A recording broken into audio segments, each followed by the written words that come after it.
你只是说了一句野花才是最香的，下一刻竟从万年单身狗重生到了一个人渣身上。他一个家暴男却娶了家喻户晓的当红歌星，并且还为他生了一个乖巧的女儿。可自从结婚后，他意外被公司辞退，觉得都是娶了这个扫把星，才让自己丢了事业。你不由得吐槽一句自己是真混蛋。此时刚被原生家暴完的母女在沙发上颤颤发抖，而抱着孩子的柳如烟看到你一直盯着自己时，她下意识地将瑶瑶又往怀里抱了抱，眼泪浸满了眼眶。她不是没有想过带着瑶瑶走，可是她自己本身就是个孤儿，而且家里的钱全都在这个恶魔手上。见两人恐惧的模样，你深深叹息一声，既来之则安之吧。随后你缓缓站起身，打开灯，温馨的橘色灯光亮起，将整个房间照亮。看着眼前杂乱的一切，你无语的挠挠头，随后先是打开窗户透气，然后默默地收拾着屋内的空酒瓶。柳如烟依然抱着瑶瑶缩在沙发上没动，只是她的眼睛里闪过一丝诧异。你没有贸然去打扰这对母女俩，而是又从厨房拿起毛巾收拾起桌子，直至将屋内收拾得一尘不染。你早已大汗淋漓，于是你从卧室中拿出干净的衣服，走进浴室。柳如烟看着紧闭着的浴室房门，原本紧绷的身体终于松了一口气。她看着眼前被你打扫干净的房间，眼里流露着浓烈的不可置信。这个恶魔这是唱哪一出吗？妈妈，我饿了。瑶瑶睁着圆溜溜的大眼睛看着妈妈，瑶瑶乖，等下妈妈就给瑶瑶做饭。柳如烟摸了摸瑶瑶的头发，轻声道：她只能等这个恶魔去睡觉了，她才能去做饭给自己和孩子吃。这时浴室门打开，你推门而出，坐在破旧小沙发的母女俩同时向里缩了一下。你摇了摇头，没有理会二人，推开家门走了出去。柳如烟呆住，眼中有些绝望。她是又出去买酒了吗？今晚还没喝够，自己和瑶瑶又要饿上一晚了。柳如烟咬着嘴唇，脸色泛白，眼泪止不住的掉落。妈妈不哭，瑶瑶不饿了。瑶瑶以为是自己饿肚子的原因才让妈妈哭泣，她忙伸出白嫩的小手，笨拙地擦拭着柳如烟的脸庞。柳如烟咬着嘴唇，眼泪落得更厉害了。半晌后，她才用颤抖的声音柔声道：瑶瑶乖，妈妈哄你睡觉吧，睡着之后就不饿了，明早妈妈早点给你起来做好吃的好吗？好，妈妈不哭。柳如烟轻轻哼着摇篮曲，哄着瑶瑶睡觉。看着瑶瑶慢慢闭上眼睛，柳如烟想着结婚之后这2年的遭遇，心里万般心酸。她终于决定了，明天就走，离开这个地狱，即使死在外面，也比被这个恶魔折磨死要好。突然外面门锁声响起，还在想着心事的柳如烟止不住又颤抖了一下，她下意识地捂住瑶瑶的耳朵，悄悄听着外面的动静。你推开家门，下意识地看向沙发上，神情不由一愣。他们2人是回卧室去了，可是他们好像还没吃饭。你看着手中的饭菜发愣，想了片刻后，你将饭菜摆在桌上，向着卧室走去。柳如烟一直紧绷着身体，她听到你的脚步声慢慢靠近卧室，心里祈祷着你不要进来。只是下一刻，敲门声猛然响起，我给你们买了饭菜，要是饿的话出来吃饭吧，我今晚去侧卧睡了。闻言，柳如烟猛然睁开眼睛，然后她又听到你的脚步声渐渐走远，房间内顿时又安静下来，只有柳如烟紧张的呼吸声回荡在卧室中。瑶瑶不知何时睁开了眼睛，她明显听到了你的声音，正好奇地盯着紧闭的房门。今天那个难闻的爸爸竟然没回房间睡觉，而且好像还说给自己买了饭菜。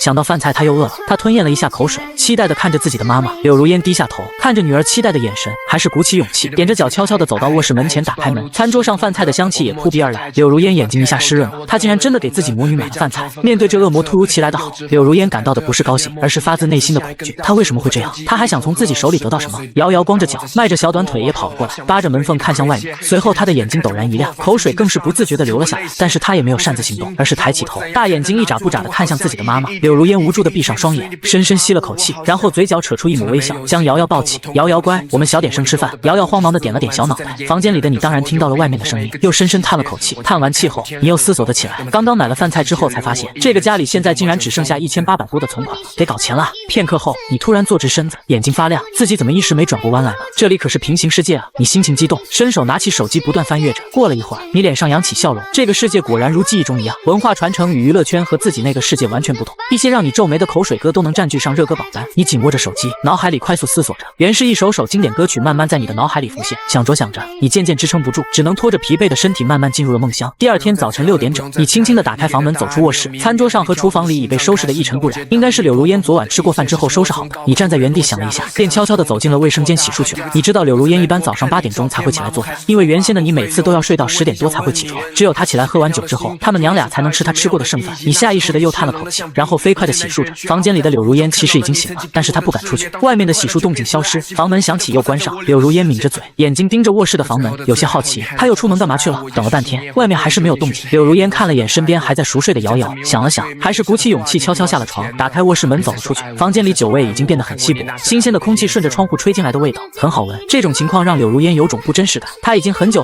没有闻到过这种清新的味道。柳如烟来到窗户边，看向外面的世界，不知不觉有些呆住了。直到这一刻，她才突然想起自己才24岁。不知过了多久，房门声再次响起，柳如烟整个人被惊醒，然后下意识的全身紧绷，机械式的转过身体。你也尴尬的愣在了原地，没想到柳如烟竟然已经醒了。你洗漱过后就发现家里没菜了，所以刚买了些肉蔬菜还有大米回来。两人都愣住，你这才彻底看清面前自己妻子的模样，很漂亮，比原世界那些网红明星都漂亮许多，只是她太瘦了，脸上更是苍白的过分，应该是许久未见过阳光与营养不良的原因。看到这你心里是又痛又恨又尴尬，太畜生了。啊，这么好看一媳妇竟然这么虐待，真是该死。那个早啊，我先做饭去了。你率先打破了这份尴尬，拎着菜快速的走进了厨房。柳如烟简直不敢相信自己的耳朵和眼睛，她竟然向自己问好了，而且她什么时候学会的做饭？柳如烟默默地看着厨房里正在忙碌的背影，一种极大的委屈感袭上心头，她死死咬着嘴唇，眼眶渐渐湿润。这算什么？可怜自己，良心发现。妈妈，瑶瑶这时睡醒了，许是找不到妈妈，她光着脚丫子就跑了出来。刚出来，她的小鼻子就闻到了饭菜香味，转头瞪着大眼睛看向厨房。厨房里的你自然也看到了这个小家伙，你咧开嘴冲着小家伙笑了笑，却不想瑶瑶害怕的往柳如烟身后缩了缩。你无奈的摸了摸鼻子，不一会儿，饭菜就已做好。你看向还拘谨的站在远处的两人，洗漱一下过来吃饭了。瑶瑶明明已经在吞咽着口水了，但她还是没有动。柳如烟也是有些惊悚的看着眼前的这一幕，你本来有些期待，但是看到两人这防备的模样，你心中的期待不由沉入了海底。沉默了一下，又叹了口气，你们先吃。说完，你走进了侧卧。柳如烟没动，她看着侧卧的门被关上，又低头看了看女儿眼里的期望，心里也叹息一声。瑶瑶，洗手吃饭去吧。餐桌上摆放着你做的小米粥，金灿灿的很诱人，还有2个小菜以及一小碗蒸蛋。看到蒸蛋的那一瞬间，瑶瑶眼睛一下子就亮了起来。妈妈，这是爸爸给瑶瑶做的吗？柳如烟一时有些语塞，说不出话来。她看着女儿期待的眼神，最终还是点了点头。瑶瑶的眼睛顿时更亮了，她迫不及待地挖了一勺蛋羹放进嘴里，这是爸爸第一次给她做饭吃，真好吃啊。柳如烟只是默默地吃着饭，她的心里很挣扎也很茫然，目光不自觉地转移到了侧卧那扇紧闭的房门上。你坐在侧卧里的书桌前，其实已经饿得不行，但你知道现在外面那娘俩还做不到和自己坐在同一个桌上吃饭。你摇摇头，将这些甩出脑袋，随后拿出手机点开了这个世界的抖音平台，注销了原先这个还剩几千粉丝的账号，你重新注册了一个新号，习惯性的点开了抖音上面的热搜榜单，然后下一刻你的眉头就皱了起来，这唱的是个什么垃圾？什么时候临时抱猪脚这种口水歌也能霸占热搜了？你心里有了打算，从书桌里找出几张已经尘封许久的取稿纸，这些都是以前柳如烟留下的。你将取稿纸平铺在桌面上，手中的笔飞快的在取稿纸上写着6线谱。原世界的你就是一个词曲家，现在只是时空搬运，这点小事根本难不倒你，只是短短片刻时间，一首完整的曲谱就出现在了你的面前。你迫不及待的从一旁衣柜中翻出一个吉他，然后抱着吉他端坐在书桌前酝酿了一下情绪。下一刻你闭上了眼睛，手指轻轻扫动琴弦，随着吉他声从房间内传出。正在默默吃着饭的柳如烟突然愣住，她还会吉他？怎么可能？那个吉他是自己的。柳如烟很清楚，她不会弹吉他，至少以前不会，可现在这是怎么回事？伴随着吉他声，你的歌声也缓缓传来。因为梦见你离开，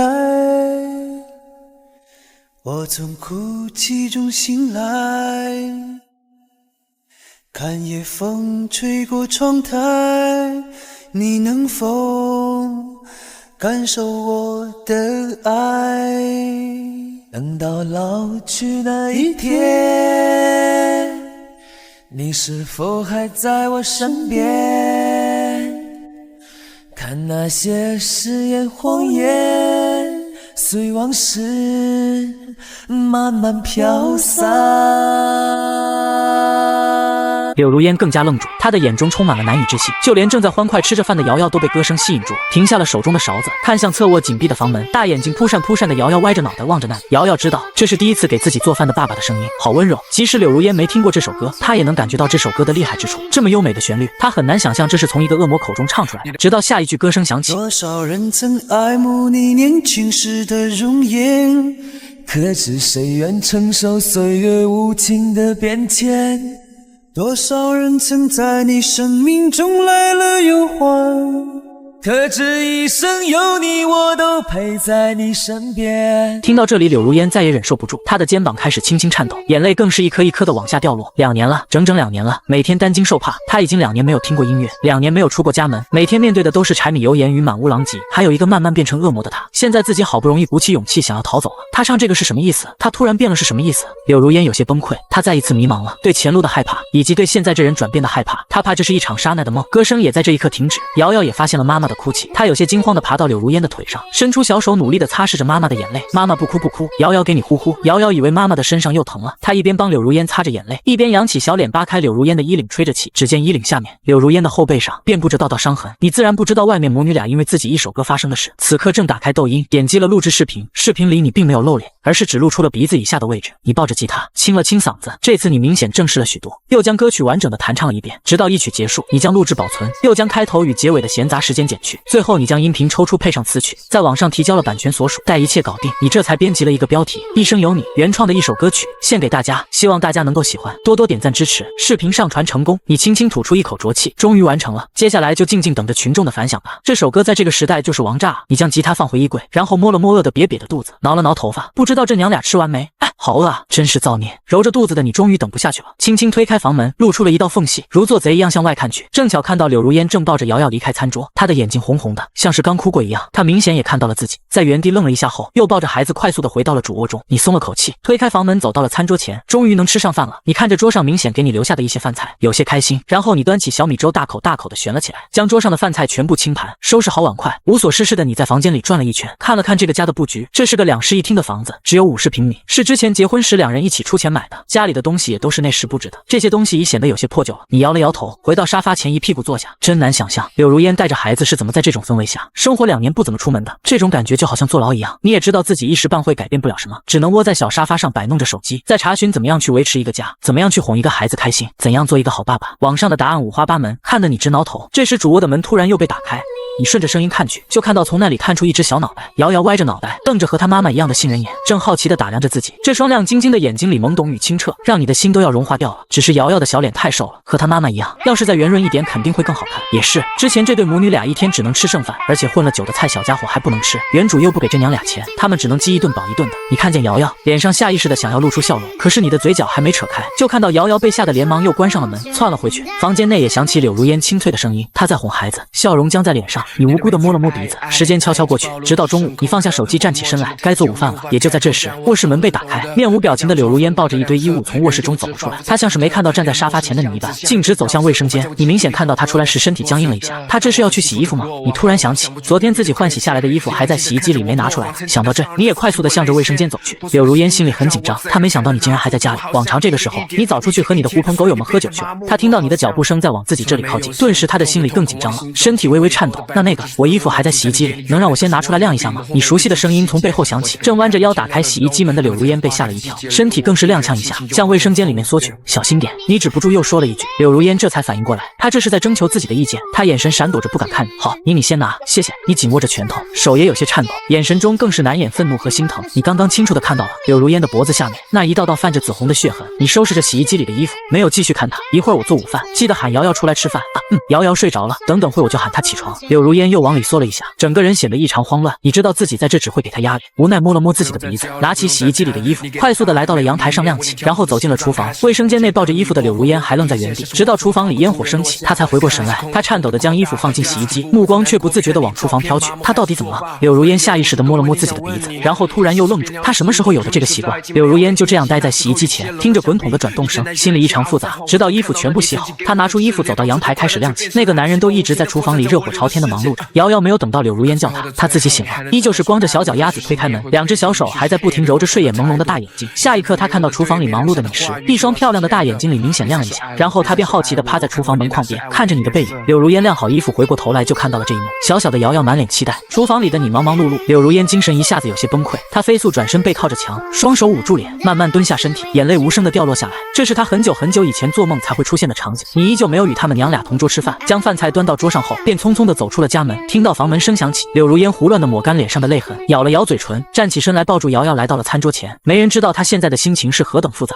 就连她自己都不知道自己在想些什么。饭菜还是如早餐那般美味，小家伙早已美美吃上了蛋羹。可是娘俩的这顿平静的午饭很快就被开门声打破，他们下意识地抬起头，就看到你拎着一大袋东西推开门走了进来。瑶瑶身体往柳如烟那凑了凑，手里挖着蒸蛋的小勺子还放在口中，她的一双大眼睛跟着你的动作而转动。你眼皮低脸，没敢去看这一对受惊的母女，只是走到沙发前，将手中的袋子放下，然后开口，声音有点闷闷的：我给你买了点药膏，你记得用一下。还有我给孩子买了个玩具，我也不知道他喜不喜欢，我看别的小女娃都有，他也应该有。柳如烟没有回应。你说完后沉默了一下，我知道你不会相信我，但有些话我还是要说。以后我不会再喝酒了，也不会再打你们了。你和瑶瑶平时在家里不用那么害怕，孩子还小，家里这种氛围对他不好。你一口气说完，只觉得心中的抑郁之气舒坦了不少。你也没有等柳如烟回应，默默走回了侧卧中。柳如烟目送着你身影消失，看到那房门被紧闭，更加不知该说什么。短短一天，面对这个男人突如其来的转变，她始终难以放下心防。卧室中的你此时心情更不好受，你的眼眶红红的，明显在外面的时候也哭过。如果可以的话，你宁愿自己没有穿越过来，不知道这里发生的一切。特别是看到柳如烟身上那一道道伤痕时，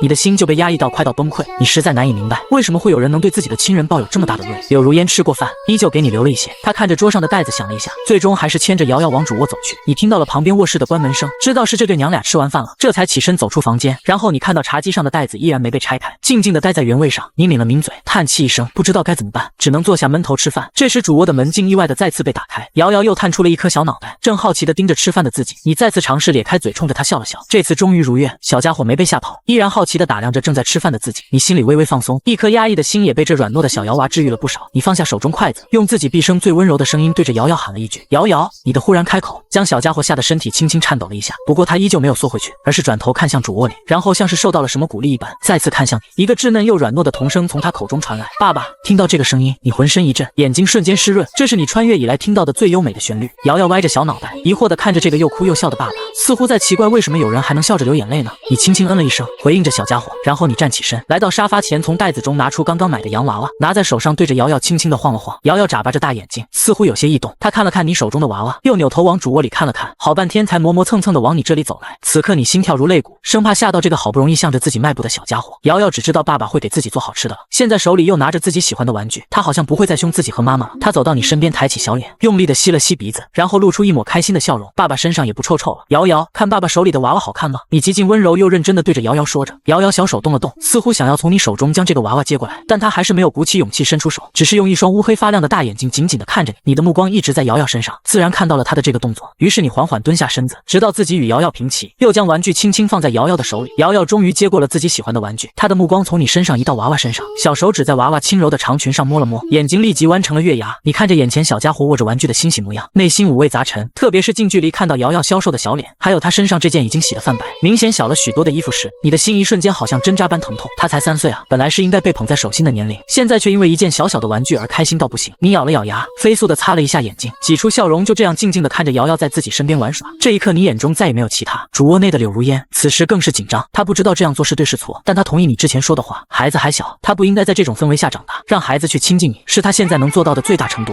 外面的瑶瑶不时发出银铃般的笑声，柳如烟听到就忍不住的流泪，她就这样静静地坐在床上，默默地擦拭着眼泪。没过多久，瑶瑶似乎是玩困了，她紧紧抱着娃娃，看了眼还在对着自己傻笑的爸爸，小脸上的神色纠结了一下，然后转身噔噔噔地跑回了卧室。你就这样呆呆地看着小家伙的身影消失，摸了摸鼻子，无声地笑了一下，看来还得给这小家伙买双合适的拖鞋，老是光着脚丫子可不是好习惯。而你不知道的是，仅仅一个晚上，一生有你这首歌就在抖音上杀疯了。当天晚上10点钟，这个视频便成功杀上了抖音热搜榜第5。此时的抖音总部，运营总监杨思琪办公室的房门被敲响，刚刚结束一天工作的他皱着眉头看向来人，表情严肃。推门而入的技术人员小李拿着手中的平板，看着眼前这个平日里雷厉风行的老总，擦了擦额头上的细汗。杨总监，我有特殊情况汇报，刚刚平台上有一个视频仅仅用了2个小时就登上了热搜榜，现在处于热搜第5。杨思琪不以为意，他依旧皱着眉，挥手拿过小李递来的平板。慌什么？又不是第一次出现这种情况了。说吧，又是哪个大网红翻车了？不是大网红，是一个今天刚注册的新号，而且这个视频没有经过我们的推流，视频内容仅仅是一首歌而已。小李小心翼翼地说着，同时观察着杨总监的脸色，他可是知道的，杨总监很讨厌别人在休息时间打扰他，他也是在赌这个视频的价值。听到小李的话，杨思琪脸色果然变得惊讶，新号一首歌未经过推流就能杀上热搜榜第5。说着话，他重新坐到了办公椅上，点开了抖音热搜，然后他眼中的惊讶神色更浓。热搜榜4了，我倒要看看这是首什么样的歌。一曲过后，杨思琪沉默了，这是他在抖音工作这么久第一次在这上面听到这么好听的歌曲。杨思琪点开创作者主页，看了下他的名字，新瑶，很好听的一个名字。小李，你做得很好，给我帮这个视频推流，让更多的人刷到，确保明天这个视频在热搜榜第1。小李用力的点了点头，他知道自己赌对了。小李离开后，杨思琪再一次完整的听了一遍这首歌，依旧是那么好听。他手指轻轻在桌子上敲动几下，像是在思考着什么。片刻后，他拿起手机编辑私信发送：你5点钟就起了床，还不知道自己的这首歌已经火出天际。匆匆洗漱完毕后，便走出了家门，进行着今天的晨练。这具身体比你想象的还要糟糕，刚跑了没一会儿，就已累得气喘吁吁。就这样跑跑停停，历经1个小时，你终于跑了5公里。这是你给自己制定好的锻炼计划。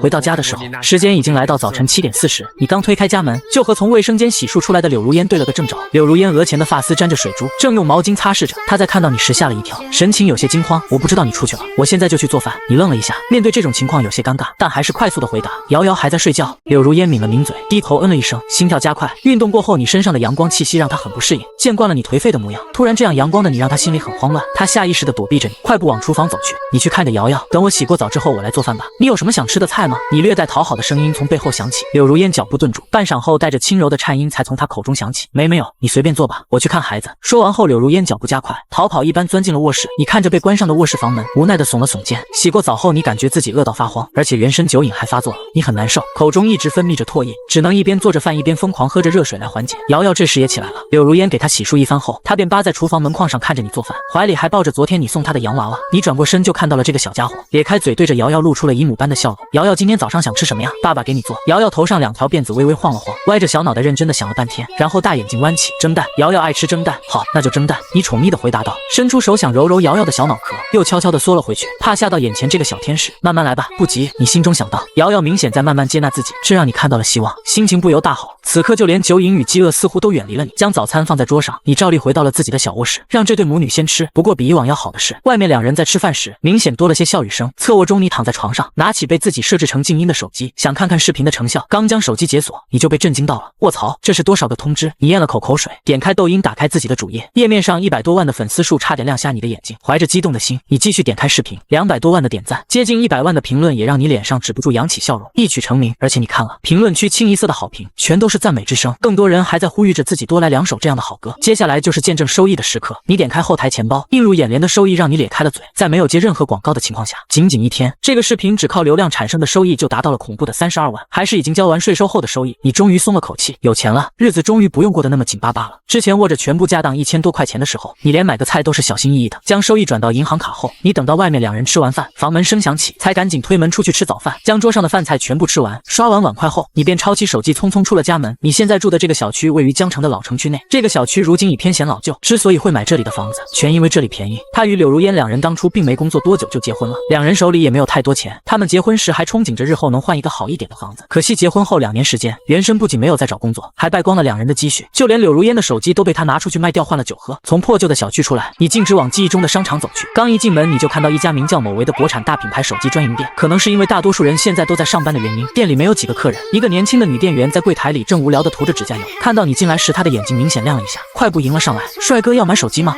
你点头应着，在柜台里巡视了一圈，然后选中了一款天青色的手机。女店员忙拿起你选中的手机，脸上笑容更甚。帅哥好眼光，您选中的这款是我们店里最新的产品，不仅遥遥领先，而且这款手机拥有着100倍变焦，还是全球首款支持卫星通话的手机哦。你点点头，想了一下又说道，这里有手机卡卖吧？当然。帅哥是自己用吗？若是自己用，在这里办卡就好。不是我要办卡，是给我的妻子办卡。女店员怔了一下，又看了眼你，心里莫名有些失望。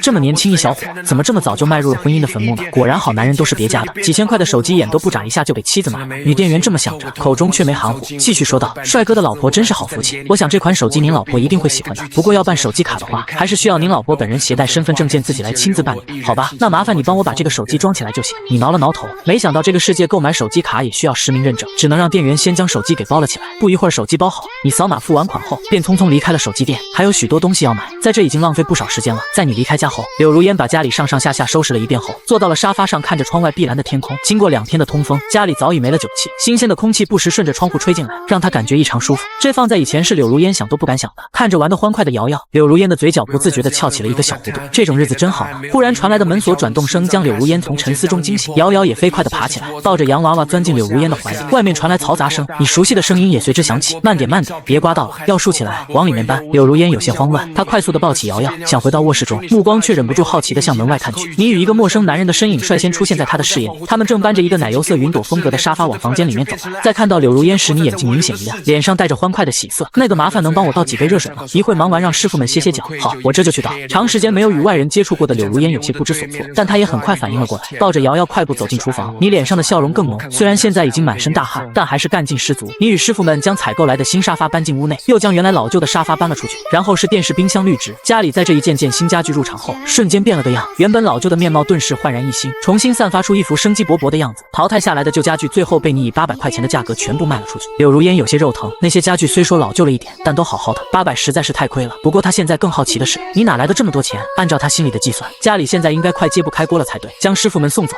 你拎着一个大袋子再次回到客厅，满意的打量着自己的劳动成果。原本不大的客厅里顿时充实起来，这才有家的味道吗？你拿起毛巾擦了擦脸上的汗，将手中袋子放在新茶几上，一屁股坐到松软的沙发上。厨房里的娘俩还傻站在那边。此时瑶瑶已经被柳如烟放了下来，她抱着妈妈的大腿，像个好奇宝宝一样，左瞅瞅右看看的，明显在探究着家里的这些新鲜东西。看到小家伙这样，你脸上挂着笑容，眼睛都眯成了一道缝，突然感觉很有成就感。你从茶几上大袋子中抱出一个大大的粉色玩具，放在茶几上，眼睛却一直看着瑶瑶。果然在看到玩具后，瑶瑶的视线一下子被吸引过来，紧紧盯着玩具，再也移不开目光。她的一只小手还在紧紧抓着洋娃娃，另一只小手抓着柳如烟的衣摆，头微微前伸。身，想要看清楚你手中的是个什么玩具。你伸出手向瑶瑶招了招，宠溺地看着瑶瑶道：瑶瑶，快过来，看爸爸给你买了什么。瑶瑶并没有立即跑过来，她先是扬起小脸看了看妈妈，见柳如烟嘴唇动了动没有说话，这才亦步亦趋地走了过去。你此时已经将玩具的包装拆开，露出了里面的真容，是公主屋。哎，公主屋里好乱，瑶瑶要和爸爸一起给小公主装饰她的家吗？瑶瑶听到你的话，一双眼睛亮晶晶的，眼睛里明显带着渴望，她的小身子又往沙发前凑了凑，一直凑到你的腿边。你这时温柔一笑，拿起公主屋内的小公主，在瑶瑶的眼前晃了晃，娇声娇气地叹息道：小公主还没打扮呢，爸爸不会。瑶瑶帮爸爸将小公主打扮得漂漂亮亮的，好不好呀？你一边说着，一边将小公主递到瑶瑶面前。瑶瑶眨巴了一下大眼睛，看了眼你，然后试探地把小手慢慢抬起，直到触碰到你手中的小公主。你一直保持着微笑，将小公主放进瑶瑶的手里，尝试着用自己的大手握住瑶瑶的小手，直到温软的小手被自己握在手心。你唇角轻微上扬，你这才再次拿起小公主的粉色长裙，一手握着瑶瑶的小手，一手递过小裙子，口中温柔再次响起：给小公主穿衣服就拜托给瑶瑶喽。瑶瑶教教爸爸好吗？爸爸的手好暖，比妈妈的还要暖。瑶瑶看了看眼前的小公主，又看了看委屈巴巴的你，突然笑了：爸爸好笨。瑶瑶来教爸爸。小家伙笑得小白牙都露了出来，他倚靠在你的大腿上，接过你递来的小裙子，动作笨拙地往小公主身上套去。你也跟着笑起来，虚心地接受着小家伙的教导，学习着怎样给小公主穿衣服。这一刻，这个不大的房间突然明媚了起来。一边的柳如烟倚在门框上，静静地看着眼前这美好的一幕，眼眶湿润。父女二人没玩多久，瑶瑶还在你的引导下正装饰着公主屋。你抬头便看到倚在厨房门框上发呆的柳如烟，她那洗得泛白的浅蓝色衬衫这一刻异常刺眼，让你止不住眯起眼睛。你恍惚间突然想起，这是亲子装，是瑶瑶2岁生日时柳如烟背着她偷偷买的，后来被原主发现了，柳如烟就挨了打，手机也被原主卖掉了。想起这一遭的你沉默了，下一秒你踉跄地站起身，捂住嘴奔到卫生间里开始疯狂呕吐。你现在才知道，当一个有良知的人以第一视角回顾这种行为时，会产生一种怎样恶心愤怒感。这突然的变故将外面的娘俩吓得不轻，柳如烟更是吓得一个哆嗦，快步走到沙发前，一把将瑶瑶抱进怀里。瑶瑶使劲地往柳如烟怀里钻着，生怕晚一步那个呕吐完的爸爸就会突然窜出来，像以前一样打骂自己和妈妈。以前爸爸每次发出这种动静之后，都会像只吃人的老虎一样让人害怕。半晌后，你狼狈地走出卫生间，双眼布满血丝，通红一片，看着受惊的柳如烟和瑶瑶，你的心里更加难受，胃里更是止不住的翻腾，但你还是强忍着不舒服，对着他们虚弱地开口：对不起，吓到你们了，我只是有些不舒服。一想到自己现在占据着他的身体，你全身就犹如有千万只蚂蚁在身上爬一般。看着柳如烟与瑶瑶依旧戒备地看着自己，你重重叹口气，绕过抱着孩子的柳如烟，默默走进了厨房，拿起菜洗了起来。瑶瑶可能还没玩够，你带着她再玩一会儿吧，我来做午饭。柳如烟仔细地看了一眼你的侧脸，这张侧脸是那么熟悉又是那么的陌生。最终她点点头，抱着瑶瑶坐到了之前你坐的地方。瑶瑶偷偷从妈妈怀里探出小脑袋，在发现爸爸依旧是那个温柔的爸爸之后，她的小脸上终于又扬起笑容。直到午饭做好，饭菜的香味飘荡在客厅内，柳如烟看到你在将饭菜端上桌后，又默默地回到了侧卧中。她嘴角微微动了动，却没能说出一个字。吃着饭，瑶瑶含着小勺子，突然转头看向自己的妈妈，小眉头皱起，脸上带着疑惑的表情。妈妈，为什么爸爸不和我们一起吃饭了？柳如烟正小口嚼着一块小炒肉，这是她最爱吃的菜，不管是结婚前还是结婚后，她都很少吃了，因为你不能吃辣。听到女儿的问话，柳如烟不自觉转头看向侧卧的方向，又转回头看着面带疑惑的女儿，她突然笑了一下，这一笑如春花绽放，美丽的不可方物。那是因为爸爸妈妈都还没准备好吧？小家伙没有听懂，小眉头更加皱起，他小小的脑袋根本不理解妈妈的话。卧室中的你正发着呆，知道自己突然呕吐是因为心理问题，但你改变不了什么。其实你在潜意识里不断安慰着自己，那不是自己的错，但依然改变不了他就是你。无可奈何的你只能拿出手机，翻动着抖音视频来转移自己的注意力。自己的视频依然高居热搜榜，下面的评论很多都是催你再出新歌。这时外面洗碗的动静传来，你放下手机，推开卧室门走了出去。餐桌上依然给你留着饭菜，柳如烟在厨房里洗着碗筷，瑶瑶则又跑到了沙发上摆弄着她的新玩具。看到爸爸出来，瑶瑶并没有之前那么害怕，你笑了一下，走上前温柔地摸了摸他的小脑袋，转头看向了厨房方向。柳如烟刚从厨房出来，就看到你在盯着自己，她的心里不由一阵紧张，一双手也不知该往哪里放去，只能无助地捏着自己的衣角。看到柳如烟如此低眉顺眼的模样，你不禁皱眉，心里更是默默叹气，就因为她这温柔内敛的性子，才会让以前那个恶魔那么有恃无恐地欺负她。想到这，你微皱的眉头松开，从茶几上拿出刚买的手机放在桌子上，依旧看着柳如烟，语气轻柔：我给你买了一部手机，你看看喜不喜欢？还有一些事想跟你商量一下，你能坐过来吗？柳如烟本来正低着头，在听到你的话后，她才抬起头看向你，她首先对上的是你那双干净清澈的眼睛，然后又看到了桌上那崭新的手机盒。柳如烟踌躇了一下，片刻后才轻声嗯了一声，慢慢走到沙发前坐下。有什么事要商量吗？声音很轻，得要你支棱起耳朵才能听清。你没有回答，而是拿起桌上的手机盒，自顾自地拆开。天青色的新手机被你拿了出来，你简单设置了一下，递到柳如烟的面前。这手机给你，手机卡需要你自己去办理，我已经把我的号码存了进去，以后我要是不在家，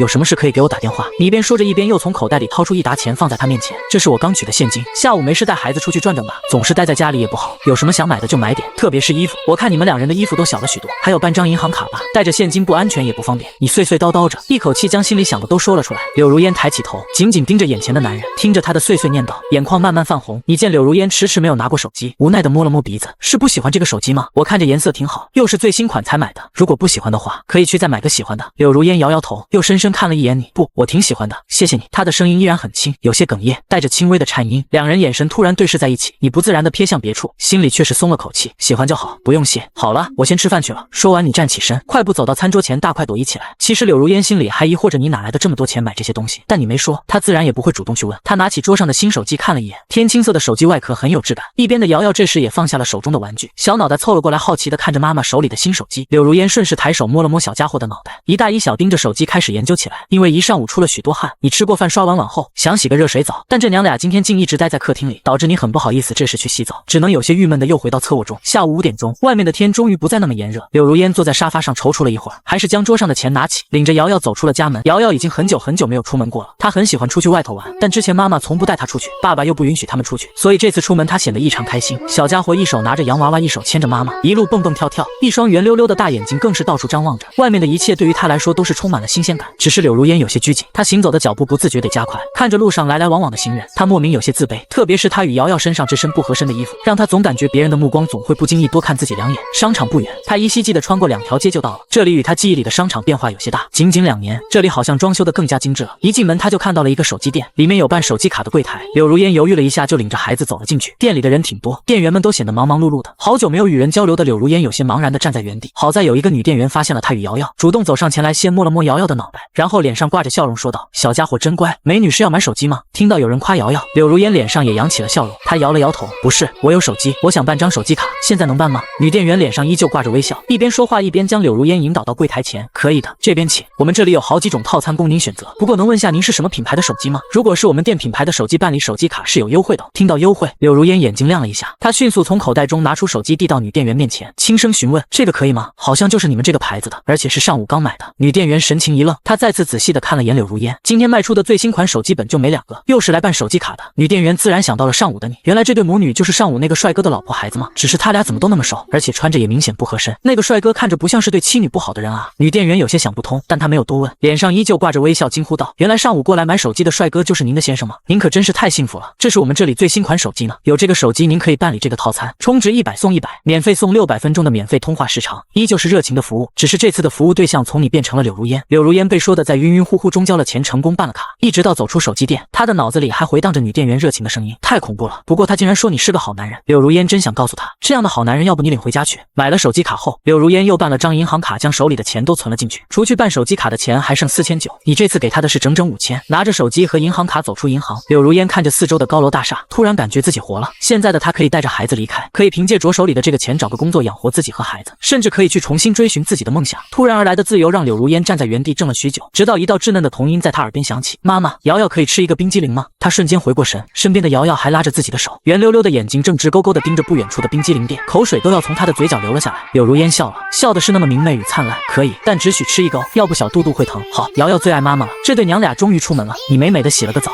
丝毫不知道外面的柳如烟有可能不再回来。洗过澡后，你开始准备起今天的晚饭，日常的2荤2素，主食你准备今晚做点汤面，可因为不知道他们什么时候回来，你怕面坨了不好吃，所以并没有现在就做。将菜端上桌，面条切好放在案板上，你便回到客厅，倒在沙发上，拿起手机刷起了育儿经。孩子不吃饭怎么办？打1顿就好，这可不得行，划掉划掉。瑶瑶那么乖，怎么可能不吃饭呢？再说这么萌的小家伙，你可舍不得碰他1根手指头。直到你刷的都有些困顿，你打了个哈欠，看了看右上角的时间，都晚上7点钟了，这对娘俩怎么还没回来？你突然坐直身体，不会吧？这娘俩不会出什么事了吧？你有些紧张，忙站起身，穿上鞋子准备出门去寻找他们娘俩。可他刚打开房门，却正巧碰到了从外面回来的他们，一阵香风从门口吹了进来，你彻底愣住。此刻的柳如烟嘴里正哼着不知名的小调，步履轻松，嘴角翘起的幅度表明她现在的心情很不错。她的手里拿着几个手提袋，瑶瑶一只手牵着她的衣角，另一只手里拿着的依旧是她送的那个洋娃娃。最让你愣住的原因是他们俩已经换上了合身的新衣服，2双灵动可爱的杏仁眼在看到你时明显也愣了一下，下一刻瑶瑶就甜甜的靠了上来，叫了一声爸爸。明显今天出去玩了一圈并换上新衣服的瑶瑶心情极为愉快，这一声爸爸差点让你的魂都飞了，你连声音都带着颤音的应了一声，然后蹲下身子揉着瑶瑶的头发，一把抱过可爱的小家伙，率先走进了家门。爸爸今天给你做面条吃好吗？加2个鸡蛋那种。好，瑶瑶喜欢吃鸡蛋，瑶瑶最喜欢爸爸。门外的柳如烟在风中凌乱，小家伙刚刚还说最爱妈妈，转眼这就叛变了。瑶瑶并没有等多久，带着鸡蛋的面条很快就做好了，你将面条端到他的面前，刮了刮他的小鼻子，然后习惯性的转身往卧室走去。你刚刚转过身，却不想突然被小家伙拽住了自己的衣角。爸爸，能陪瑶瑶一起吃饭吗？软糯的声音再次响起，你回过头便对上瑶瑶期待的目光，有些犹豫，偷偷看了一眼坐在旁边的柳如烟。柳如烟没有说话，也没有看你，好像没有听到瑶瑶的话一般，自顾自地嗦着面前的面条。你有些无语，面前这种情况实在难搞，要杀要剐给个痛快话，这样不说话是几个意思？你只能尝试性的试探道：“那我就留下来陪瑶瑶吃饭。”爸爸坐瑶瑶身边，回答你的是瑶瑶开心地拍着另一边的椅子。你摸了摸鼻子，表情不自然地从厨房又端来一碗面条，坐在了瑶瑶的身边。妈妈坐在左手边，爸爸坐在右手边，中间的瑶瑶第一次被爸妈簇拥着，脸上的笑容就没断过，就连吃饭都格外卖力起来，直接将满满的一碗面条吃得干干净净。最后还是柳如烟怕小家伙吃撑了不准他再吃，小家伙这才罢休。只是饭后瑶瑶想让爸爸妈妈一起陪自己玩公主屋的愿望却落空了，最后只有你一个人陪着瑶瑶玩耍。而柳如烟吃过晚饭后便独自回到了主卧，对此你也能理解，能让自己上桌一起吃饭，柳如烟肯定已经做了极大的心理斗争。你将自己带入到柳如烟的立场想了想，如果是自己在遭受到以往的那种对待后，想让自己和仇人和睦相处，自己肯定做不到。不对，如果是自己，那原来的你肯定现在连尸体都找不到，直接剁碎了喂狗那种。一直陪着瑶瑶玩到晚上9点钟，瑶瑶已经困到不时点着小脑袋，但她依然不愿意去睡觉。这期间你也发现了一个很严重的问题，那就是瑶瑶如今已经3岁了，可是小家伙到现在都不会自己脱鞋子。要知道正常3岁的孩子都到了上幼儿园的年纪，对此你也知道这是之前不健全的家庭环境导致，不能急于一时，但你还是感到无比揪心。柳如烟就是在这时从卧室走了出来，她没有说话，只是默默注视着沙发上的你与瑶瑶，眼神中的意思清晰明了。你秒懂，将瑶瑶从沙发上抱起，在她的小脸上亲了一口后，眼带笑意道：“瑶瑶，该睡觉了，明天爸爸再陪你玩好吗？”瑶瑶原本快要眯起的眼睛微微睁开，她看了看你的脸，又扭头看了看柳如烟，然后小脑袋突然埋进爸爸的脖颈间。瑶瑶今晚想和爸爸睡，突如其来的话语让你有些不知所措，也让柳如烟脸色微微泛黑。最怕空气突然安静，你面带无辜的看向柳如烟，这可是小家伙自己的想法，真不是你撺掇的。柳如烟暗暗攥紧拳头，这小白眼狼，枉费自己照顾他这么久，这才2天就被敌人的糖衣炮弹腐蚀了，最终还是小家伙得逞了。柳如烟简单给他洗漱一番，小家伙美滋滋的钻进了爸爸的被窝，瑶瑶像只树袋熊一样抱着你的脖子不愿松手，你也任由他这样抱着自己。这是你第一次哄娃睡觉，又想起网上的育儿经验，于是温柔的给瑶瑶讲着睡前故事。在很久很久以前，有一个美丽的国度，国王有2个非常可爱的女儿，其中一个女儿叫做艾莎。瑶瑶心里无比的满足，沉沉的睡了过去。翌日清晨，瑶瑶还在熟睡，你依旧早早起了床，轻手轻脚的推开卧室门，来到客厅，准备出去晨跑。下一刻，你像是不敢相信一样揉了揉自己的眼睛，客厅茶几上的药膏竟然不见了，你眼睛逐渐发亮，脸上更是扯出一抹会心的笑容。今天你是带着愉悦的心情出的家门，晨跑、洗澡加做饭，你总共花费2个多小时。做完早饭之后，今天还有一项任务，叫女儿起床。瑶瑶被你温柔的声音唤醒，她揉了揉惺忪的睡眼，在看到你的第一时间，可爱娇憨的笑容就逐渐在脸上绽放开来。小家伙伸出2只软嫩的双臂，一副要爸爸抱抱的姿态，你立刻伸出手轻轻地将他抱起，为他将昨天刚买的新衣服穿上，这才抱出门去洗漱。你有在视频上学过怎么去照顾小孩子，可理论终归是理论，现在一实践起来，你才知道有多么的难。小家伙的身体太过娇嫩，你不敢用力，所以整个过程都显得笨手笨脚的，特别是给小家伙扎头发时，更显得力不从心，忙活了半天，到最后只能扎成歪歪扭扭的。爸爸是大笨蛋。瑶瑶看到镜子中自己歪斜的头发，嘟着小嘴嘲笑起你捏了捏他的小鼻子，惹得瑶瑶不由咯咯咯的嬉笑，也伸出小手去捏你的鼻子。柳如烟从卧室出来就看到父女俩这温馨的一幕，她没有说话，只是默默地走进厨房将早餐端出，或许连她自己都没发现，她的嘴角早已在不经意间微微翘起。一家3口简单的吃了一顿早饭后，你并没有将瑶瑶还给柳如烟，而是继续带着瑶瑶来到沙发前玩起了公主屋。只是这次你在和瑶瑶玩耍期间，不经意地给她小脑袋里灌输了一些很简单的数字，从1到10的数字。在发现瑶瑶的问题之后，你就暗暗制定了一个计划，在平时的玩闹中培养小家伙自主学习的计划，从简单的数字开始到一些生活常识，你会慢慢教导瑶瑶。显然这不是一朝一夕就能成功的，但好在瑶瑶非常聪明，之前只是没人教她这些，现在在你不经意的引导下，她很快就记得了其中的一些知识。而且你发现，自从昨天柳如烟回来后，好像突然变了一个人一样，明显多了一些往日不曾有过的神采，这是个好现象，让你心里舒服了许多。柳如烟一边下载着抖音等软件，一边观察着这对父女之间的互动，此时她也发现了你在潜移默化的教导着瑶瑶，她不动声色的看着，心里泛起了一丝丝甜蜜。她早就想教导孩子，只是之前的家庭环境他们生活都已很艰难，她哪有能力去像一个正常的母亲一样教导瑶瑶。柳如烟收回目光，看向手机屏幕，这不愧是最新款手机，软件的下载速度很快，仅几秒钟，几个软件就已下载完成。柳如烟在登上自己微信的瞬间，就有未读信息弹了出来，是之前跟了她2年的小助理沈乐乐。她的微信总共就那几个人，除你以外，还有之前公司的几个。沈乐乐的信息从她结婚后一直到前2天，一直不间断的在发，大都是问她的近况，只是她一直没能回复。看着这一连串的信息，柳如烟心里微暖，当即回了一句：“不好意思啊，乐乐，之前一直没能回你信息，我现在挺好的，不用担心。”信息发送后没2秒钟，对面的信息秒回了过来：“如烟姐，你终于活了，我还以为你结婚后就不愿意搭理我了。”如烟姐，你不知道，自从你消失后，公司里流言蜚语四起，特别是那个讨厌的张倩，这2年都嚣张的不行，逢人就说你的坏话，说你活该，真是气死人了。看到乐乐的信息，柳如烟小嘴微微抿起，张倩说的没错，自己确实是活该。之前在公司时，自己一直压着张倩一头，退圈后张倩会这样，也是情理之中。乐乐，你最近怎么样？生活还好吗？柳如烟没有回应乐乐的话，而是问起了她的近况。挺好的，如烟姐放心好了，我可是打不死的小强，只是我想如烟姐了。如烟姐，你还会复出吗？柳如烟怔了一下，眼神中流露出一丝渴望，自己还会付出吗？他扭头看了看你，又看了看瑶瑶，片刻后眼神中的渴望慢慢淡去，应该不会了。不过乐乐要是想我的话，我们可以找时间约出去见一面呀。此时江城市中心的天美娱乐大厦中，一个身高1.6米左右的小姑娘放下肩膀上的重物，双手更是激动地拿着手机不停敲打着，但很快一道尖锐的女声将她从开心中唤醒。沈乐乐，你在偷懒吗？快点干活！你还以为你是之前当红小花的助理吗？不想干的话趁早滚蛋！声音的主人是长着一张狐媚子脸的女人，她的脸向上扬起，细长的柳叶眼中满是不屑。看什么看？还不把设备抱到录音室去，耽误了我录音你能赔得起吗？沈乐乐白了这女人一眼，暗暗推了一声，但还是扛起地上的设备往录音室走去。好的，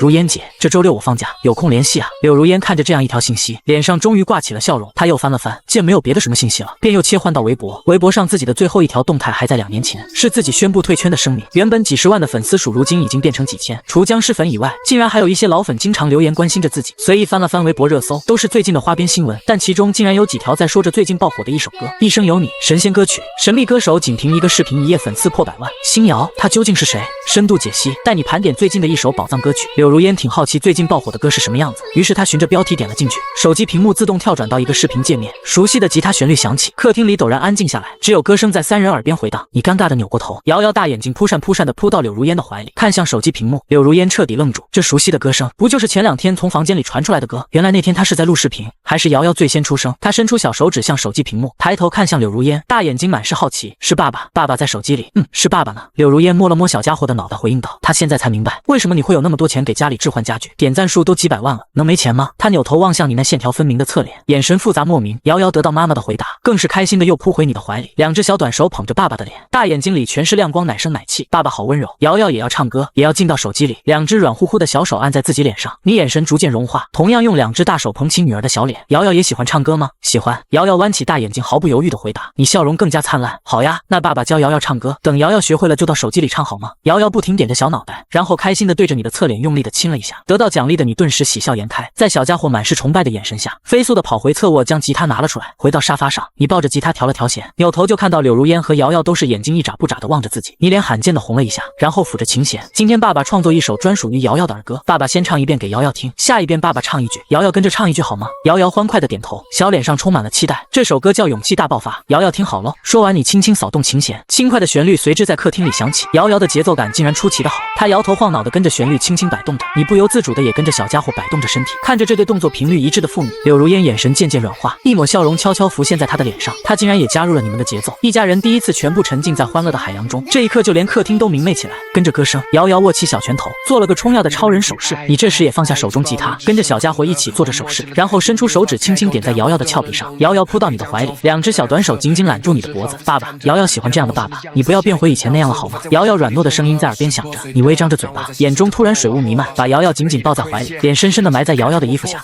爸爸再也不会那样了。声音沙哑又带着坚定。柳如烟看不见此刻你的表情，她此刻早已泪流满面，但她脸上却挂着笑容。她知道以前的日子再也不会出现了，再也不会。还是你最先将情绪调整回来，将吉他放在身边，将瑶瑶抱到自己的腿上。瑶瑶，那我们现在来学歌了，我唱一句，你跟着爸爸唱一句好吗？好的。瑶瑶非常迅速的答应了。接下来的时间变成了父女2人的教学时间，整整1上午，客厅里都回荡着2人的歌声。见2人沉浸在学歌中，柳如烟默默地做起了午饭，只是她做的明显没有你的手艺好，惹得吃饭时瑶瑶一直嚷着以后都要吃爸爸做的饭，这让柳如烟吃醋的白了小家伙一眼，心里更是愤愤不平。小没良心的，这才2天就被收买了，这种家庭氛围让你很舒心，这才像是真正一家人该有的模样。瑶瑶学得很快，只用了3天时间，就将《勇气大爆发》这首歌完整的唱了出来。在瑶瑶的强烈要求下，你也给瑶瑶拍了视频发了抖音。视频里的瑶瑶穿着粉色的公主裙，头戴蝴蝶结，小小的身体跟着音乐一晃一晃，可爱极了。你在拍摄时脸都笑开了花，满脸都是这是我的女儿我骄傲的傲娇表情。在一边看热闹的柳如烟不经意间看到你的脸色，差点憋笑到岔气。她是第一次见到你竟然还能有这副模样。这3天时间，因为你的良好表现，柳如烟与她的关系缓和了不少，至少柳如烟现在会主动与你说上2句话。谁都没有想到，新瑶这个账号的第2个视频竟然是首了歌，歌曲依然是原创，依然是那么好听。抖音总部小李在第一时间就发现了这个视频，在看完整个视频之后，他想都没想就给了最大的推流。这么萌的奶团子，这么好听的歌，小李一脸姨母笑，整张嘴都咧到了2颊。紧接着抖音热搜又炸了，一生有你的风波还未彻底落下，勇气大爆发的风暴就已刮起。这次视频的热度来得更加迅猛，仅仅1下午，点赞数就来到了500万，评论数更是多到离谱。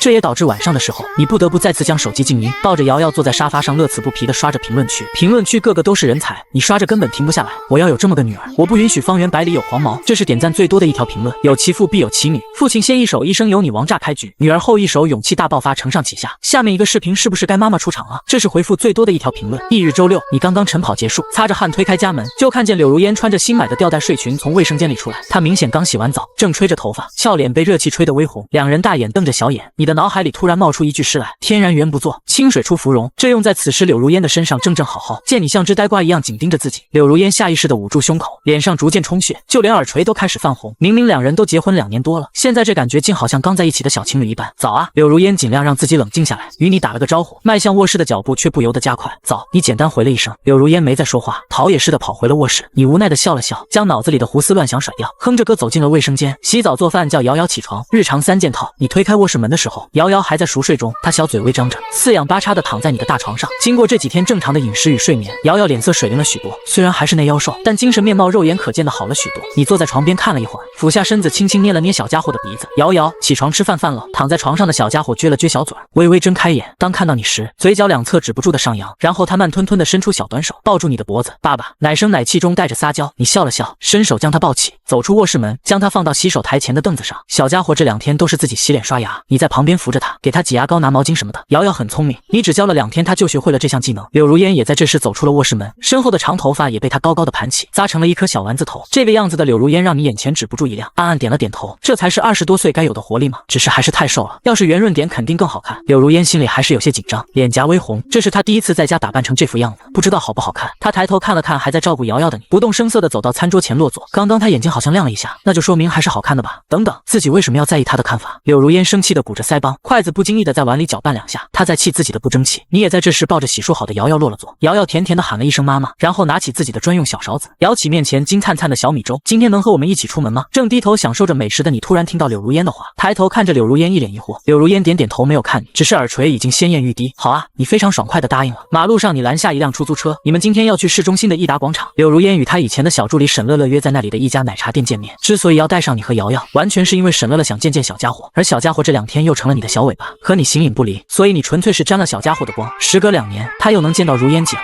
沈乐乐心情很激动，他提前买了几杯奶茶，坐在座位上一直盯着奶茶店门口。沈乐乐与柳如烟共事1年半，两人情同姐妹，柳如烟对他真的很好，只是可惜之后柳如烟就与你在一起了。他也不明白为什么如烟姐非要和那个一无是处的男人在一起，他想不通也劝过，当初的柳如烟就好像铁了心一般，根本听不进去劝。沈乐乐脑海里正在胡思乱想着，突然看到那个熟悉的身影，牵着一个蹦蹦跳跳的小奶团子从店门口走进来，他的眼睛一亮，猛地站起身挥舞左手。如烟姐，这里。柳如烟听到声音，一抬头就看到沈乐乐那挥舞着的手，他的脸上不由洋溢起笑容。乐乐果然还是没变，依旧是那么活泼开朗。走到近前，两人眼里除了欣喜都有些湿润，阔别已久的姐妹见面，她们都有些压抑不住自己的感情。沈乐乐仔细端详着柳如烟，眼睛更红了，她一把拉住柳如烟的手，小嘴都瘪了起来。如烟姐，你瘦了好多，是不是那个男人对你不好？他人呢？我帮你教训他。柳如烟抿了抿嘴，摇摇头，与沈乐乐一起坐下，又将瑶瑶抱在身边坐下，这才开口：乐乐不用担心，他现在待我挺好的。你呢？我走之后，你工作还顺利吗？我也挺好的。如烟姐，你都不知道我多想你。两人相互询问着近况，聊了一阵后，沈乐乐才将视线移到小家伙身上。小家伙刚刚在旁边一直乖乖的，沈乐乐只顾着与柳如烟叙旧，一直没仔细看他。现在仔细一看，眼睛立刻亮了起来，和如烟姐长得好像，简直是一个模子刻出来的。特别是那双灵动的大眼睛，一眼就能让人喜欢上这个小家伙。如烟姐，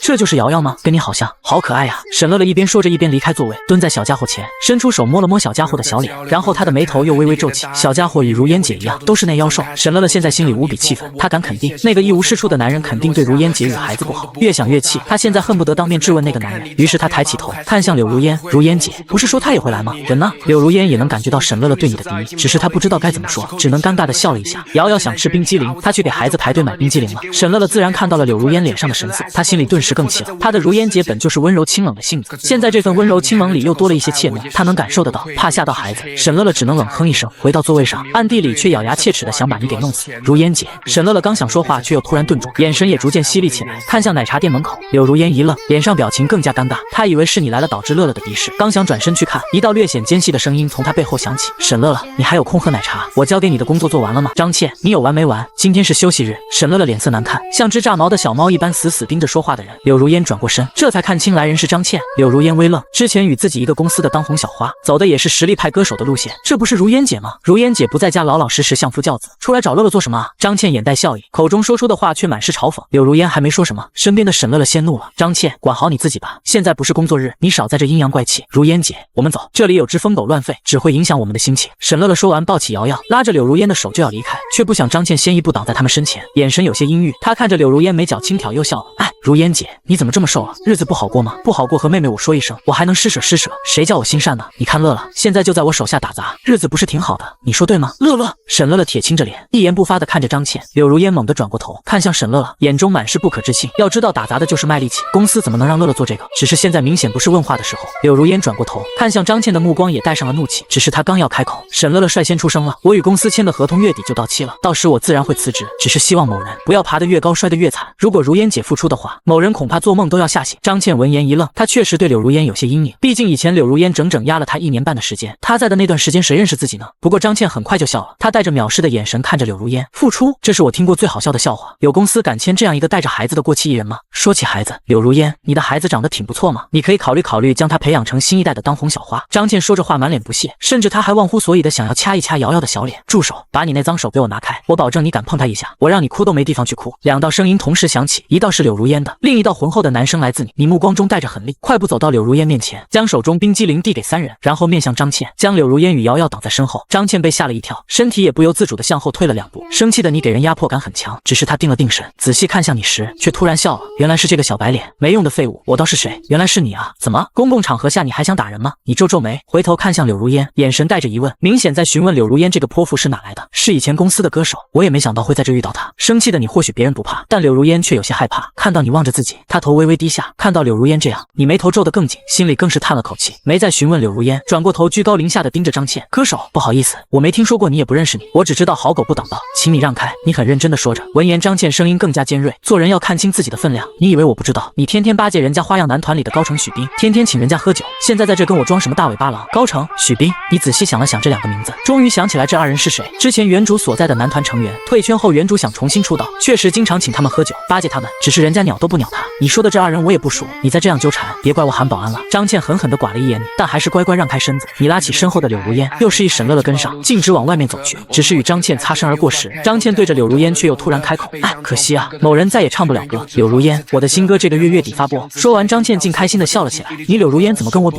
张倩渐渐的声音回荡在几人耳边。沈乐乐恨不得现在就冲上去给她一耳光。明明知道如烟姐喜欢唱歌，现在又唱不了，她这么说简直是杀人诛心。你脚步也为之一顿，深深看了眼张倩，然后面无表情地继续向外走去。柳如烟没有说话，只是轻轻抿了抿嘴。然而这时一道稚嫩的童音却忽然响起，声音清脆又坚定：“妈妈唱歌比你好听，你是个坏阿姨。”众人愕然，谁都没想到小家伙这时会为自己的妈妈发声。你只是愣了1秒，然后面带微笑地揉了揉小家伙的脑袋。厉害，果然是自己的女儿。本来心里还有些气，瑶瑶一出声，心里的气立刻抛到了九霄云外，没有理会张倩的反应。几人就此离开这个是非之地。一行人来到一家餐厅，柳如烟与沈乐乐2人聊着天。之前一直走在路上，有些事他心里担心却没有问，现在终于坐下，四周没有外人。他拉着沈乐乐的手，终于问出了他一直想问的问题：乐乐，你怎么会给张倩打杂呢？还有云姐呢？她现在在做什么？云姐是柳如烟之前的经纪人，年龄快40岁了，待她一直很好，如女儿一般。听到柳如烟的问话，沈乐乐神色难掩低落。在你走后，云姐没过多久就被辞退了，她找了好久工作都没找到，后来她母亲更是生病住院，她需要一直在医院照顾她的母亲，就只找了一份保姆工作。柳如烟没想到云姐现在竟然沦落到这种地步，她眼前有些恍惚，依稀能看到那时云姐做事时干脆利落的模样。2人都沉默下来，柳如烟抿了抿嘴，她知道这一切都怪自己，若不是自己的任性，云姐不会这样。她为自己违抗过那么多次公司的命令，自己有钱图使公司自然不会说什么，自己拍拍屁股说退就退之后，可想而知云姐会遭遇什么样的对待。气氛有些沉闷，几人草草吃过饭后，沈乐乐又与柳如烟说了一会儿话，便匆匆离去。柳如烟的心情一直很低落，本来一家3口约好下午陪瑶瑶去游乐园玩，可是她现在连玩的心情都没有了。你自然能感受到她的心情，想说些什么，但最后还是没有说出口。其实你也不懂，为什么柳如烟当初像是被灌了迷魂药一样要和自己结婚，原主不知道，你更不知道。柳如烟想回家了，她想一个人静静，只是当她看到瑶瑶期望的眼神时，又有些于心不忍。为了不让瑶瑶失望，最后一家3口还是来到了游乐园。小家伙很开心，他是第一次来到游乐园，拉着你的手就要往里冲。柳如烟这时也勉强打起了精神，她不想以后瑶瑶回忆起第一次的游乐园之旅时，自己是悲伤的。一家人率先体验了旋转木马，之后又玩了几个项目，天色也在不知不觉中暗淡下来，游乐场也亮起了七彩灯光。最后一个项目是摩天轮，等你抱着瑶瑶与柳如烟开门坐进里面时，瑶瑶已经趴在你怀里熟睡过去。摩天轮缓缓上升，地上闪烁着七彩光芒的建筑逐渐缩小，你不知道的是，柳如烟也是第一次来游乐园玩，更是第一次坐摩天轮。她的一双杏眼好奇地看着座舱外，眼睛里面闪闪发亮。她看着窗外，你看着她，许是察觉到了你的目光，她的耳垂慢慢泛红，娇嗔地白了一眼你。你还是第一次见到这种目光，有些吃不消。摩天轮上自带的灯光照着她消瘦的脸，你突然感觉有些晃眼呢。摩天轮还在缓缓上升，下一刻城堡内的四处几乎在一瞬间同时往空中放起了烟花。烟花绽放的这一刻，你清晰地看到柳如烟脸上露出一抹倾城的微笑，那是发自内心的笑，你都有些看呆了。摩天轮这时也慢慢升到最高处，烟火更加清晰，柳如烟的俏脸也更加迷人。你不用再像之前那样害怕。烟花声中你的声音有些轻，柳如烟没有听清，她转过脸来看着你，带着疑问。你没有看她，继续看着空中绚丽的花火。你太温柔了，这样不好，会被欺负。你不用再像以前那样害怕，我知道的。你想唱歌，我也知道，你有很多事想要去做，放心去吧，瑶瑶有我照顾呢。柳如烟没有回应，你转过脸来，就看到她脸上已是两行晶莹，她抿着嘴，眼睛一眨不眨地望着你，眼神中那浓烈的委屈与复杂像是要将你淹没。你一下子就紧张了起来，不明白，好端端的怎么突然就哭了呢？你是谁？柳如烟一直紧紧盯着你，那双杏仁眼中已是水雾一片，清脆的声音不大，但落在你心间却是那么响亮。你默然，空气渐渐沉默，似乎连烟花的声音都消失了。好半天，你才朝他温柔地笑了笑，然后开口，声音突然有些沙哑：“我是霍廷耀。”柳如烟继续看着你，你的笑容让他感觉自己的心跳突然乱了，如小鹿乱撞一般。你的回答更是他想不到的。他看着你清澈到发亮的眼眸，眼泪突然落得更快。他抱着自己的双腿，将脑袋埋下，轻声抽泣，然后开口：“对啊，你是霍廷耀，你不是他还能是谁呢？我给你讲个俗套的故事吧。以前孤儿院里有个小女孩，她很胆小，但孤儿院里一直有个比她大1岁的哥哥保护她。有一天，她被一群男孩欺负了，那个哥哥将她挡在身后，始终没让她受到一点伤害，自己却是遍体鳞伤。那时在她眼里，那个比她大1岁的哥哥就是她的天。可是，在那之后，哥哥就消失了。直到后来，她长大了，再次见到了那个哥哥，也如愿以偿地嫁给了他。你听完后却有些哑然，现在终于明白了一些事。柳如烟抬起头，泪眼朦胧，整个人显得那么孤单又可怜。她终于将她心底的秘密说了出来，没人懂她的倔强，所有人都为她不值，只有她自己坚信自己是值得的。可是结果却是那么糟糕，她也曾无数次后悔过，直到现在的你出现。她问他是谁，他说他是霍廷耀，这就够了。你眼中的柔和满意，突然能理解柳如烟的心情了。看到你眼中的温柔与爱惜，柳如烟再也忍不住，直接扑到你的怀里，与瑶瑶抢着怀里的位置，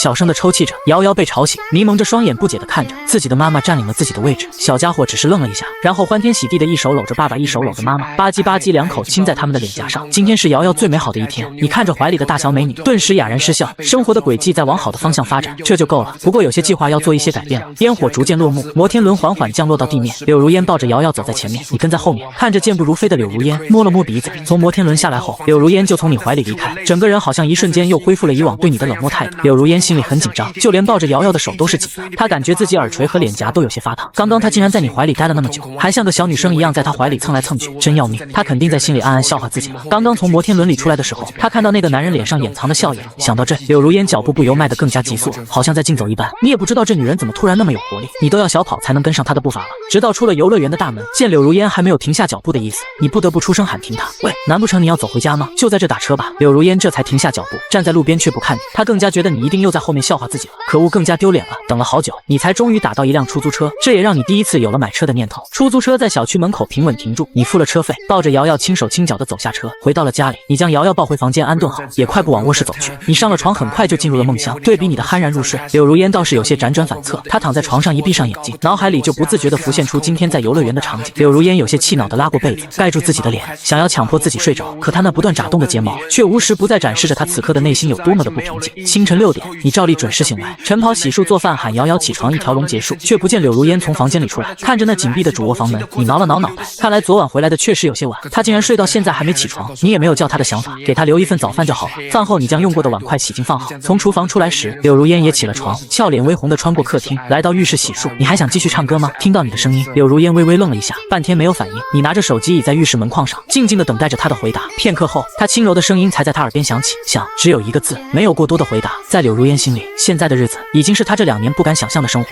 而唱歌是很遥远的梦想，只能埋在心中。你没有再问，只是点点头，便拿着手机回到侧卧，打开抖音后台私信翻找着。你的后台私信早就爆炸，自从第一个视频发布之后，你只大概刷了一下，后面一直没看，现在想再翻找很困难，但你还是默默滑动着屏幕，耐心的一条条过滤着。终于你的眼睛陡然一亮，随即点开其中一条私信，看着私信里的内容，你手指不自觉地敲打着屏幕，做着某些考虑。本来你发视频的初衷只为了赚钱，等赚到足够多的钱将瑶瑶和柳如烟安顿好，你再功成身退。可是经历昨天的事情，你改变了想法。这条私信的内容很简单：殷海娱乐诚邀先生加入我们的团队，以先生的音乐才华，我们会以最快的时间将您打造成超一线巨星。私信最后面是殷海娱乐的联系电话。殷海娱乐是华国娱乐公司的3巨头之一，这个世界的抖音平台就是殷海娱乐的子公司。只是稍稍想了一下，你便不再犹豫，输入殷海娱乐的联系电话，拨打了过去。电话只响了几声便被接通，听筒里传来一道御姐声：喂，你好，请问哪位？你好，我的抖音账号名字叫星瑶，我收到你们公司的邀约私信，请问现在方便聊一下吗？此刻远在魔都的抖音总部，杨思琪接到电话，神情微微发愣。他没想到这个名叫星瑶的创作者真的会给他来电话，毕竟距离他发私信邀约对方已经过去几天，他还以为对方不会涉足娱乐圈。喂，还在吗？电话那头好听的男声传来，杨思琪陡然反应过来，然后他的脸上止不住浮现出一道喜色。要知道这几天要说网上最火的，无疑就是这个神秘的家伙。星瑶先生，我是殷海娱乐人力行政部副部长杨思琪，请问你是要加入我们殷海娱乐吗？你好，杨部长，不好意思，我暂时没有涉足娱乐圈的想法，但是我想给你们推荐一个歌手，不知道贵公司有没有这个意愿？杨思琪不由有些失望，苦笑着摇摇头，他想要的是星瑶。星瑶先生，是这样的，我只是副部长，如果是你要来的话，以你的名气，我完全可以自己做主，可是若是别人，我恐怕也没这个权利直接答应你，即便心里有些不情愿。杨思琪还是认真的对你解释着，我可以给你保证，他是个很有实力的歌手，而且我会给他写歌。另外，你们公司以后如果有需要歌的话，我可以做你们殷海娱乐的音乐人，不过肯定有条件，不要什么人的都来找我写歌，我看不上眼的不写。如果你同意的话，具体细则我们可以再谈，你觉得怎么样？电话那头，你语气淡淡的说着。杨思琪渐渐沉默了下来，此刻他的脑海在飞速的转动着，思索着这里面的利益。片刻后，杨思琪承认他心动了，可是公司不是他一言堂，他还是得向上一级反映。星瑶先生，这不是我一个人能决定的事情，我这边和公司商量一下，再给你答复，不管成与不成，我都会尽快回复你。好，那我期待你的回复。电话挂断，杨思琪没再犹豫，他拿起手机，步履匆匆的推门而去。你这边放下手机，思索了片刻，还是决定等一等对方的回复。毕竟殷海娱乐是华国3巨头之一，起步就比别的公司高。如果这不行的话，你会再想办法找下一家，算是完成了一件心事。你松了口气，打开房门，从侧卧走了出来。瑶瑶还在乖巧的玩着玩具，嘴里还不时嘟囔着什么。柳如烟已经洗漱完毕，正坐在餐桌前吃着饭，听到开门声，她抬起头看了一眼你，又装作若无其事的低头吃饭。只是她脸上的羞意却正好落在你眼中，还有那双熊猫眼，鬼知道她昨晚到底在想什么，竟然失眠了。你更加蒙圈，不知道她在害羞个什么。你没有和柳如烟说娱乐公司的事，还没谱的事情，现在说了也没用，没有再看她。房门这时却突然被人敲醒，你疑惑的看向柳如烟，却发现柳如烟同样一脸疑惑的看向自己，这让你更加疑惑。你和柳如烟都是孤儿，自家万年没人上门做客，这会是谁呢？房门持续响着，而且声音越来越大，明显外面的人一时得不到回应，更加用力了。你皱眉，这人好没礼貌，只是一时没人应就用这么大力气吗？你没有再等，面色微冷，起身快步向大门处走去，却不想这时外面的人突然喊了起来：小霍，快开门，我知道你在家，我们是你高哥许哥啊，你不是天天发信息请我们喝酒吗？听到这2个贱嗖嗖的声音，你脸色彻底黑了下来。柳如烟更是脸色一变，皱着眉面带厌恶的看向房门处。瑶瑶早已放下玩具，跑到了柳如烟怀里，剧烈的敲门声将她吓到了。你转头时恰巧看到这一幕，脸色更黑，甚至带着厮杀气。妈的，自己哄了这么多天才将自己的小宝贝哄好，这俩竟然敢这样吓他，不可原谅。你打开门，映入眼帘的正是你之前所在男团的高成和许斌，他们脸上带着揶揄的笑，想要越过你看向屋内，却不想屋内的视角被你挡得严严实实。小霍，怎么这么晚才开门啊？是不欢迎我俩啊？看到他们这嘴脸，你真的恨不得一拳塞他们脸上。以前组合在一起的时候，平日里这2人都一口一个霍哥叫着，都是因为原深是以前男团的颜值担当，当初就属原深最火，才会带动这个男团出道。你和柳如烟谈恋爱时，他们还都无比羡慕，可后来2人退圈，变得默默无闻时，他们的嘴脸就变了，一口一个小霍，极尽嘲讽。这样的人原深竟然还想着巴结他们，真够搞笑的。你又不是原深那个大傻子，自然不会给他们俩好脸色。你知道还问，这里不欢迎你俩，从哪来回哪去吧。右边的高成却舔着个脸上前一步，小霍今天心情不好，你之前不是一直想见我们吗？我们来了你怎么这个态度？我知道了，是不是没喝酒？来，高哥陪你喝2杯再说。要是之前的你，肯定早就高高兴兴的将几人迎进门喝酒去，可你不是他，你顺带着将门关上，侧身避过高成伸过来的手，表情依旧冷漠。我戒酒了，以后也不会喝了，还有我不想再见到你们，以后别来找我。高成上前的脚步一顿，定睛看着你，又转头与许斌相视一眼，2人都笑了。小斌，我没听错吧？他说不想见我们。高成掏耳朵，装出一副不可思议的样子。许斌同样笑着，高哥，你没听错，人家这是下逐客令了，厉害了。倩姐果然没说错，有人脑子出问题了，还以为自己像以前那样风光呢。高成瞬间变脸，脸色也变冷下来。怎么跟你脸了？忘记之前你是怎么求我们的了？你看着眼前小丑般的2人，满脸无语，搁着表演川剧变脸呢，还一唱一和。你下意识的转头看了眼紧闭的房门，想着瑶瑶和柳如烟还在家里，在这里吵架会吓到他们母女俩。你抬手拍了一下高成的肩膀，挥手做出驱赶状，走，有话出去再说。说完，你没等高成2人反应过来，一手拉着一个就往外面走去。等高成与许斌反应过来，激恼的想挣开你的手时，却发现你力气竟出奇的大，怎么挣都挣不脱你的前肢。一路走到楼层外面，你才松开他们。你们打哪来回哪去？我不想再说第2遍。高成和许斌2人脸上已经涨红，他们可是跟倩姐打了包票的，没想到会吃瘪。但是刚刚你的力气吓到他们了，他们一时有些不敢妄动。你不想知道我们来找你干嘛的吗？高成说完，许斌似乎是怕你再拒绝，忙接着高成的话说道：我们可是来邀请你回男团的，你不是一直想回来吗？你斜眼看着他们，想听听他们憋着什么脏水。水。高成与许冰见你好像有些异动的样子，眼中都露出一丝得意之色。你不是一直想回来吗？还说是柳如烟毁了你前程，现在我们可以帮助你回来，但是你要和柳如烟离婚，怎么样？简单吧？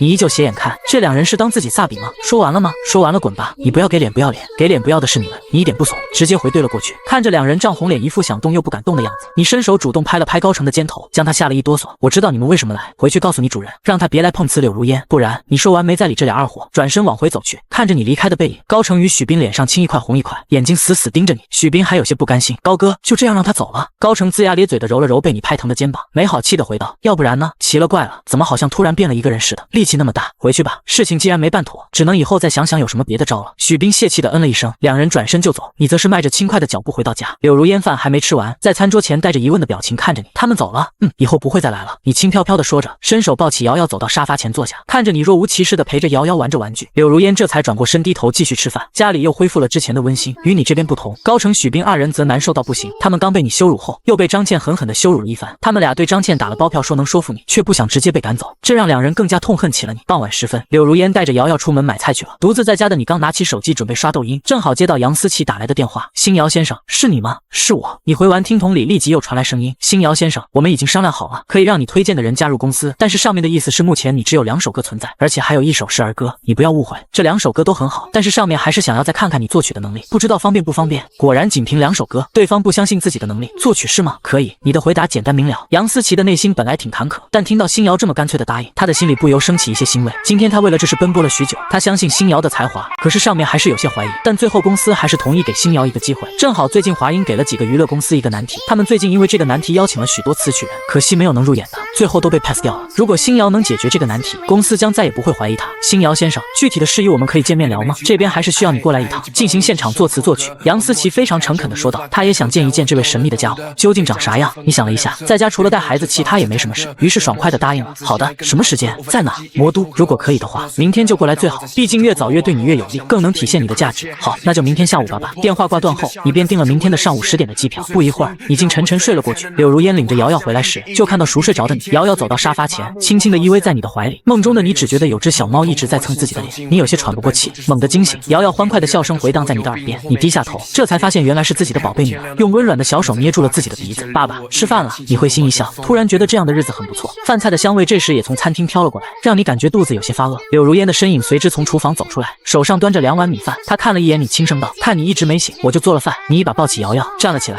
色香味俱全，看得我都饿了。听到你的夸赞，柳如烟有些羞涩，她点点头，又返回厨房端了1碗米饭上桌。一家人吃着饭，你往瑶瑶碗中加了1块小酥肉，转头看向柳如烟说道：对了，我明天要出去一趟，暂时不知几天能回来。柳如烟正喝着汤，突然听到你的话，一下子被呛住，止不住咳嗽起来。你忙递上纸巾，面带担心。柳如烟接过纸巾，背过身去擦着嘴。听到你突然要出去，她确实有些慌乱，她不知道该不该去问你要去哪。明明1周前还想逃的她，现在听说你要出门，竟然下意识的有些不悦。还是瑶瑶问了出来，爸爸要去哪呀？你揉了揉她的小脑袋，爸爸要去给妈妈找工作了。然后目光看向柳如烟，不好意思啊，没有问你的意见就为你决定了，只是瑶瑶说你喜欢唱歌，我想你应该是喜欢的吧，之前事情还没做好就没跟你说，现在别人公司约我过去谈一下，这次谈成了，你就可以光明正大的付出了，继续去唱歌。英海娱乐应该还是不错的。他让自己唱歌。柳如烟下意识的看向你，你很认真。两人对视，柳如烟杏仁眸子中突然弥漫上水雾，眼眶微微泛红，一双美眸突然温柔如水，这倒让你有些吃不消了。低头扒饭，柳如烟没想到自己竟然真的有一天还能继续唱歌，而且还是这个男人主动为自己选择的。谢谢你，我喜欢唱歌，很喜欢很喜欢。柳如烟轻声说着，声音越发坚定。她喜欢唱歌，而且她还想让乐乐和云姐更好，不再受欺负。自从和沈乐乐见面过后，她一直在担心着他们。不用谢，你喜欢这就够了。你抬头笑意温柔。翌日清晨，你们快回去吧，我估计最多就那么1-2天我就回来了，别担心。你叫停一辆去往机场的出租车，转身对着柳如烟说道。柳如烟点点头，眼中竟有不舍神色。明明之前她还恨不得逃离你，没想到短短几天时间，她会对她的离去而感到不舍。好好的出去2天，怎么搞得跟生死离别一样？你狠下心来不再看他，转身坐进出租车内，车子驶离，后视镜中的2道身影逐渐变小。你闭上双眸，心中说不出是什么滋味。3小时后，你刚下飞机就感受到了魔都的热情。对比江城来说，这里的人太多了。跟着汹涌的人潮，你艰难地挪动着身体，一直走到5号出口，才稍稍松口气。站在出口前，你看向外面举着牌子的大队人马，找着属于自己的名字。在来之前，你就与杨思琪约好时间，他会在出口这里接你。现场举牌子的人太多，好多都是粉丝接机，这让你找了许久，才终于看到一个穿着职业套装的高挑女子。她手里举的赫然是星瑶的牌子。你快步走上前去，对她挥了挥手。你好，你是杨部长吗？我是星瑶，现实名叫霍廷耀，抱歉让你久等了。杨思琪看着眼前的人，眼中闪过一丝诧异之色，但她很好的掩饰了起来。知道你年轻，但没想到就会如此年轻。像大学刚毕业的一样，而且长着一张完全符合成为明星的脸。杨思琪不免有些遗憾，要是能签约你那该多好。你好，我是杨思琪，这里人太多，我车停在地下停车场，现在正到饭点，咱们先找个地方吃饭再详谈。好，你点点头，与杨思琪并肩往外面走去。杨思琪果然是久经职场的人，他一边走着一边找话题与你聊着天。他本以为你这种小年轻不怎么会聊天，可接触下来，却发现对方竟然能跟上自己的话题侃侃而谈，一点都不像其他的小年轻一样腼腆，这让杨思琪不由又高看你一眼。果然优秀的人到哪都吃得开，你可不知道杨思琪又对你高看了一眼。如果你要是知道，肯定很无语，自己有着2世的记忆，加起来50多岁的人了，要是这点情商都没有，那自己可以直接找个绳子。两人上了车，你看着窗外繁华的魔都，杨思琪不时给你介绍着当地的特色。只一会儿，两人就到了一家特色餐厅，等待上菜的时候，杨思琪才说起正事，我就叫你霍先生吧，不知道你这次推荐的是谁，素人还是职业歌手？不知道杨部长听说过柳如烟没？以前是歌手，不过后来退圈了，现在算是复出吧。谈起正事，你神色也认真起来。杨思琪皱皱眉，他听过柳如烟的歌，2年前的当红小花，唱功确实很好，不过他皱眉的原因是，当初柳如烟是因为恋情曝光被迫退圈，而且恋爱的对象好像还是个毫无作为的小白脸，这就很不好处理。杨思琪思索了片刻，将额前的一缕秀发撇至耳后，这才定睛看向你。我知道他，不知道霍先生与他是什么关系？知道他以前为什么退圈吗？你看着杨思琪的眼睛淡淡道，夫妻，她是我妻子。即便是久经沙场的杨思琪，在听到你的回答时也不由瞠目。夫妻，他就是传说中的那个小白脸？开什么玩笑，难不成柳如烟与那个离婚了又找了一个？看到杨思琪的表情，你猜到了他在想些什么，不由苦笑道，你想的没错，我就是当初与他被曝光恋情一起退圈的那个。杨思琪突然不知道该说什么了，他听过柳如烟，但不知道他和谁在一起了。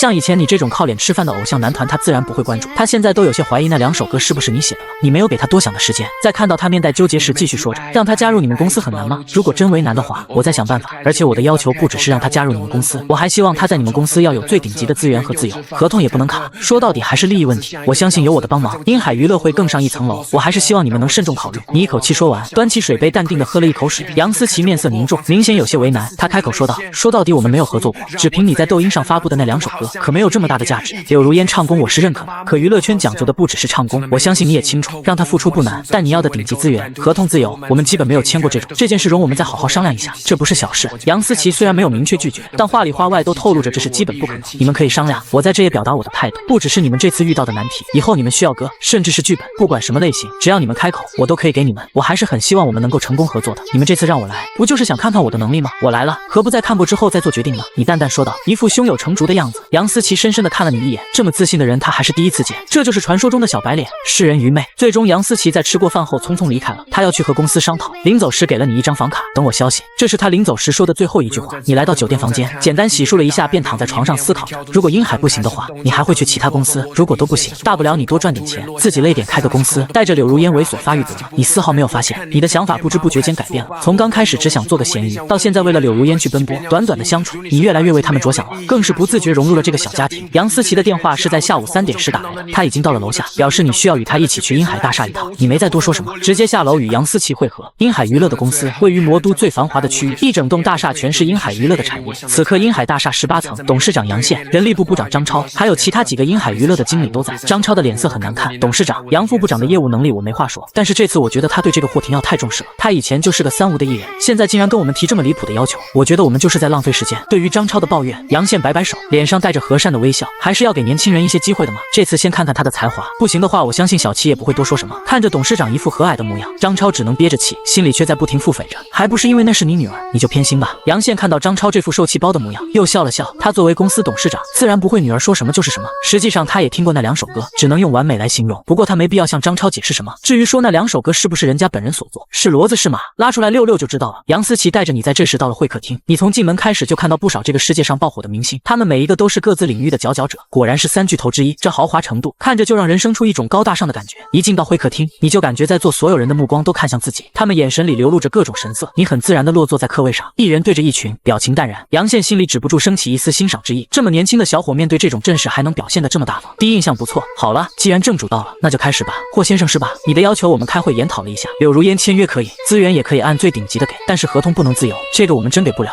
没有这么签的，你应该能理解我的意思吧？你点点头，自然知道，理解。所以合同签多久呢？杨宪呵呵笑着，直视着你，5年，我们以最顶级的资源培养他，并且他想发什么歌，参加什么活动我们不限制。你眉头微皱，丝毫没畏惧他的目光，同样直视着他。5年太长，我相信我的能力，你们的资源加我的才华，1年之内他必是顶流，或许都不要1年，所以我最多能答应的是2年，于1年给你公司带来足够多的利益，可以了。这2年柳如烟的歌不需要你们操心，而且我可以免费帮你们英海写歌，但数量有限，大话谁不会说？1年之内内成顶流，你在做梦吗？你刚说完，就见坐在杨思琪边上的一个秃顶男人嗤笑了一下，眼神轻蔑地看着自己说道：“你只瞥了一眼他，没有理会，继续盯着杨宪。”杨宪眯了眯眼，手指轻轻敲动桌面，脸上笑意越加明显。年轻人有自信是好事，2年也不是不可以，但这一切都要看你的实力。这次请你过来，一方面是谈合作，另一方面最近华音下发了个全民活动，要求每个公司都要参与，但是只有一首歌能当选，我想拿下他，不知道你有没有这个实力呢？你微微点头，我来不就是为了这个活动吗？具体活动细则让杨副部长跟你交接吧，那我就等待你的好消息了。只要你的歌被认可，我这边可以马上签合同。杨宪轻轻笑着，做出了最后的决定，一切谈妥，你也放松下来。站起身与杨宪握了握手，便和杨思琪离开了会客厅。杨思琪有些唏嘘，他没想到父亲会答应这么离谱的条件。不过这次的活动确实很重要，官方下场举办的活动，届时获得当选歌曲的公司自然会获得官方的青睐，其中的好处不言而喻。杨思琪在看你时眼神有些复杂，他挺希望你能一鸣惊人的，这就代表着自己的眼光是对的，那时候公司的一些闲言碎语自然会不攻自破。看下吧，这是这次活动的细则，只有3天时间给你创作，希望你能如愿，我也希望我们能合作成功。杨思琪从抽屉中拿出一个文件袋，递到你面前说道：“你打开文件袋，映入眼帘的是一个大大的标题：平凡的英雄。”看到这几个大字，你神色立马严肃起来，继续往下看去。办公室内很安静，只有你翻动文件的声音。你的表情是自穿越以来最严肃的一次。你翻过文件，下面有几张照片，第一张是一群医生护士们穿着防护服，第二张是3个消防员，他们身后是被扑灭的大火，第3张是几名只有背影的战士，看不到他们的脸，第4张是快要倒塌的教室，一名教师正抱着一个孩子递给外面的人，而他的身后已空无一人，他是最后一个。看完所有文件，你将文件一一整理好收起，深深吸了口气。杨思琪也在这时打破了办公室的这份安静。怎么样，你可以吗？你只有3天时间，3天后华音就要结束这次甄选了。你点点头，放心吧，交给我，3天内我肯定给你们，给他们一个满意的答复。说完，你将文件收起，站起身来。那就这样，你给我准备一些曲稿纸，我回酒店慢慢研究。好，我送你。杨思琪也不磨蹭，他知道3天时间想创作出一首好歌来很难。晚上酒店中，你洗过澡来到书桌前，你将曲稿纸平铺在桌上，提起笔默默地思考着。你思考了许久，才决定下来，就它了，只要平凡。第2天，你简单吃过早饭，没有通知杨思琪，独自一人打车来到鹰海娱乐。杨思琪还在办公室里忙着工作，突然看到你造访，他很是惊讶。你还有空来我这？只有3天时间啊，大哥，还不快去想歌去？写什么歌？写完了。你笑笑，在杨思琪的满脸震惊下，将曲稿纸递给他，先看一下，我觉得这首应该可以吧。杨思琪像看怪物一样看着你，干练的御姐少见的情绪有些失控。开什么玩笑？一个晚上能写出什么好歌来？他不会随便糊弄过去吧？杨思琪皱着眉接过曲稿纸，他昨天还觉得这年轻人稳重优秀，今天对方就来打自己的脸了，他倒要看看他一个晚上写出来个什么。杨思琪将目光放到曲稿纸上，看到歌名时他还一脸淡定，可接下来当他慢慢看完歌词时，整个人都惊呆了。这是什么神仙歌词？处处写着平凡，却处处透露着不平凡，通篇没提一句英雄，却句句是英雄。这个歌词指点主题。随后杨思琪又迫不及待地看向曲谱，片刻后他忽然抬起头看向你，眼中放光。这真是你一晚上写出来的？你摸了摸鼻子，不然呢？我可是熬了一晚才做出来的。怎么样，这首歌行吗？杨思琪眼睛愈发璀璨，他紧紧盯着你，你真是太厉害了，我的选择果然没错。你能唱一下给我听听吗？我想听听唱出来的效果。可以啊，你点头，闭上眼睛，稍稍酝酿一下情绪，这才轻声唱起。也许很远，或是昨天，在这里或在对岸，长途辗转，离合悲欢，人聚又人散。一曲结束，杨思琪还沉浸在歌声中不可自拔，直至你轻轻咳嗽了2下，他才恍然回过神来，慌张地擦了擦脸上的泪痕，眼睛愈发璀璨，璀璨到你都不好意思再直视他。可以吧？太可以了，顾小友，真没想到你能给我们这么大的一个惊喜啊！办公室的门突然被推开，杨宪一边鼓着掌一边往里走着，脸上带着明显被惊喜到的神色说着，他的身后跟着人力部部长张超。此刻张超明显带着满脸震惊，他都不敢相信，这才多久你就真做出歌来了，还是这么完美的一首歌。爸，你怎么不敲门就进来了？看到来人，杨思琪神色有些慌张，他偷偷又擦了擦脸上的泪痕，面带不满地对着杨宪喊道。杨宪却丝毫没有悔改的意思，依旧笑呵呵的，只是看着自家宝贝女儿的眼神有些怪异。他都多久没有见过自家女儿这副小女人姿态了？我要不来，怎么能知道顾小友做了一首这么好的歌呢？你无语，这直接从霍先生变成顾小友了，果然是生意人，能给他带来利益的就是亲人。过奖了，杨董事长，您满意就好，非常满意。顾小友，现在歌有了，那么只要这首歌被华音选上，与柳如烟的合同我们便立马签署。现在我先跟顾小友签订一个合作协议吧，也省得顾小友担心不是。杨宪笑着点头，你终于松了口气，你知道这是算是8、9不离10了。一行人就地签署合作协议，只要歌被选上，那么你之前与鹰海娱乐所说的合作将会立马展开。签署完毕后，你对着杨宪告辞，杨董事长，既然事情定下，那小子就先行离开了。好，也希望我们日后合作愉快。你微微点头，拿着合作协议转身往办公室门外走去。我送你吧，眼见你要走，杨思琪突然说道，他刚刚一直都有些不敢看你，自己之前竟然像个迷妹一样看着你，这对一个御姐来说就很羞耻啊。只是现在你要走了，他的心里突然莫名的有些不舍。小琪啊，我记得你不是还有工作没做完吗？小霍就不是小孩子了，哪里需要你你送来送去的。你转头还未说话，对面的杨宪突然先说了起来。你见状带着谢意对杨思琪笑了笑，谢谢杨部长的好意了，我自己打车回去就好。说完你转过身走出办公室，顺带将门轻轻关上，这才大步离开。而办公室内的杨思琪此刻像只发怒的小猫，突然炸毛，爸你什么意思？人家刚送来哥你转脸就让人走，哪有你这样的？还在房间里的张超看到这个场景，突然浑身发毛，咽了口水，连忙说道，那个我还有些工作没处理，我先告辞告辞。没等杨宪说话，张超一溜烟窜了出去，顺带将门关严，直到出门后他才擦了擦脑门上的细汗。杨宪看着女儿的样子也不发怒，只是有些语重心长，小琪啊，你也不小了，该找个对象了，顾小子是挺不错，但你可别忘了人家是有老婆的，而且据我所知他还有个女儿吧。杨思琪突然沉默片刻后才冷冷地说道，我当然知道，我送他只是因为他是我邀约过来的，就这么简单。玉姐又恢复了高冷，这气质连他父亲杨宪都有些发怵。行行行，你知道就好，我突然想起我也还有工作要做。说完杨宪拔腿就走，只是刚走出门去，突然又将脑袋探了进来。我说真的，乖女儿，你都26了，真该找个对象了。滚！好嘞，不催了，老子现在就滚。刚回到酒店，你还没选好机票呢。杨思琪的电话却打了进来，喂，霍先生，真好不意思，我爸的语气不太好，我代他向你道歉。电话里杨思琪表达着歉意，语气有些冷，像是还在生某人的气一样。你有些惊讶，并没有把这件事放在心上，而且杨宪表达的已经很委婉了，作为资本大佬他已经很给面子了，至于有没有卸磨杀驴的意思，见惯了资本市场形形色色的人，你对此早已了然。没事没事，我并没有觉得有什么不对，你不用放在心上。听到你这么说，杨思琪的语气也稍稍缓和了下来，你不在意就好。对了，你现在在回酒店的路上吗？我现在已经到酒店了，我准备收拾一下订好机票就回江城去。电话那头却沉默了一下，紧接着杨思琪的声音又传了过来，是这样的，霍先生你最好再等2天，如果你的歌词被选上，估计华音那边还需要你的协助，毕竟词曲都是你做的，你对这首歌的理解最深。听到杨思琪的话，你打算回家的算盘落空，心里顿时空落落的。好吧，我知道了，那我就再待几天，谢谢你通知我。与杨思琪的电话挂断，你遗憾地放下手机，转头看向车窗外飞逝而过的风景，你有些想家里的小家伙了。想到瑶瑶，你自己都没发现，脸上莫名扬起了笑意，仿佛心有灵犀一般。柳如烟的电话这时就打了进来，你接起电话，电话那头立马传来瑶瑶的声音，喂，是爸爸吗？是小家伙啊。即便看不见瑶瑶的样子，但你脸上依旧升起姨母般的笑容，是爸爸呀。瑶瑶这是想爸爸了吗？想爸爸。妈妈问你啥时候回来。此时的家里，瑶瑶双手捧着手机，窝在柳如烟怀里，甜甜的说道。柳如烟俏脸立即爬上红晕，无奈的白了小家伙一眼，明明是他吵着要打电话给爸爸，怎么现在扯上自己了？自己可没有问过这话。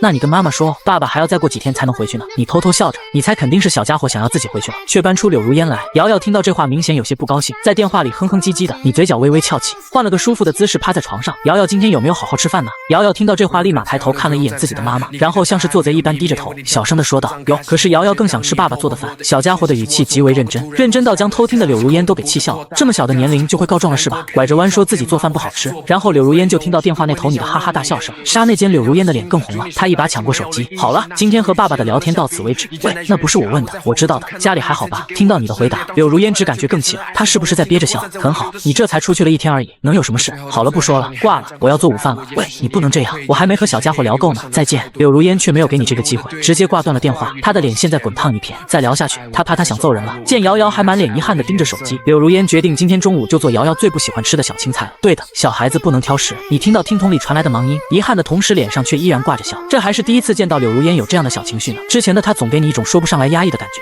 怎么说呢？你将之称之为缺少独自灵魂的人，而现在这种情况正慢慢好转，她在变回她自己，这就很好。等待的时间是漫长的，再过几天便将迎来8月。你在魔都已经过了2天，这期间你与杨思琪通过几次电话，两人的关系也不再那么生疏，至少现在杨思琪不会再一口一个先生叫着，让你听着就很别扭。你这2天依旧早起晨跑，一切好像都风平浪静。华音那边的消息还没传来，只能慢慢等着。第3天傍晚时，你却接到了一个陌生又熟悉的电话。喂，是老霍吗？我是陈峰啊。陈峰。闻言你飞速地梳理了一下原主的记忆，这是原主以前上大学时的死党啊。疯子吗？好久不见啊。想到原主记忆里陈峰的人品和性格，你微笑开口，有一个真心的朋友，貌似也挺不错的。老霍啊，你小子结婚后什么情况？电话也不接，信息也不回，是瞧不上兄弟我了吗？电话那头陈峰的责备声传来，只是里面隐隐带着的关心语气让你止不住心里发暖。只怪原主结婚后总想巴结着高某和徐某2人，连这个最好的兄弟都没时间搭理了。之前是我不好，你大人不计小人过，饶过我这次，以后见面请你吃饭给你赔罪行不？你赔罪说道，心里则又将原主暗暗骂了一顿，是人是鬼都分不清的玩意，太丢我霍廷耀的脸了，哈哈，你说的啊，那我们下次见面聊，拜拜。说完陈峰便挂了电话。你刚挂电话，杨思琪就打来了电话，你的歌被华音选中了。据杨思琪说，那边的人只是一眼就在万千投稿中选中了这首歌。杨思琪语气很激动，他给你打电话时人已到了酒店楼下，华音那边准备拍摄一个 MV， 需要词曲人你去现场指导一下。你下了楼，杨思琪看到你时捋了捋额前的碎发，双眸有些发亮，你摸摸鼻子，自动忽略了杨思琪的眼神。走吧，时间不早了，早点干早点散，还能赶上午饭。你二话不说就钻进了后座。杨思琪翻了翻白眼，前面那么大的副驾驶使坐不下你。杨思琪一边开车一边说着，话音那边负责拍摄 MV 的导演打电话来，可是一直夸你，怎么样？对 MV 和主唱歌手你有想法吗？可别去了那里掉链子了。杨思琪明显比较担心你年轻，没经历过这种阵势，放心，我有数，你丝毫看不出紧张。杨思琪从后视镜看了你一眼，发现你确实没什么紧张感，才没再说这事。二坤事后，车子停在一栋大厦门前停车场，两人一同并肩走进大厦，应该是杨思琪事先与别人约好的。你们刚进入大厦，立马有一众人迎了上来。林爷爷，你怎么亲自下来了？这要让我爸知道，他还不得骂死我啊！杨思琪快步走上前去，拉着为首老人的手撒娇道：“这个举动将你吓了一跳，玉姐撒娇，神仙也顶不住啊！”为首的老人脸上绽放出笑容，满脸宠溺：“林丫头，你少来这套，你爸还敢骂你，你不揍他，他就该烧高香了。”哈哈，林爷爷，玉姐罕见的脸红了一下，娇嗔道：“好了好了，说正事吧，这位就是顾小友吧？果然英雄出少年，一表人才，老爷子好，承蒙夸奖哈。我是霍廷耀。”你礼貌地对着老人点点头，好，又有才华又有礼貌，不愧是能写出这首歌的人。我是负责这次 MV 的导演林国奇，你要是不嫌弃的话，也跟着林丫头一起喊我林爷爷就好。林爷爷，那小子就却之不恭了。你脸上始终带着淡淡的笑容。好，小霍啊，那咱们就上楼去吧。林国奇非常高兴，连称呼都变了，他直接拉起你的手往电梯里走去，一点也没有介绍他身后其他人的想法，你只能被迫跟上。但你还是与那些中年人点头示意了一下，电梯直接升到了20层。刚出电梯，林国奇就将你拉进了录音室中。小霍，听林丫头说你唱得很好，你先唱一下可以吗？我们收到这首歌到现在还没听过呢，主唱也没定下来。好的，你点头答应。小霍，清唱还是钢琴吧？这首歌只用钢琴伴奏就好。好，谈起正事来。林国奇明显认真了许多，他将你一个人放在录音室，其他人都带了出去。随着工作人员将麦克风开启，一群中年人也都翘首以盼，看着你在录音室坐下，酝酿着情绪。进入工作状态的你很认真，外面人看来，录音室里面你的表情肉眼可见的变化。林国奇见此点点头，这才是纯粹的音乐人吗？里面你开始弹奏钢琴，只要平凡的前奏也随之响起，外面一众人顿时都屏住了呼吸，听着钢琴声，眼睛都不眨一下的看向里面。忘过对错才知答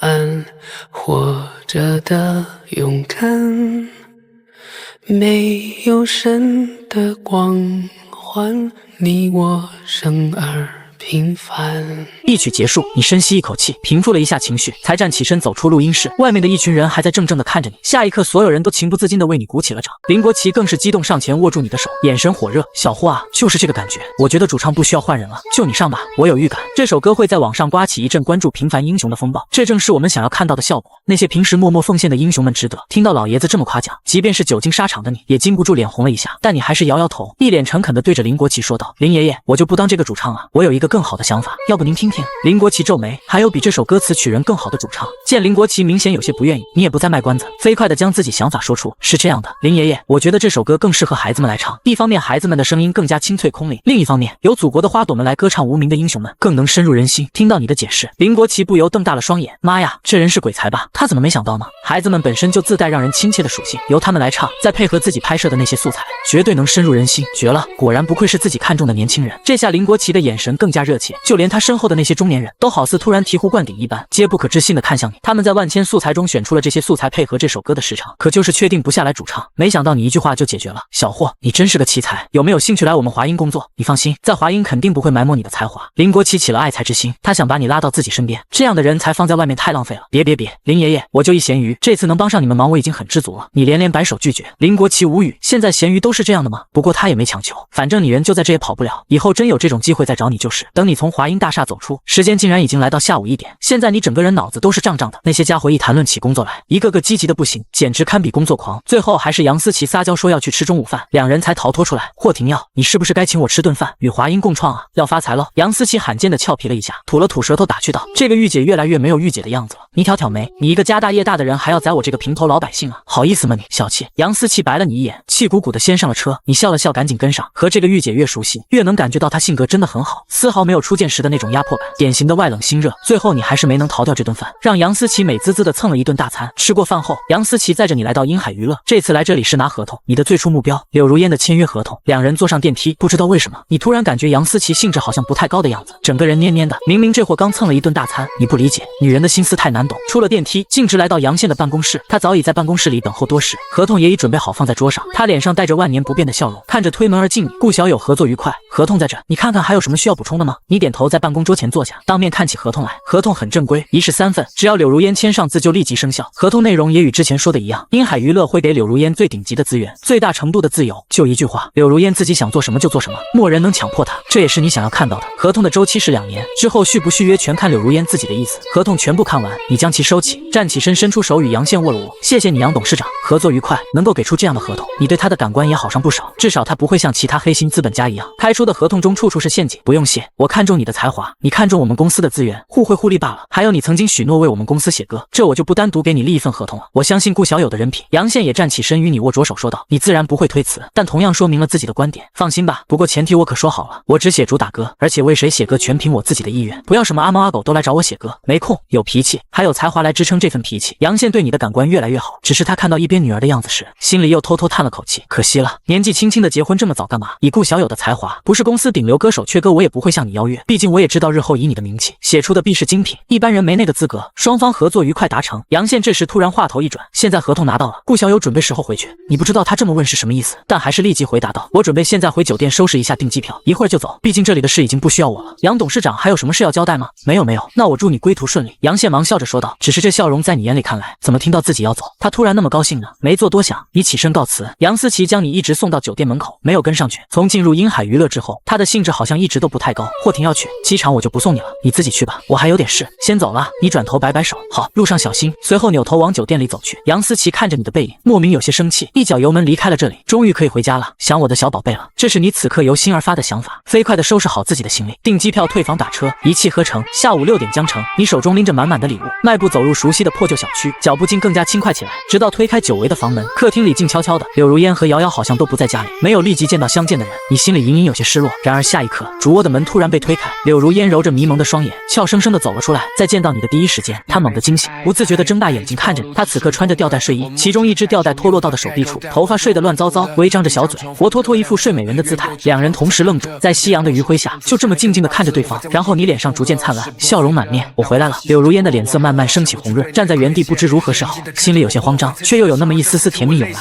她低下头轻声回应，还不忘下意识地将掉落在手臂的吊带悄悄拉到肩头。对了，这个给你。回来路边正巧看到有人在卖，闻着挺香，我就顺手买了一束。你从背后突然拿出一束薰衣草，柳如烟抿了抿嘴，她上前从你手中轻轻接过这束薰衣草，脸上已是爬满红霞。这是她收到的，她送的第一束花，薰衣草，花语是救赎与希望，她很喜欢，谢谢。柳如烟鼓起勇气抬起头，直视着你的眼睛，睫毛轻轻眨动。你吃过饭了吗？你倏然一笑，莫呢？你们肯定也没吃吧？我来做晚饭，你去叫瑶瑶起床。柳如烟的本意是想自己做，你在外面刚回来，肯定累了一天，可看到你眼中的坚持，又想到你做饭确实比自己好吃的太多，最终还是点点头。我去叫瑶瑶，她知道你回来了肯定很高兴，这2天一直在问我呢。柳如烟说着转身回到主卧，这次她并没有将门关上，而是就这么敞开着。你往里面望了望，瑶瑶四仰八叉的仰躺在床上，睡得正香。柳如烟轻手轻脚的将她抱起，她都没有反应，直到柳如烟将小家伙抱到你面前，亲了亲她的小脸，在她耳边轻轻说了一句，瑶瑶醒醒啊，爸爸回来了。瑶瑶忽然有了动作，她慢慢睁开那双可爱的杏眼，迷茫的环视一圈，然后小家伙的眼中突然有神，2只小短手对着你伸出挥舞着，是爸爸呀，爸爸抱抱，瑶瑶好想你啊。小家伙如同树袋熊一般，被你抱住后就搂着你的脖子不愿松手，一直挂在上面，就连你到厨房做饭他都不愿撒手下来。最后还是柳如烟板着脸，外加用你新买的玩具诱惑，才终于将小家伙给摘下来放到沙发上。瑶瑶一边玩着玩具，大眼睛还不时望向厨房，生怕你的身影再次消失似的。忙活了一会儿，饭菜上桌，一家人其乐融融地坐在了餐桌前。柳如烟低头看去，瑶瑶早已拿着她的小筷子大口吸溜起来，一根面条瞬间就被她吸溜下肚，同时她的一双眼睛也早变成了月牙。这种吃法像是柳如烟饿了她几天一样，让柳如烟又生气又无奈，技不如人甘拜下风，还能怎么说呢？这也让柳如烟加快了吃饭的速度。不知道为什么，他们娘俩在家时好像就没这个胃口，你一回来他们整个人莫名就放松了下来。柳如烟一边吃着一边胡思乱想着，想想就可怕，以前他们恨不得远离这个男人，短短时间下来竟然被你潜移默化的腐蚀了。餐桌上只剩下吸溜的声音，直至柳如烟吃完才发现你和瑶瑶不知何时早就吃完，两人竟同步的对她行着注目礼。柳如烟俏脸不由又是一红，忙擦擦嘴站起身来掩饰尴尬，又将桌上碗筷收起，我去洗碗，你多陪陪瑶瑶。她将你面前的碗也叠了起来，拿起往厨房走去。看着柳如烟像阵风一般飘到厨房，你摇摇头，这次真的没想跟她抢。她慌什么？爸爸，快来和瑶瑶一起搭积木。瑶瑶从凳子上跳下来，拉着你的手往沙发前走去。在你的帮忙下，瑶瑶一边搭着积木拼出小房子的形状，一边奶声奶气的笑着。你故意在这时问起了家中的近况，小家伙更是知无不言。特别在说到柳如烟时，小家伙更是将妈妈卖了个彻底。妈妈也会想爸爸，我看到了，妈妈经常会看爸爸唱歌的视频偷偷笑。你偷偷捂嘴笑，真不是有意询问这个的。关键是瑶瑶说的还很大声，丝毫没有发现柳如烟已经从厨房杀了出来。此刻柳如烟俏脸红得像个熟透的苹果，眼睛里却满是寒意，居高临下的地盯着这个卖妈求爸欢心的小叛徒。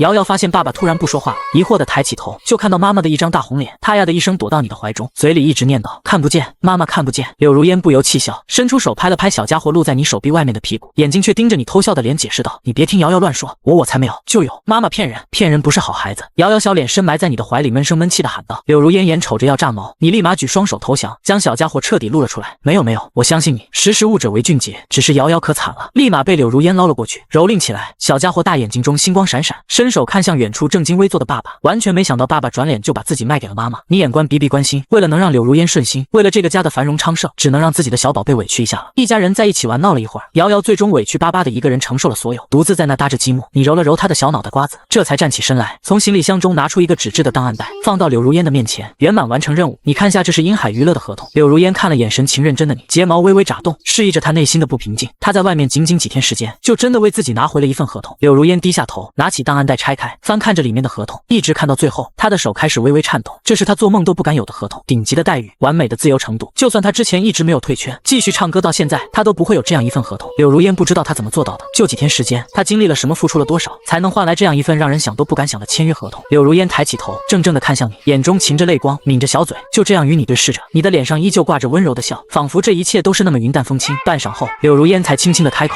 霍廷耀，其实我不唱歌也行的。”声音虽小，但却没有任何犹豫，非常坚定。你这才微微皱眉不解，明明他喜欢唱歌，想要唱歌，现在这是什么意思？有些莫名其妙。你不懂这女人脑子里到底在想些什么？为什么？你不是一直想要唱歌吗？现在机会有了，怎么还退缩了？你语气加重了一点，这还是你来到这里第一次跟他这样说话。当了一辈子单身狗的你自然不会理解。柳如烟此时心里乱糟糟的，她突然觉得就这样过下去也挺好，真去唱歌了。她害怕之后会有变化，害怕再也不会生活，再也不会像现在这样。柳如烟小嘴又轻轻抿了一下，直直地看着你，泪珠一颗颗滑落。过了片刻，她才悠悠说道：“我害怕以后会出现不好的变化。”这是柳如烟第一次直截了当地对你说出自己心中的害怕。你愣了一下，然后微皱的眉头瞬间舒展，突然笑了，笑得很温暖，拿起纸巾，抬手轻轻擦了擦柳如烟滑落在脸上的泪痕。柳如烟，你当我是什么人啊？我很认真地告诉你，你放心的去吧，不管发生什么事，这一切都不会有变化的。毕竟我可是做好了当全职奶爸的准备。柳如烟完全没想到你会这么说，还直接上手给自己擦干了眼泪。太久没有遭遇过这种亲密程度的柳如烟，顿时羞涩地低下了头，原本微红的脸瞬间通红一片，连之前的乱糟糟的心思都没空想了。你还以为他还在害怕这些乱七八糟的事情，现在已经知道了，知道柳如烟应该是害怕做出改变，毕竟在家太久没有出去过的人，总会有这种心理。于是你又开口说道：“我说真的，瑶瑶就交给我就好，我会将她照顾好的。而且你也看了，你那合同自由程度很高的，想回来随时可以回来，不用担心家里，在外面照顾好自己就行。”你说着，柳如烟却压根一句话也没听进去，她脑袋里还是刚刚你轻轻抚过自己脸的那个场景。沙发上的瑶瑶早就开始偷偷看着爸爸妈妈的互动，她明显看到妈妈低着头的脸上，嘴角都已经微微翘起了，而爸爸还在那一直唠叨个没完。小小的她不知道发生了什么，只知道妈妈现在应该是开心的，而爸爸还在担心妈妈。于是她扑到你腿上，仰着脸，眨着大眼睛，突发奇想的说道：“爸爸，瑶瑶今晚要和爸爸妈妈一起睡。”这句话一出，你瞬间石化。柳如烟更是抬头，眼神错愕的看向小家伙，一颗心扑通扑通的快要跳出了心口。好不好吗，爸爸？见你没答应，瑶瑶开启了撒娇大法，在你腿上打起了滚。你咽了口水，转头看向就连脖子都已通红一片的柳如烟，眼神闪躲。这你要问你妈妈同不同意，这要让自己怎么回答？柳如烟羞涩到有些崩溃，她慌乱的站起身，往卫生间走去。我困了，先去洗漱准备睡觉了。柳如烟仓皇逃跑，客厅里只剩下你与瑶瑶大眼瞪着小眼，你已经麻爪，完全不知道该怎么办。倒是瑶瑶从你腿上蹦起来，抱住你的脖子。妈妈说了，爸爸准备好就行。柳如烟有这么说。你转头看着紧闭的卫生间门，隐约能听到里面洗漱的声音，那就可以吧。你深吸一口小家伙身上的奶香味，给自己壮了壮胆子，自己完全是为了瑶瑶，不是因为别的。过了好一会儿，柳如烟才从卫生间里出来，不动声色的回了卧室。经过客厅时，就连看都没有往沙发这边看上一眼。你这才抱着瑶瑶站起身，来到卫生间里帮着小家伙洗漱完，自己又简单洗漱了一下，这才抱着小家伙出来。直到此刻，你的心才开始飞速跳动，从客厅到主卧，短短的距离，你好像走了许久，直到脚步彻底踏入卧室，你的脑袋已经空白一片，两辈子也没经历过这事啊。此刻很想寻求帮助，你该怎么做？做什么？柳如烟已经钻进被子中，好似睡着一般，侧着身子面朝里面，看不清她此时的具体模样，只是她那晶莹红润的耳垂显示出她现在的状态。你把门轻轻关上，关门声让柳如烟的身子小幅度抖了一下，但她依旧没有起来。你现在已经彻底摆烂了，都这样了，再紧张也没用，躺平就好。这样想着，你心态确实轻松了不少。将瑶瑶放到中间，你在床的另一侧坐下，搂过瑶瑶，开始给她讲睡前故事。今天爸爸给瑶瑶讲白雪公主的故事。很久以前，有个像瑶瑶一样可爱的小公主，她的皮肤像雪一样的白嫩。你温柔的话语声在房间里回荡，柳如烟睫毛微微动了动，那颗剧烈的心也随着故事的展开慢慢平静下来。到后来，她竟不知不觉睡着了。与她一样，瑶瑶也在你的故事中慢慢睡着。夜色已深，你见他们的呼吸慢慢平静下来，这才关上灯，钻进被子中躺了下来。枕头上都是那熟悉的淡淡清香味。你第一次知道，原来女生的枕头是这么香的。搂了搂身边的瑶瑶，伴随着香味，你也很快熟睡了过去。一夜无话。第二二天你的生物钟依旧准时，清晨6点你就醒了过来，下意识地搂住怀里柔软的娇躯，然后猛然呆住。瑶瑶什么时候这么大了？咕噜，你咽了口水，眼睛往被子里看去，你的怀里哪还有瑶瑶的身影？不是小家伙，而是柳如烟。你彻底傻眼，啥时候的事？她怎么钻自己怀里了？淡淡的清香萦绕在你的鼻尖，怀里的娇躯柔软温热，你的道心瞬间破碎，不自觉地俯下身子，直到贴近柳如烟的俏脸，你就这样停住，做着剧烈的思想斗争。然后你看到她长长的睫毛轻轻眨动，你被吓得赶紧再次坐直身子，悄悄地抽回被她压在脖子下的手臂，弓着腰，小心翼翼地下了床，窜出了卧室。到了卫生间洗漱的你满脸挫败，这大清早的也太折磨人了。你不知道的是，你刚刚走出卧室，床上的柳如烟竟睁开了好看的杏眼，微微松了口气，她捂着发烫的脸，缩进被子中，一副见不了人的模样。就在你坐起身的时候，柳如烟就醒了，她不知道自己什么时候跑到你怀里的，竟然还把你的手臂当成了枕头，就很丢脸。直到察觉到你的呼吸打在自己脸上，她心里才有些恐慌。她想干什么？想偷偷亲自己吗？自己该怎么办？柳如烟那时候慌得要死，又不敢醒来，只能继续装睡。幸好你及时止住了，要不她真的不知道该如何去面对你了。只是当你真抽身离开后，她又隐隐感觉有些失落。柳如烟不知道自己有没有准备好，只知道自己心里乱得很。过了许久，钻进被窝中的柳如烟才深深吐出一口气，顺其自然吧，一直窝到8点。柳如烟听到外面再次开门的动静，才从床上爬起，收拾一下走出房间。你已经到了厨房准备做饭，看到柳如烟出来，表情有些不自然的打了声招呼，早啊。柳如烟的表情也有些不自然，她甚至都没抬眸看你，只是轻轻回应了一声早，说完便走进卫生间洗漱。你没有多想，继续转过身做早饭。没想到柳如烟很快便洗漱完毕，径直来到了厨房，我帮你一起做吧。柳如烟表情自然，熟练的接过你手中的盆，帮你淘着米。你只是稍稍愣了一下，很快便反应过来，欣然接受了这份好意，侧过身开始洗菜。两人很有默契，像是在一起生活了多年的夫妻一般。20分钟后，金灿灿的小米粥与2碟小菜顺利出炉。你摘下围裙洗了洗手，自然的走进主卧，将已经睡到床角的瑶瑶叫醒捞起。一家人愉快的吃了一顿早饭后，你看向柳如烟说道：“对了，你是8月初去英海娱乐报道吗？”闻言，柳如烟也坐到沙发上，一双美眸轻眨。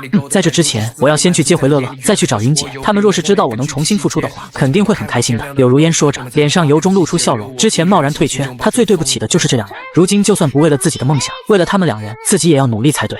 你点点头，揉着瑶瑶的头发，心里却在思索着到时该写首什么歌来给柳如烟。这是她复出的第一站，必须打得漂漂亮亮的。柳如烟的音色很好，不论是甜歌还是伤感的歌，她都能驾驭，所以能选择的太多。你一时也有些拿不定主意。思索片刻无果后，你又想到了另外一件事。对了，过几天去买辆车吧，不，买2辆。再过1个月，瑶瑶就该上幼儿园了，来回接送方便。另外，虽然英海娱乐会给你配辆保姆车，但平时闲暇时候你出门在外还是需要一辆车的。柳如烟沉思了一下，也觉得可以买辆车。以前一直在家不出门，有没有车无所谓，现在要经常出门了，没车确实不方便。但是她又担心你身上的钱不够，毕竟你前2个视频的收益用来置办了许多家具，你又出门一趟，不知道还剩多少。瑶瑶马上又要上幼儿园了，到时候又是一笔花销。沉思过后，柳如烟抬头，眉宇中流露出一丝担忧之色。先买1辆吧，你在家出门接送孩子方便。我在外面暂时有公司配的车，应该不太需要。等我赚了钱了，再考虑买车的问题。柳如烟想着等自己发歌、出专辑有收益了，再考虑这些问题。想到这，柳如烟又有些忧愁，她自己都不确定自己什么时候能有歌唱。虽然英海娱乐的合同是顶级资源，但上面还附带了一条歌曲自备。她不知道你是怎么跟公司谈的，资源都给顶级了，为什么不帮自己约歌？她有些疑惑，毕竟自己也不认识几个词曲人。想到词曲人，柳如烟突然愣住，然后看向一脸淡定的你，你好像就会写歌。虽然自己不知道你什么时候学会的，但抖音上的那2首歌，有一首还是你现场交给小姚萌的。你自然知道柳如烟不买车的忧虑，淡定的摆了摆手，放心，你不用担心家里的钱不够，让子弹飞一会儿，过几天就有钱了。7月30星期天，只要平凡的 MV 在早上8点准时上线，由华英与星瑶账号共创推出，华央联合其他多部门同时转发，阵容可谓是空前豪华。当然，阵容再豪华，观众们想看的还是质量，只有质量过关了，大家才会买单，才会去关注这 MV 背后的故事。不过网上现在一直流传着一句话，星瑶出品必属精品。如今看到这个 MV 的词曲竟然都是星瑶，大家也瞬间来了兴趣。这个神秘的家伙不出手则已，一出手必定惊人。于是观众们纷纷点开这个 MV， 想要一览盛况，直至音乐和最后一张素材消失，星瑶的身影都没出现，你依旧是那么神秘。但所有人都满足了，这些素材，这个视频里的一个个身影，深深的烙印进所有人的心中。甚至正片发出许久，都没有一个人点赞，没有一个人评论，大家好像都集体消失了。此刻华英的会议室中，林国奇一直在看着网上的实时数据，他不明白为什么同时有1亿多人在看，却没有一个点赞。难道大家对这个视频不认可吗？林国奇有些失落，他擦了擦微红的眼眶，有些难以接受这样的情况。然而下一刻，只见这个视频的数据突然起飞，点赞数与评论数更是如洪水般爆发，一发不可收拾。这是抖音有史以来第一次在如此短的时间内，数据以喷井式上升着，仅仅几个呼吸间，点赞数从10万飙到500万，然后1000万、2000万，抖音平台迎来了它的历史首次卡屏。即使是这样，好像丝毫也阻挡不了广大网友们的点赞评论。他们从刚开始对华英推出的这个 MV 感到好奇，在看到是星瑶作词作曲时又是期待，但是现在完全看过后，他们彻底为之动容。共情是每一个人现在心底最直观的感受。这个视频也从末尾直接冲上来了热搜，牢牢占据抖音热搜榜第一。华英的会议室中猛然爆发一阵欢呼声，林国奇也激动地握紧拳头，无言地看着飞速上涨的数据。原来大家不是没有感触，是还没来得及消化这份感触，时间又过去半个小时，这份热度不仅是抖音，甚至扩散到了微博，微博热搜清一色都是这个 MV 的话题，广大网友不断讨论着，不知是哪个网友最先看到，华音平台上传了纯享版只要平凡的音乐，而且设定为免费。这一时间在看过 MV 的所有人都冲到华音平台下方打分、下载、收藏，一键三连。这一天内，整个华国娱乐圈都为之震荡起来，无论哪个娱乐公司或是个人，都在看过这个视频后默默的转发，这样的热度他们无比羡慕，可又羡慕不来，他们只能跟着默默的蹭着热度，强行卖一波人设。而此刻窝在你怀里低声抽泣的柳如烟，拿着你的衣角，将眼泪和鼻涕都抹在上面，委屈巴巴的小可怜模样惹得你一阵心疼。不就是看个视频吗？哭就哭了，怎么还委屈上了？柳如烟终于知道你前几天在外面忙些什么了，创作出这样一首歌与华音合作，帮自己拿下那份不现实的合同，你到底经历了些什么？自己都不知道。他委屈的是你在外面做了那么多事回来都没告诉自己，你有没有因为这个事在外面吃亏？有没有给人甩脸色？又是耗费了多少精力去创作出这样一首歌？与此同时，将城市中心天美娱乐分部张倩脸色阴郁的仿佛能滴出水来，她的经纪人袁姐同样脸色很差，房间内气氛沉闷，只有沈乐乐在不远处偷偷的笑，很是幸灾乐祸的样子。张倩瞥了一眼自己的经纪人，她越发觉得这个年老色衰的女人真是没用。袁姐，我的歌不是原定7月底在华音上线，现在怎么回事？歌被撸下来，让我8月初再上线，公司的宣传都做出去了，我刚买的热搜，他们倒好，不声不响的将我的歌延期不说，更是霸占了所有热搜。袁姐，这事一直都是你负责，你要给我个解释。袁姐脸色更加阴沉，出了这样的事，她本就心情不好，现在张倩还跟自己大喊大叫，一时间她心里更是气愤。你跟我要解释，有本事找华音去，跟我发什么脾气？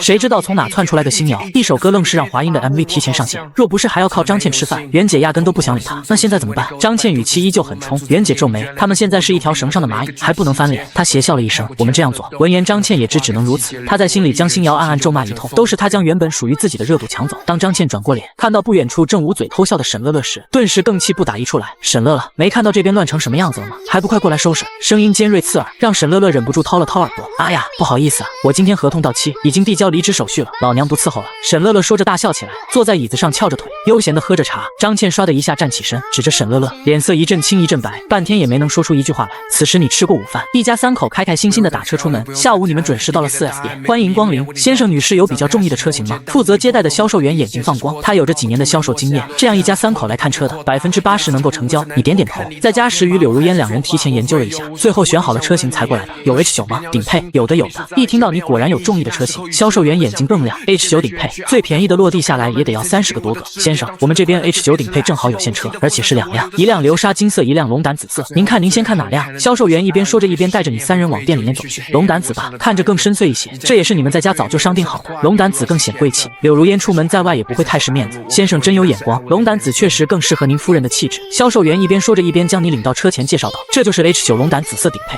先生坐进去试试。你摇头笑了一声，我就不坐了。如烟，瑶瑶给我抱着吧，你试试。你看到柳如烟在看到这辆车时眼睛明显亮了起来，显然她对这辆车挺满意的。柳如烟有些害羞，双颊都有些微微发红，但她还是鼓起勇气将小摇萌递给了你，坐了进去。她以前也幻想过她会有一辆属于自己的车，没想到今天竟然实现了。车子很好，线条优美又不失霸气。看到柳如烟有些爱不释手，你更加开心，豪气的掏出自己的银行卡和驾驶证递给销售员，就这辆了，全款刷卡。销售员嘴角都快咧到耳朵边。好的先生，我一定会给你最大的优惠，等等我去准备材料。你莫等多久，销售员就带着购车合同和各种材料回来了。几人走到休息区桌前坐下。先生，全款的话我们这边可以给到您38.5瓦的价格，保险与上牌全包，并且送您全套汽车座套与车衣，明天就能提车。你点点头，二话不说输入密码，刷卡付款，所有手续结束。你与销售员约好明天上午过来提车，然后乐呵呵的离开了 4S 店。回到家中已是下午5点，刚到家的你接到了杨思琪打来的电话。喂，大才子，恭喜你啊，现在网上铺天盖地都是那首 MV 与你的新闻，你这下彻底火了，同喜同喜。我可没那么想出名，倒是你们公司这次肯定获得不少好处吧。你笑道，那还不是托你这个大才子的福。说正事，柳如烟什么时候过来报道？电话那头杨思琪调侃了你一句，然后笑着问道，你看了看沙发上正直冷起耳朵悄悄偷听自己电话的柳如烟，笑了笑，过2天吧，最迟3号，家里还有些事，处理完就过去。好，那我就在此恭候他的大驾了。杨思琪心里很好奇，能让你这样为他奔波的女人到底会是个什么性格。4S 店的效率很快，第2天上午10点，销售员就打电话来通知，车子已经上好牌，办好保险，随时可以提车。提车的任务交给了柳如烟，你没有和他一起去，而是留在家中照看着小姚萌，一路到达 4S 店。柳如烟成功提到车，尝试驾驶了一下后，他便驱车前往市区。他要去找乐乐和云姐，把他们一起带去滨海娱乐。柳如烟已经做好打算，明天就去滨海娱乐报道。虽然你说可以晚些再去，可他并不想，他也有自己的小心思，除了唱歌是他的梦想之外，他也不想像纸花瓶一样只会依靠着你。此刻柳如烟并不知道沈乐乐已经离职，他开车到达天美娱乐大厦的不远处，才给沈乐乐打去电话，他想给他一个惊喜。电话很快被接通，柳如烟脸上带着笑，就连声音都明媚了许多。乐乐，你猜猜我在哪？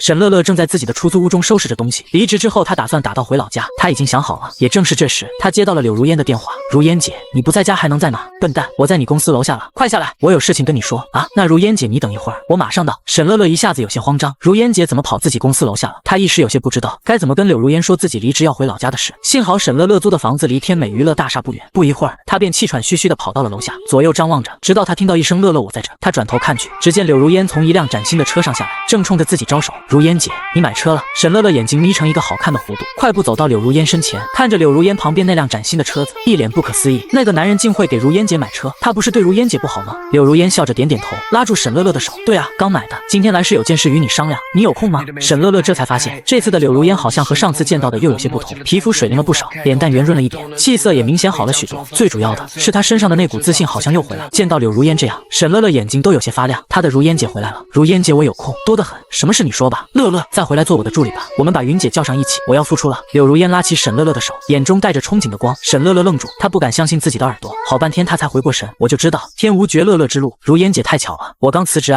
我们又能在一起了。他做梦都想继续和自己的如烟姐并肩作战。柳如烟呆了一下，他这才知道原来乐乐都离职了。乐乐，对不起，以前是我太任性了，以后不会了，都是因为自己。乐乐和云姐才会这样。一想到这，柳如烟又自责又难过，就连之前的开心劲都消散了点。如烟姐，人都有自己选择的权利吗？我不怪你，我相信云姐肯定也不会怪你，而且你现在要复出了，我们要向着未来看啊。沈乐乐一看柳如烟又陷入自责，忙稳住身形抱住她安慰着。乐乐，你知道云姐在哪吧？那我们现在就去找她吧。我知道她现在肯定在青浦区人民医院照顾她的妈妈，每天除了上班的4个小时，云姐都会在那。那我们现在就去。柳如烟没有浪费时间，直接让沈乐乐上车，两人往医院赶去。车上沈乐乐好奇地看了看车内这全新的内饰，又看了看专注开车的柳如烟。如烟姐，你复出她知道吗？柳如烟点点头，嘴角不自觉地轻轻翘起，知道，这次复出还是她去帮我谈的合同吗？而且这车也是她给我买的。沈乐乐惊得小嘴微张，她不敢相信地惊呼出声，她帮你谈的合同？怎么可能？如烟姐，你不会骗我吧？柳如烟摇摇头，是真的，她帮我谈的鹰海娱乐的合同，而且是最顶级那种。沈乐乐不知该说什么，她怎么也想不通，就你那种怎么能谈下来顶级合同？柳如烟见沈乐乐没有回话，继续说着，她现在对我真的挺好的，你不要再用那种态度对待她了。如烟姐，霸气护肤哦，我吃醋了，哄不好那种。沈乐乐撅起嘴拉了一个很长的尾音，打趣起柳如烟来。柳如烟俏脸陡然泛起红霞，却没有反驳。车子在两人的聊天中很快就到达了医院，一路来到医院的住院部302号病房。柳如烟心里忐忑不安地敲开门，在看到云姐的刹那，她险些哭了出来。原本一头青丝的云姐竟然生出了些许白发，坚韧的脸上如今也饱经沧桑，穿着一身素布衣，洗到发白那种，这个样子与之前的柳如烟如出一辙，可以看出她过得也很不好。在见到柳如烟时，云姐彻底愣住，怔怔地看着她。柳如烟不知道该说些什么，两人对视着一时无言。还是沈乐乐最先跑进来，拉住云姐的手，云姐，我和如烟姐来找你了，阿姨身体怎么样了？云姐这时才反应过来，有些慌张，两只手纠结在一起，来了怎么也不提前跟我说一声，你看我这个样子。如烟，快进来坐着吧，我刚将妈妈哄睡着，身体还好，能吃能喝，再做一次手术就能痊愈。说起母亲，云姐脸上才露出一丝笑容，只是这份笑容里又掩藏着一丝苦涩。她已经山穷水尽了，外面还欠着10来万，家里亲戚朋友全借遍了，下次手术她拿什么交呢？柳如烟走进病房坐下，她低着头咬着唇，像个做错事的孩子，不敢再看云姐。云姐看向柳如烟，仔细地看着，片刻后脸上露出一抹欣慰的笑。她走近她，坐在她身边，拉着她的手，如烟，你能来见我，我很开心，见到你现在这样，我更开心，这就说明你过得还不错。以前云姐拦着你也是为你好，你别往心里去。云姐对不起。柳如烟再也绷不住了，直接扑到云姐怀中，眼泪如雨滴般滑落。云姐轻轻拍着柳如烟的后背，柔声说道，不用道歉，哪有妈妈会怪自己孩子的，我是真的把你当做我女儿来对待的。好了，不要哭了，再哭就变丑八怪了。柳如烟哭得更凶了，云姐是守着她一步步成长的，真的就好像母亲呵护自己的孩子一样，所以当初她任性退圈，受到伤害最大的不是她，而是云姐。云姐就这样轻轻拍着柳如烟，直到她哭累，抬起已经红肿的双眼看向自己，云姐才对着她温柔地笑了笑。柳如烟抿了抿嘴，云姐，我要复出了，你还来做我的经纪人好吗？听到柳如烟这么说，云姐一愣，然后皱了皱好看的眉头。先不说复出的事，你的孩子怎么办？你放心，那小子带着他吗？对比沈乐乐，云姐更理智，她清楚地记得那个小子看着就不那么老实，不像是会带孩子的人。但柳如烟却点点头，霍廷耀是瑶瑶的爸爸，他会照顾好瑶瑶的，我相信他。云姐揉了揉太阳穴，不知道其中发生了什么事，可是看柳如烟的样子很坚定。好，就算他能照顾好孩子，你要知道复出不是件容易的事。你现在有能签约的公司吗？就算签约之后，公司又会给你什么样的资源呢？云姐，你看，这是鹰海娱乐的合同。柳如烟忙从包里将合同拿出来递给云姐，生怕晚了一点她就不相信自己似的。看到合同，云姐愣了愣，竟然是华国3巨头的鹰海娱乐。好，我看看。说着，云姐接过合同，仔细的翻看起来，然后她越看越震惊，看到后面手已经开始微微抖了起来。这是什么神仙合同？柳如烟绑架鹰海娱乐的老板了，这完全是不对等合同。对娱乐公司来说，这里面好多条像是柳如烟给鹰海娱乐的霸王条款，比如最顶级资源，比如不限制自由，比如2年合同。云姐猛地抬起头，这是真的，真的。云姐你看，上面还有鹰海娱乐的章呢，怎么可能会是假的？柳如烟赶紧解释。云姐彻底呆住，直愣愣地看向柳如烟，这份合同里面的条条款款，她这个经纪人这辈子都没见过，离谱！鹰海娱乐疯了，云姐是真的，明天我就要去鹰海娱乐报道去了。柳如烟见云姐还是有些不信，忙继续解释道。云姐这才相信，只是她的脸上依然满是震惊。这如烟，你老实跟我说，你是怎么签到这份合同的？见到云姐终于相信自己，柳如烟这才松了口气，脸微微红了红。是霍廷耀去魔都帮我拿来的，他帮鹰海娱乐写了首歌。云姐简直怀疑自己的耳朵，霍廷耀给柳如烟谈合同还写歌，这不是天方夜谭吗？离天下之大谱。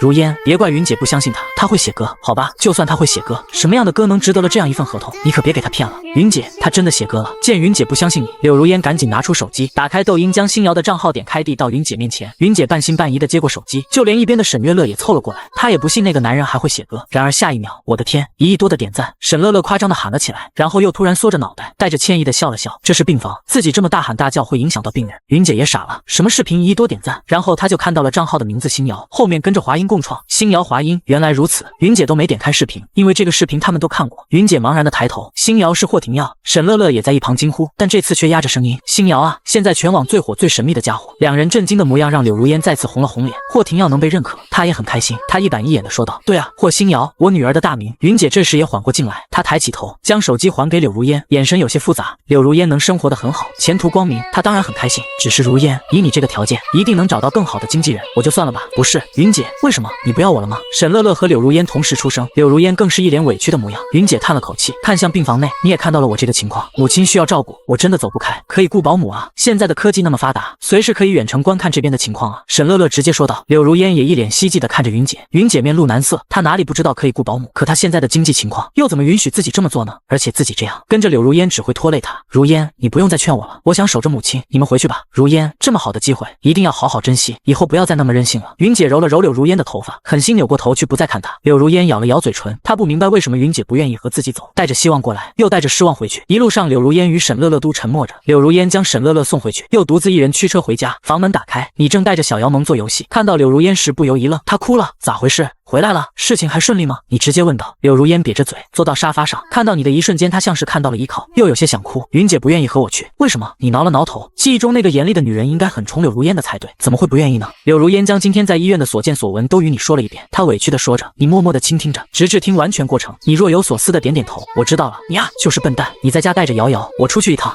你去哪里啊？柳如烟瘪着嘴，脸上带着不乐意，不知道是不乐意你说她笨蛋，还是不乐意你不在这时陪着她。我去找回对你来说很重要的人啊，笨蛋！你先是找到了一家家政公司，后又驱车来到柳如烟所说的医院，你没有直接去找云姐，而是率先找到了医生，在医生那了解了云姐母亲的详细情况，这才登上住院部，来到302号病房门前。病房前你整理心情，脸上尽量做出冷漠的表情，在房门上轻轻敲了几下，里面传来脚步声。下一刻房门打开，眼眶微红的云姐出现在你面前。看到你的时候，云姐不免一愣，不知道你过来做什么。云姐，不先让我进去吗？你声音平静，高出云姐一个头的你看上去气势很强。云姐脸眉，但还是侧过身，让你进了房间。小云，这是你朋友吗？你刚进入病房，就看到一个头发花白、双颊消瘦入骨的老人，正卧坐在床上看向自己。云姐还没来得及回答，就见你快步走到病床前，握住他母亲的手。阿姨，我妻子是云姐的朋友，我妻子之前来过一趟，您当时在睡觉，就没打扰您。原来是小云的朋友啊，小伙子，你们有心了，我家小云能有你们这些朋友，是她的福气。云姐母亲轻拍着你的手，一脸慈祥，只是她瘦如骨柴的身子却看起来那么让人心疼。阿姨，看您说的，我们有云姐做朋友才是福气的。我妻子在家天天念叨云姐的好，听得我耳朵都要起茧了。只是可惜，这次工作我妻子想和云姐一起去，但她心疼您的身体不愿去。您不知道，我妻子回家伤心的有，你碎碎叨叨的。你身后的云姐脸色却猛然一变，这家伙原来是柳如烟请来当说客的吗？什么工作？小云，这是怎么回事？云姐母亲并不知道她的具体工作，现在听到你这么说，花白的眉毛立刻皱了起来。妈，你别听她瞎说，没什么工作，我工作好着呢。云姐瞪了一眼你，连忙跟自己母亲解释道。云姐母亲虽然已经将近70高龄，但她又不傻，她知道肯定是自己让女儿操心了，这才耽误了工作。当即她双手反握住你的手询问道：小伙子，小云让你们费心了，这孩子就是犟，你跟我说说什么工作？你面露为难难之色，看了看云姐，然后才说道：“阿姨，您看我这嘴就没个把门的，主要这工作需要出差，本来想为您雇个保姆来照顾您的。云姐放心不下，她想亲自照看您。小云，你这孩子，这种事怎么不跟我说？既然工作需要你去出差，那就去。”云姐母亲听到你的话，转头望向自己的女儿，妈。云姐急了，心里更是恨死你。她确实想留在这照顾母亲，但根本原因是她根本走不了，她哪来的钱雇保姆？就连下次手术的钱，现在都让她心力交瘁。云姐，我们出去聊聊。你脸色依旧平静，仿佛对云姐的怒目相视丝毫不在意，握了握云姐母亲的手，又亲切地说道：“阿姨您别急，这是我和云姐聊聊就好。”说完，你起身离开病房。云姐咬了咬牙，看了看自己的母亲，跟着走了出去。走廊内，云姐抬头瞪着你：“你到底想干什么？你就当我是坏人吧。我只是不想让柳如烟难过。我了解她，你不跟她去，她会一直惦记着你。到时候10分热情能有5分就不错了。对了，阿姨，下次的手术费我给你交了，保姆我也联系了，电话给你，你自己选人。”你淡淡的回道：“两人之间的身高差让你有些居高临下的意味。哼，你在施舍我。”云姐怒笑：“你想多了，要还的，以后就从柳如烟给你的工资里扣。你和乐乐这次是柳如烟带去，和殷海娱乐无关，他给你发多少工资我不管，反正这是我的钱，你得还我。”你一副地痞无赖的模样，耸耸肩：“反正手术费和雇佣保姆的钱我交都交过了，人家也不给退，接下来你怎么做我可不管。”你说完没给云姐反应的时间，转身大步往出口走去。霍廷耀，你别和如烟说。当你快要走到门口时，云姐的声音传来，你头也没回，只是摆摆手。云姐就这样看着你的身影消失在门外，眼神复杂，半天后才返回病房。小云，那个小伙子回去了。云姐母亲见他一个人进来，拍了拍床边，让云姐坐下。你别怪人家小伙子，人不错的，妈见的人多，从他的眼睛里就能看出他是个什么样的人。妈也知道你孝顺，但女儿，人的路有许多条，若是选错了，以后会后悔的。妈的身体现在不是挺好的吗？再做一次手术就能彻底痊愈，而且人家医生也说了，风险不大的，所以不用担心妈的身体。去吧，若真是因为妈导致你以后后悔，妈的心里才真的难过。云姐低着头，默默听着母亲的叮嘱，沉默了好久之后，才终于轻轻的点头。这边你刚回到家，柳如烟就凑了过来，小脸上挂满了求知欲。你故意没有看她，而是欢快的抱起了小姚萌。瑶瑶，晚饭想吃什么呀？柳如烟的表情彻底呆住，不可置信的看向从自己身边走过的你。爸爸做的都爱吃。小家伙非常捧场的说道，丝毫没有注意自己的妈妈此时已经垮着小脸。好，那爸爸现在就去做。说着，你亲了小家伙脸蛋一口，往厨房走去。霍廷耀，我生气了。柳如烟瘪着嘴，满脸委屈，这人竟然对自己视而不见，不知道他在家里等得很心急吗？啊，什么事？你转过身，一脸无辜的表情，让柳如烟更加生气。出门的时候还一脸温柔的叫人家笨蛋，回来就装傻。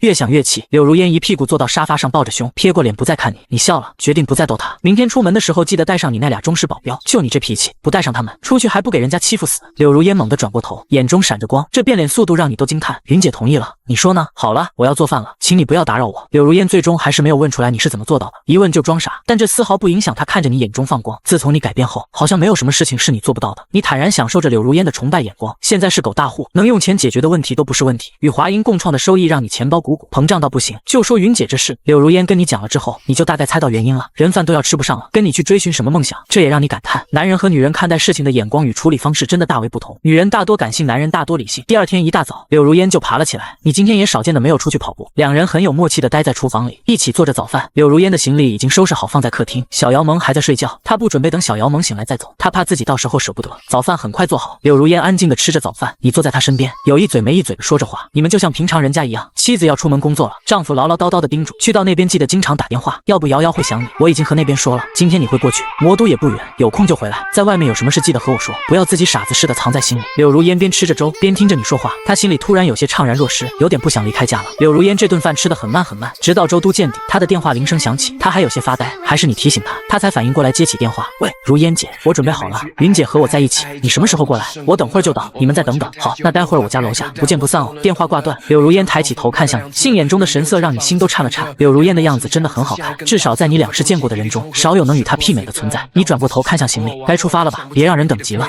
我去看一眼瑶瑶就走。柳如烟收回目光，轻声说道，您了一声，与她一起走到卧室。小瑶还在四仰八叉的熟睡，完全不知道妈妈马上要离开自己。柳如烟亲昵的在她小脸上亲了亲，又将脸深埋在小家伙的脖颈间蹭了蹭，这才不舍得起身，一步三回头的走出卧室。你跟着她帮她把行李拿上车，看着她坐进驾驶座，这才关上车门走到一侧。我走了。柳如烟扭头看向你，记得常回家，要不小家伙肯定要哭闹了。知道了。说完车子启动，柳如烟突然又转过头来，表情认真。霍廷耀，我喜欢你。莫等你回话，车子便开了出去。车子一路开到市中心，沈乐乐早已望眼欲穿，站在楼下等待着。她的身边云姐摇摇头，这小丫头工作这么久了，性格还是这么急躁。如烟姐来了。柳如烟的车子缓缓驶来，沈乐乐连忙挥手，乐乐云姐，你们等很久了吧？柳如烟拉住沈乐乐的手，又看向云姐，带着些歉意说道，没有很久，主要是乐乐这个小丫头太急躁。云姐脸上挂着笑，她没想到他们仨还有重逢一起工作的这一天。想到这，云姐又想起那个看上去像是小白脸的男人，如今竟是因为他才有的今天。云姐，谢谢你能来。柳如烟又走到云姐面前，拉着她的双手，撒娇似的摇了摇，没有你我和乐乐都不知道该怎么做。好了好了，都当妈的人了，还像个小孩子一样，你应该谢谢你男人才对。不说了，去拿行李吧。工作状态的云姐显得依旧干练，只是她的话让柳如烟闹了个大红脸。她到现在都不知道你是怎么将云姐说服的。三人的行李都不是很多，只带了一些生活必需品，车子很轻松的就将全部行李装下。三人上了车，沈乐乐一挥手，走了。前方的光明大道，我们来了。车子一路往魔都行去。魔都滨海娱乐大厦，杨思琪早早的就来到办公室，只是他今天工作总是心神不宁，好不容易熬到中午，算了算时间，杨思琪下楼来到大厦门口。今天那家伙的老婆就要来了，他想看看被他这么宠的老婆究竟是个什么样的人。只等了没多久，杨思琪就看到一辆挂着江城牌照的车子驶进大厦门前的停车场。杨思琪眼睛微微眯了眯，仔细看去，从车上下来了3个人，一个叽叽喳喳、青春活力无限的女生，另一个年龄大点，头上已有了白发，看着另外2人全程脸上都挂着宠溺的微笑。见到柳如烟的这2个朋友，他便知道柳如烟的性格肯定很好。他将目光看向走在中间的那个女生，鹅蛋脸白里透红，杏仁眸子如水般灵动，脸上噙着一抹温柔的笑意，看着就让人心疼。怪不得霍廷耀那家伙会如此了。杨思琪收拾了一下心情，快步上前：“你好，你就是柳如烟吧？我是滨海娱乐人力部副部长杨思琪，我代表滨海娱乐欢迎你加入我们。”“你好，我是柳如烟。”柳如烟声音软糯，轻声说道。她也在看着这个御姐，这个御姐身上的气质让她很羡慕呢，声音意外的好听，人也意外的干净纯粹。这样的一个女子，以前是怎么被霍廷耀那个比怪跑的？御姐心中想着，眼神里也有了一丝复杂之意。这2位是？御姐罕见的率先移开目光，视线转向沈乐月和云姐。沈乐乐，我的助理，这是云姐，我的经纪人。柳如烟认真的回道。眼前这个御姐对她很客气，但她的反应有些奇怪。柳如烟有些疑惑的歪了歪脑袋，然后像是突然想到了什么，眼神暗淡了一些。这是自带班底啊，不过这样也好，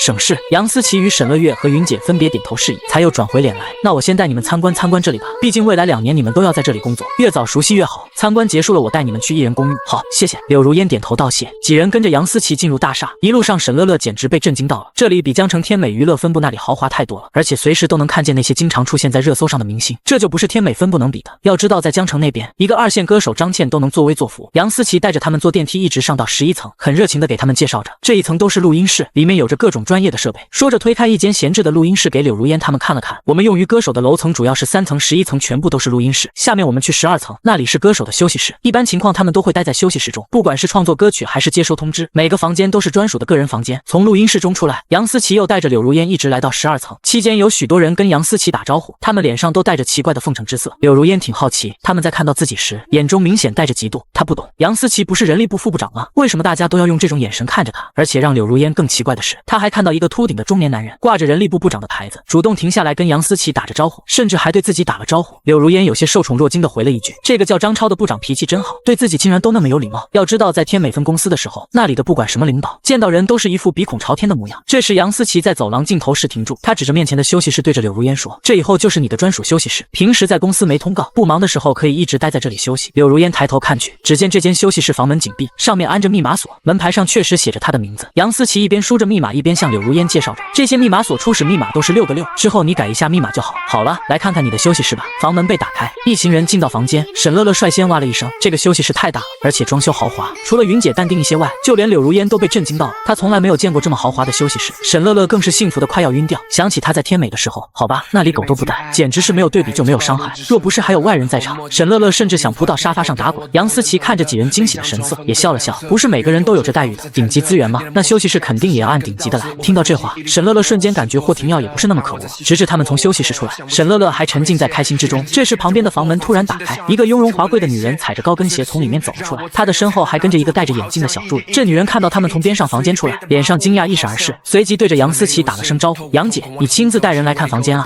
丽娜，这是要出门？”杨思琪回到表情平淡：“下午有个见面会，要出去一趟。杨姐你忙着，我先走了。”丽娜说完瞥了一眼柳如烟等人，并没有和他们打招呼，踩着高跟鞋优雅离去。“我们也走吧，这都中午了，楼上都是会议室，一般除了公司开会要去，其他时候基本没用，那里我就不带你们去参观了，咱们直接去艺人公寓，你们把行李放一放，然后咱们去吃饭，我做东。”杨思琪回过头，脸上又挂着微笑，跟柳如烟说道。柳如烟只感觉她热情过头了，今天对这个公司的印象挺好，就是有些奇怪，有些人对她明显热情许多。坐上电梯，柳如烟突然轻声问道：“杨部长，你和霍廷耀很熟吗？”问完这句，她明显看到杨思琪脸上的笑突然怔了一下，果然是这样吗？柳如烟眼神微敛，心中更有些难以明了的滋味泛起。还好他过来时也是我接待的，合作一直都是我跟进，所以熟悉一些。杨思琪很快说道：“柳如烟只是轻轻回了一声，便不再说话。一行人下楼，杨思琪依旧开着他那灰色的奔驰走在前面。柳如燕慢慢跟在后面。沈乐乐一上车就没心没肺地说着这里的好，直到云姐给她递了个眼色，她才恍然发现如烟姐的心情貌似有些不好，明明之前还挺开心的啊。如烟姐，你怎么了？沈乐乐扒着前排的座椅，好奇地问道。啊，我没事。乐乐，你继续说，这还叫没事？沈乐乐摸不着头脑，转头寻求云姐的帮助。云姐笑笑不说话，她一眼就看出有人这是掉醋坛子里去了。此刻在家的你是一个头两个大。瑶瑶乖乖，爸爸给你唱小老虎，咱不哭了好吗？自小瑶猛醒后就吵着要找妈妈，你好说歹说，结果瑶瑶哭得更惨了。昨天她还和柳如烟保证自己会照顾好瑶瑶，结果你现在只想说一句，臣妾做不到啊！明明之前柳如烟在家的时候，小瑶萌都一直黏着自己也没哭闹，现在这是咋回事？你龇牙咧嘴的唱着小老虎，瑶瑶的小珍珠还在一滴一滴往下掉。爸爸坏，把妈妈藏起来了，我要妈妈！呜呜！小瑶萌坐在沙发上，两只脚蹬着，一副今天见不到妈妈不会善罢甘休的架势。你蹲在沙发前挠了挠脑袋，这可咋整？柳如烟这才刚走公司半天，总不能现在就把她叫回来吧？那她还不得笑话死自己？不行不行！你陷入挣扎。这时桌上的手机响起，你目光散漫的瞥了一眼，下一秒眼中陡然放出惊喜的光，救星来了！你赶紧拿起手机，是柳如烟发来的微信，只有简单的2个字，在吗？你着急忙慌的发送了信息，在，那必须在。你不忙吗？已经吃完午饭，正在公寓中休息的柳如烟看着手机上的信息，表情平淡，似乎还带着那么一丝杀气。今天中午和杨部长一起吃了顿饭，这答非所问是什么鬼？你和杨部长吃饭就吃饭拜，还用告诉我一声？你挠挠头也顾不得多想，赶紧点开视频通话。柳如烟清冷的俏脸出现在屏幕上，你惨笑一声，将手机对准小瑶萌，嗨嗨，瑶瑶想你了。霍廷耀，这就是你说的照顾好瑶瑶？你装作听不到，一脸无辜。只见小家伙哭得梨花带雨，现在终于在手机里见到妈妈，用2只小手使劲地擦着眼泪，委屈巴巴。妈妈，你是不是被爸爸藏起来了？你不要瑶瑶了吗？瑶瑶乖啊，妈妈只是出去工作，很快就会回家，乖乖别哭。柳如烟在那边柔声哄着，小家伙竟真慢慢止住了眼泪，双手捧着手机，想凑柳如烟更近一些。你此刻只觉得心里遭受了10000吨暴击，自己哄了好半天，又是做鬼脸又是唱歌，还没柳如烟一句话管用。柳如烟又哄了几句，小瑶萌终于彻底不再哭泣，你长松了一口气，哄好小家伙。你将手机面向自己，一双眼睛如做贼般飘忽不定，就是不敢看柳如烟。你真的能带好孩子吗？柳如烟质问的话语从手机中传出，你顿时急了，瞧不起谁呢？今天只是意外，我要是出门了，你也一样哄不好瑶瑶。你满脸不服气。柳如烟深深的看了你一眼，这人心里就没点数吗？不对，他打电话来可不是说这个。这个男人在转移话题。柳如烟眼神微敛，装作毫不在意的问道，你和杨部长挺熟？还行吧。你随意回道，丝毫不知道自己已经在死亡边缘疯狂试探。还行。柳如烟眼神悠悠的看着你，重复了一遍。你莫名感受到一股凉气袭来，裹了裹衣服，奇怪，天这么热，难不成自己感冒了？还行。你在那边习惯吗？不习惯，我还有事先挂了。柳如烟白了你一眼，决定不再理你。视频陡然被挂掉，你这才后知后觉的感觉到他生气了，莫名其妙。躺着也中枪的你将手机放下，看向缩在沙发上已经不再哭闹又变得摇摇搭的女儿，嘿嘿的笑了起来。接下来连续2天，柳如烟每天一个电话打回家，这让你省心了不少。但你奇怪的是，这女人每次打电话来都是和女儿在说话，一到自己这就好像自己欠她800万一样，没什么好脸色。你只能安慰自己，女人1个月总有那么2天，忍忍就过去了。柳如烟这2天很闲，不是在公寓就是在休息室，公司没有给她任何通告。云姐一直在联系外面的词曲人，可惜也没有什么收获，这让沈乐乐整天无所事事的哀叹着。就比如此刻她正趴在沙发上抱着抱枕抱怨道，如烟姐，你说鹰海娱乐啥意思？什么活动都不给，连复出消息都不发布一个，这和没复出有什么区别啊？云姐也满脸愁容，这2天她联系了不少以前业界的词曲人，可是他们一听是柳如烟要复出，都委婉的拒绝了。毕竟谁都不傻，一个退圈都2年多，要人气没人气，要资源没资源的人，写歌给他，那不就是打水漂？再耐心等等吧，总有办法的。柳如烟安慰起沈乐乐，这2天他也一直在尝试作曲，只是他始终缺那么一些灵感，一直卡着做不出来，这让他想起了你。若是你的话，肯定能做出比这还好的歌吧？想到这，柳如烟不由有些气馁，自己现在好像哪里都不如你，要不你去问问霍廷耀。沈乐乐这时突然翻身坐起，突然说道。柳如烟有些犹豫，他出来的本意就是不想那么依赖你。他仔细考虑了一会儿才说道，再等2天吧，若是还不行的话，我给他打电话，好吧？沈乐乐抱了抱手中的抱枕，表情有些沮丧。他不明白，那家伙可是如烟姐的老公，为什么如烟姐不能直接问他要歌？柳如烟几人不知道的是，此时鹰海娱乐会议室中，杨宪与一众领导正开着会，他们的面前摆放着一份邀约文件。杨宪压了压手，嘈杂的会议室立马安静下来。大家都看到了吧？新歌会，华国最出名的造星栏目，以往在新歌会上崭露头角的歌手，现在基本都处于1线位置。他们栏目即将开始，我们这边有2个名额，大家讨论一下，该让哪2个人去？杨宪说完，会议室里立马又窃窃私语起来。不多时，一个年龄大约30，戴着金框眼镜，斯斯文文的男人率先开口：“我觉得程迪可以，长相甜美，人气不错，歌唱的也不错，现在位于2线歌手，如果能在新歌会上获得名次，有很大几率晋升1线。”这男人一说完，在场的大多数人都开始点头赞同。杨宪见此便决定下来，那就程迪1个，还有1个名额，你们觉得谁比较合适？话音刚落，只见张超站了起来，开口道：“董事长，我觉得柳如烟也可以。”柳如烟，杨宪突然想起，这不是霍廷耀那小子推荐过来的人吗？他已经来公司了，自己这些天忙碌，一时竟把这茬忘了。张超刚说完，只见那个斯文的男人又开口说道：“张部长，我觉得柳如烟可不行，就算是素人都比他要好一些。不说他要人气没人气，要作品没作品，就说他当初因为结婚而退圈，这给观众的印象可就好不到哪去。”张超却不在意的挥挥手，据理力争。正是因为如此，我们才更应该选他。他。他既然在我们公司付出，我们就需要给他一个舞台。我听过柳如烟以前的歌，唱得很好，而且柳如烟长相也分毫不差。既然这样，我们为什么不能选他呢？斯文男人闻言眉头一皱，张部长，你是管人力的，我是管运营的，对比你，我更知道一个歌手最需要的是人气。我们又不是慈善公司，就因为他在公司就要给他舞台吗？尹部长，你跟我说人气，那你不知道柳如烟是谁推荐来的吧？敢问尹部长，新瑶的人气如何？如果是他给柳如烟写歌呢？面对尹平的说辞，张超依旧强势回应，只是他此刻的脸上充满了得意。小杨跟我斗，再多吃几年饭吧。张超一直看不惯尹平，平日里仗着自己是运营部长，一直在公司里作威作福，甚至还会调戏女歌手，不少自己招来的小歌手向自己吐槽过，简直就是斯文败类。张超对此深恶痛绝。星星瑶，饶是尹平在听到星瑶的名字时都有些哑然，他敢说星瑶没人气，他不敢。那与华英共创的 MV 有上亿的点赞，据说他的粉丝都到达了5000万。尹平扶了扶鼻梁上的金框眼镜，眼神阴沉地看着得意洋洋的张超，你就确定星瑶会为柳如烟写歌？好了，不要吵了，这我能确定。杨宪压了压手，示意他们停下。既然这样，那人选就程迪和柳如烟好了，通知下去吧。见董事长放话，尹平只能不甘地点头。他心里还有一个人选，可惜还没来得及说就定下来了。会议散去，张超摸着光滑的脑袋乐呵呵地走了。这是他第一次在这种事上压了尹平一头，就很开心。与此同时，盛世娱乐、天美娱乐以及其他小娱乐公司中在上演着同样的一幕。江城天美娱乐分部，袁姐一路小跑，气喘吁吁地来到休息室。张倩正在化妆台前摆弄着她的红指甲。张倩，好消息，这次也算是因祸得福了。张倩皱了皱眉，因为袁姐的突然大叫，她画花了一只指甲。什么好消息啊？带着抱怨的语气，张倩将指甲油擦干净，重新小心翼翼地涂了起来。热脸碰到冷屁股，袁姐兴奋的心情也被浇灭。她看着张倩，竟是越看越厌烦。两人现在当真是相看两厌。但是在张倩没倒台的情况下，她依然还得伺候着这个祖宗。新歌会，公司决定让你上，而且为你请了著名的词曲人写歌，这也算是公司弥补了你上次的损失。新歌会，张倩一愣，指甲立即又画花了，但这次她并没有在意，而是转头看向袁姐，再次确认，是那个只要拿到名次就能跻身一线歌手的新歌会。是啊，难不成还有2个新歌会？小倩，这次是你的机会，你一定要好好把握啊！我可是费了好大功夫才帮你获得这次机会的。看到张倩认真起来，袁姐也稍松口气，就连称呼都改变了。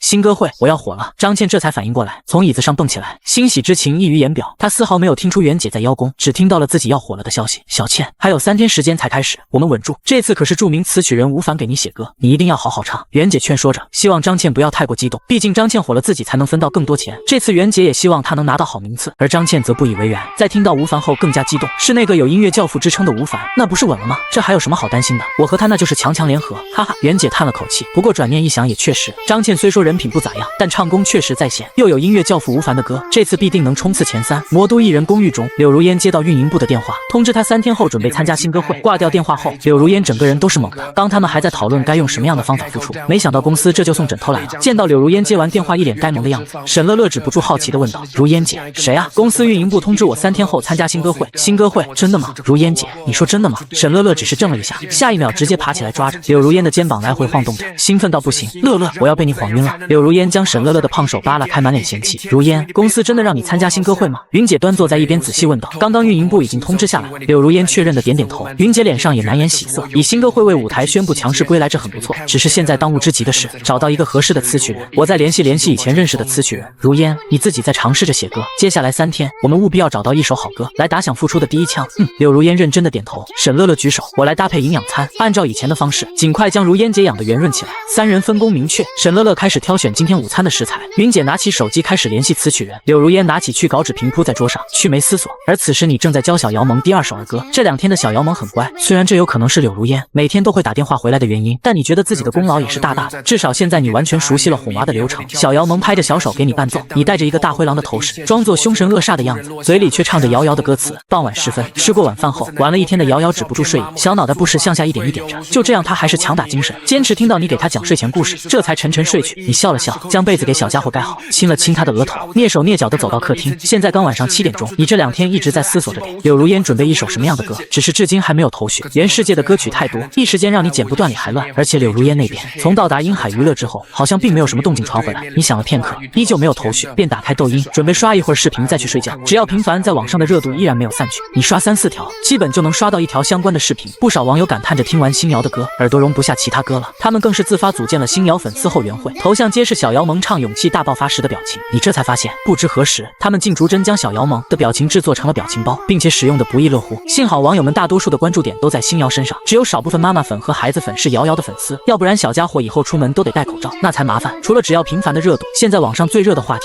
就是即将到来的新歌会。1年1次的新歌会，每次都能出现那么1、2个爆火的歌手，这让不少人一直津津乐道。而参加这次新歌会的歌手粉丝们，更是积极的为自家家小主拉着票。历届新歌会都是以全程直播的形式进行，共有4位著名的老牌导师进行投票，不存在票数打平的情况，因为还有一票将由广大的网友们实时投票，这也让观众们的参与度直接拉满。有时候观众们手中的一票将会直接决定选手的去留。新歌会的赛程也很简单，总共16名选手参赛，2两对决，抽签决定对手，没有复活赛，胜者晋级，败者淘汰。值得一说的是，决赛第2场还可以邀请嘉宾驻场，这不仅考验选手的自己的发挥，更考验选手身后词曲人的能力以及他们的人脉关系。所以每次新歌会结束后，网上都会有许多热门原创歌曲出现，这也极大的满足了广大网友的耳朵。你只是稍稍看了一下便滑了过去，对此并不是很感兴趣，你接着连续滑了许多下，发现这个大数据真是离谱，自己刚刚只是稍作停留，现在推送给你的全是新歌会的视频，刷腻了的你只能将手机关掉，轻手轻脚的又回到卧室睡觉。明天还要出门遛娃。第2天一大早，你是被电话吵醒的，上面显示的来电竟是沈乐乐那个小丫头。喂，大清早的干嘛？你打了个哈欠，你快管如烟姐，她魔怔了，从昨晚到现在一直没睡。沈乐乐像是做贼一般，小声的说着，她是背着柳如烟给你打的这个电话。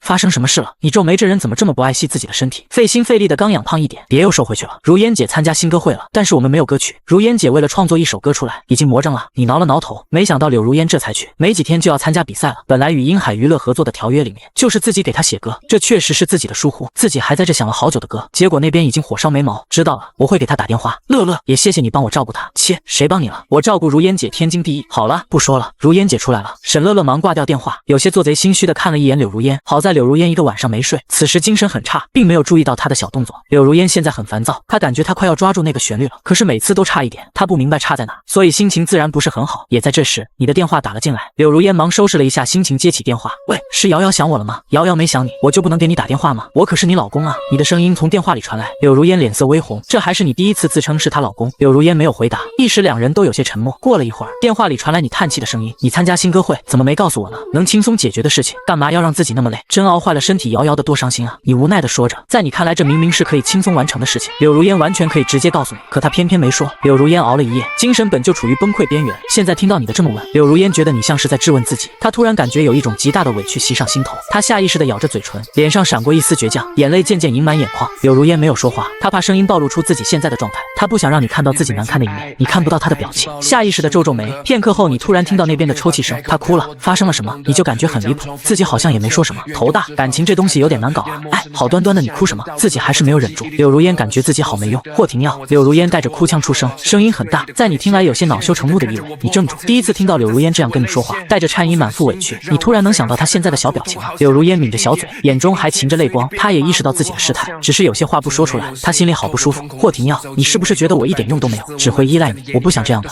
对不起啊，我不是在责备你，只是担心你的身体。忘记写歌这件事确实是我的疏忽，原来他在想这个，自己刚刚的话确实有些问题。你后知后觉的反应过来，忙陪笑着说道。柳如烟的话还没说完就被你打断，那边的你笑了，笑的竟然有些开心，自己都这么委屈了，你都看不见竟然还笑。柳如烟更加委屈了，在遇到杨思琦那个御姐之后，她突然觉得自己跟她比起来好像一无是处。那个御姐要身材有身材，要气质有气质，才学又好，而且从她的眼中，柳如烟看到了她对你的欣赏。柳如烟胡思乱想着，电话里你的声音却继续传了过来。不过柳如烟，我真想敲开你的小脑袋瓜看看里面倒装些什么。对于我来说，你和瑶瑶就是上天赐予我最好的礼物啊！你别乱想什么，我很认真的告诉你，柳如烟是我的妻子，独一无二，任何人都代替不了。你大声说着，声音是那么坚定。从来到这个家被柳如烟与瑶瑶接纳之后，你们就是一家人。柳如烟被你的话镇住，她没想到你会这么说，什么妻子，什么独一无二，这些话让柳如烟原本红润的俏脸瞬间通红一片，水汪汪的大眼中闪着晶莹的光。这么霸道的情话，她还是第一次听你说。柳如烟轻声嗯了一声，情绪明显有些好转，娇憨的样子让在一旁偷看的沈乐乐恨不得冲过来蹂躏她一顿。这样的如烟姐简直太无敌了，也不知道那边你怎么办到的，一个电话就将如烟姐拿捏得死死的。好了好了，以后再不准有这样乱七八糟的想法，知道不？哥，我晚上传给你，趁这2天多练习一下。你要是出师未捷身先死了，那不是打我顾某人的脸。你的声音继续从听筒里传来。柳如烟听着这牛气冲天的话，扑哧一声笑了出来。还顾某人，不知道的还以为你是什么历史名人呢。不过出师未捷身先死这句话真好，也不晓得你怎么突然这么有文化。好，那我要看看你顾某人到底能写出什么歌了。被你说通的柳如烟摆烂了，从之前的牛角尖中钻了出来，不再去纠结谁依赖的谁的问题。那根紧绷的弦一旦放松，柳如烟立马困了。她现在就像一只慵懒的小猫，声音娇憨又带着莫名的俏皮韵味，这声音杀伤力十足，你听得头皮发麻。嗨嗨，快去睡觉吧，有精神了才能好好练歌。你吃不消，只想让他快点挂掉电话。柳如烟哼了一声，这才打着哈欠走进卧室，与你道了一句再见，便挂断电话。你听到电话里的忙音，这才松了口气。哄妻子感觉比哄娃还要艰难，不过还好，这都没难住你顾某人。你向客厅方向看了一眼，瑶瑶还在看着她最喜欢的动画片，暂时不需要你的陪伴，那就着手准备歌的事情吧。你从抽屉拿出笔和曲稿纸，纠结起来，到底该用哪首歌适合。若是让别人知道你现在的纠结，估计要气到吐血。人家创作一首歌都要耗尽心思，你却不知道在万千歌曲中该选择哪首，只能说挂笔都该被人道毁灭。纠结了半天，你还是没能决定下来，心里的好歌太多，一时间全部挤在你的脑袋里争宠，让你思绪非常混乱。你有些烦躁的将窗户打开，一阵清凉的微风吹来，将你心中的烦躁降低了一些。楼下小区内一对小情侣正在分别，男孩拖着大行李箱满脸不舍，女孩泪眼朦胧依依惜别。见到这一幕，你忽然想起一句话，爱意随风起，风止意难平。他们现在离别，男孩在归来，两人还会在一起吗？未知数。可男孩还是要去外面更广阔的世界闯荡去看一看。想到这你不由一怔，然后你快步走到书桌前，提笔在曲稿纸上写下，起风了，一点一点的往上面书写着各种音符。慢慢的你彻底沉浸在这美妙的音乐中，嘴里也不由得开始跟着哼唱起来。不知过了多久，直到小姚萌的一声童音响起，你才恍然回过神来。爸爸饿饭饭，不知道小姚萌是受了什么荼毒，这2天出口便是叠词，听得你耳朵都软了。关键是稚嫩的童音说出这种叠词，神仙来了也扛不住啊！你立马露出姨母般的笑容，小宝贝，饿了呀？爸爸马上准备午饭。女儿的话就是圣旨，身为女儿奴的你一刻也不敢耽误，将笔一扔，转身去了厨房。至于那首歌早就写完了。2小时后，吃饱喝足的父女俩瘫在沙发上，大小统一摆出个悠躺的姿态。你打了个嗝，瑶瑶嘻嘻嘻的笑着，还不忘帮爸爸揉着小肚子，然后他自己也打了个嗝。父女俩顿时嬉闹成一团。柳如烟的视频也准时在这时打来，她的双眼上还挂着大大的黑眼圈，明显还没睡够。见到这父女俩这懒散的姿势，柳如烟心里羡慕极了。人家在外面辛辛苦苦打工，你们在家共享天伦之乐，一大一小全是没良心的。柳如烟少见的做出可怜兮兮的模样，一双杏眼水汪汪的控诉着。那一个电话似乎将她的防备彻底卸下，让她恢复了小女人般的姿态，也将两人的关系拉近了许多。你哪里经得住这种考验？当即举双手投降。我也没闲着，歌已经写好了，晚点发给你。小姚萌也凑了过来，同样学着你举起双手，一双同款杏眼一样水汪汪，似乎在和柳如烟比赛谁更可怜。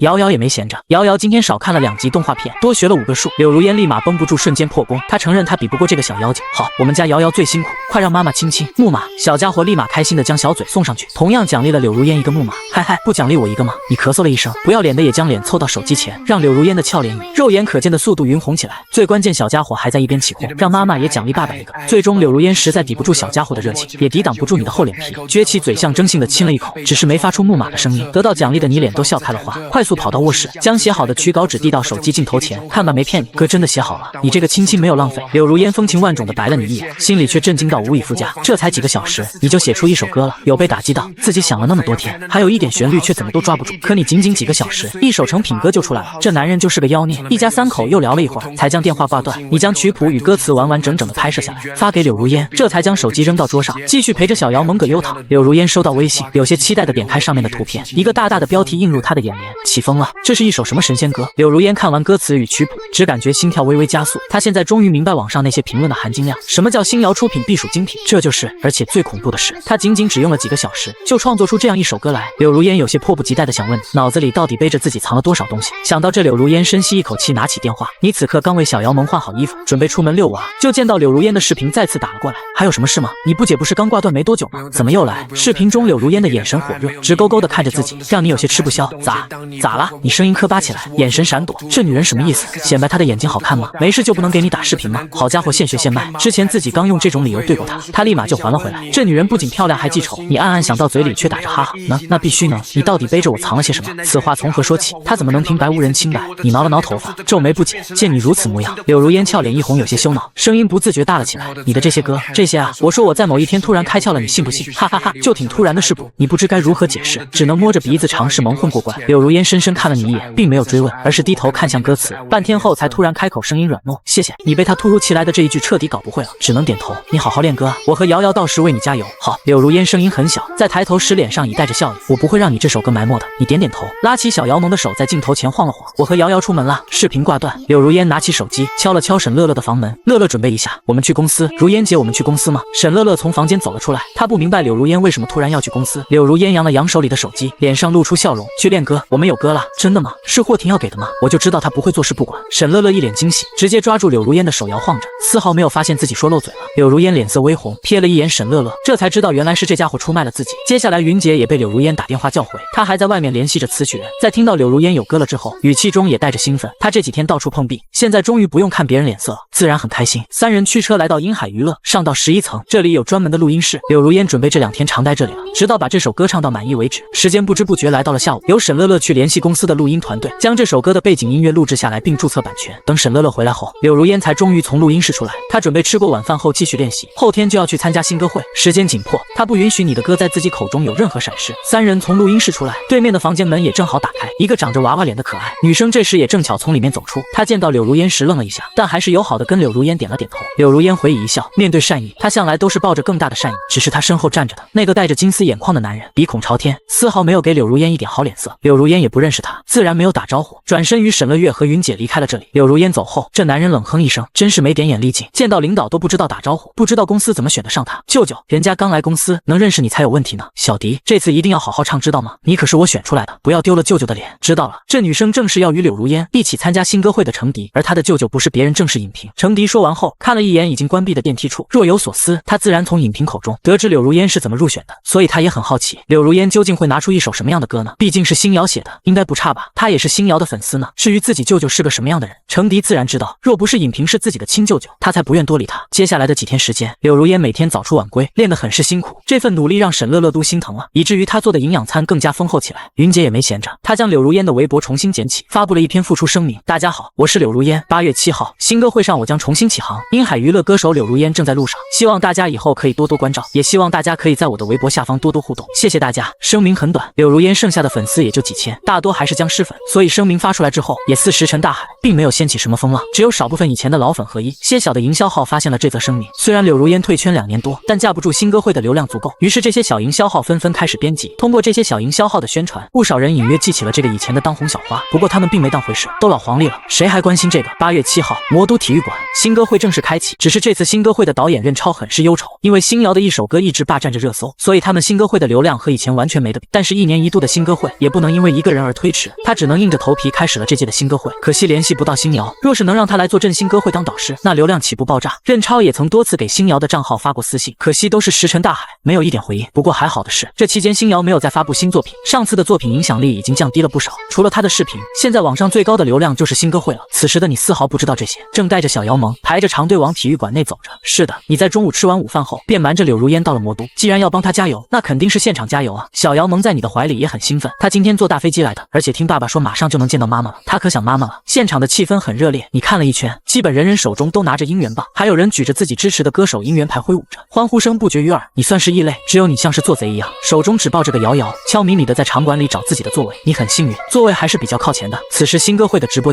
间的弹幕也在适时发送着观众们自己的观点。你稍微看了那么一看，弹幕上好像没有一个人支持柳如烟。夺冠的热门选手有4个，分别是程迪、张倩、邵飞、白苗、安云。你只知道其中一个张倩，那个胆敢向瑶瑶伸出魔爪的女人，其他3个人你并没有听过，所以也没有过多关注。比赛即将开始，而后台此刻却非常的不平静。柳如烟，你怎么会在这？张倩面色铁青，简直不敢相信自己的眼睛，她竟然在后台看见了柳如烟。你都能在，我们如烟姐为什么不能在？沈乐乐直接翻着白眼反呛起来，那一脸不屑模样让张倩更加恼怒。张倩眼神阴晴不定，她怎么也没想到柳如烟会出现，而且沈乐乐与云姐还在她的身边，这种感觉让她想起当年那个一直压了自己一头的柳如烟。以前的柳如烟好像又回来了，特别是柳如烟今天的装扮，让她脸色更加难看，自己在她面前好像小丑，哪里都比不上她。未战先怯，说的就是此刻张倩的心情。柳如烟她的头发已经被挽起，略施粉黛的俏颜更是让她散发出青春的魅力。她只是抬头看了一眼张倩，就让张倩顿感压力。袁姐见此赶紧拉开张倩，看了看四周其他选手投来的目光，小声的在她耳边劝解着：小倩，这里是后台，别闹笑话，一个柳如烟而已，她如今要啥没啥，不值得你自降身份。张倩听完袁姐的话，脸上好了许多。对啊，如今的柳如烟又不是当初那个当红小花，她拿什么跟自己争？何况自己还有音乐教父吴凡的歌，自己更没必要害怕。这样想着，张倩又恢复了淡定，不屑的瞥了一眼柳如烟，唱歌好有什么用？长得好看又有什么用？你一个结了婚的人能拿出什么好歌来？后台发生的事节目组自然不知，外面舞台上主持人已经拿着话筒上场，他只是简单说了几句，便邀请4位评审导师入席。随着现场雷鸣般的掌声，4道聚光灯从棚顶映照而下，几名常年混迹乐坛的老牌导师纷纷入场，他们对着现场的观众挥了挥手，便坐上了导师席。比赛正式开始，新歌会的比赛规则很霸气，16位选手的照片依次在大屏幕上滚动，由观众们叫停来确定选手的编号，1号 vs 2号，以此类推，进行8场比赛。这也杜绝了提前作弊的可能，因为谁也不知道观众们会在何时喊停。观众们最喜欢的也是这个环节，由他们自己推出 PK 人选，完全未知的结果让他们更加兴奋起来。不多18组对决人选顺利选出，看着大屏幕上的对决名单，你笑了。而这时主持人的声音也响彻全场，让我们掌声欢迎第一场比赛的2位选手登场。他们一个是来自鹰海娱乐的柳如烟，一个是来自天美娱乐的张倩。2道聚光灯再次出现，舞台后方，柳如烟与张倩随着聚光灯缓缓步入舞台。可以看出柳如烟多少有些紧张，常年没有上过舞台的人第一次上舞台，她心里也有些忐忑。而张倩则沉着个脸，她也完全没有想到第一场就会这么戏剧性和柳如烟 PK。台下的观众惊呼，有不少人不认识柳如烟，这样的美女他们怎么没有听到过？于是纷纷询问着身边的人。你也看出了柳如烟的紧张，她一紧张睫毛就会轻眨。于是你高举起小姚萌挥舞着，这一刻小姚萌直接化身成了姻缘牌，她圆润润的小脸上，大眼睛弯成2道月牙，口中不停呼喊着妈妈加油。台上的柳如烟忽然见到这熟悉的身影，她猛地捂住嘴，不敢置信地看向台下那一处，那2道活泼的身影将她心里的紧张瞬间驱散。下一刻，她眼中突然绽放出前所未有的光彩，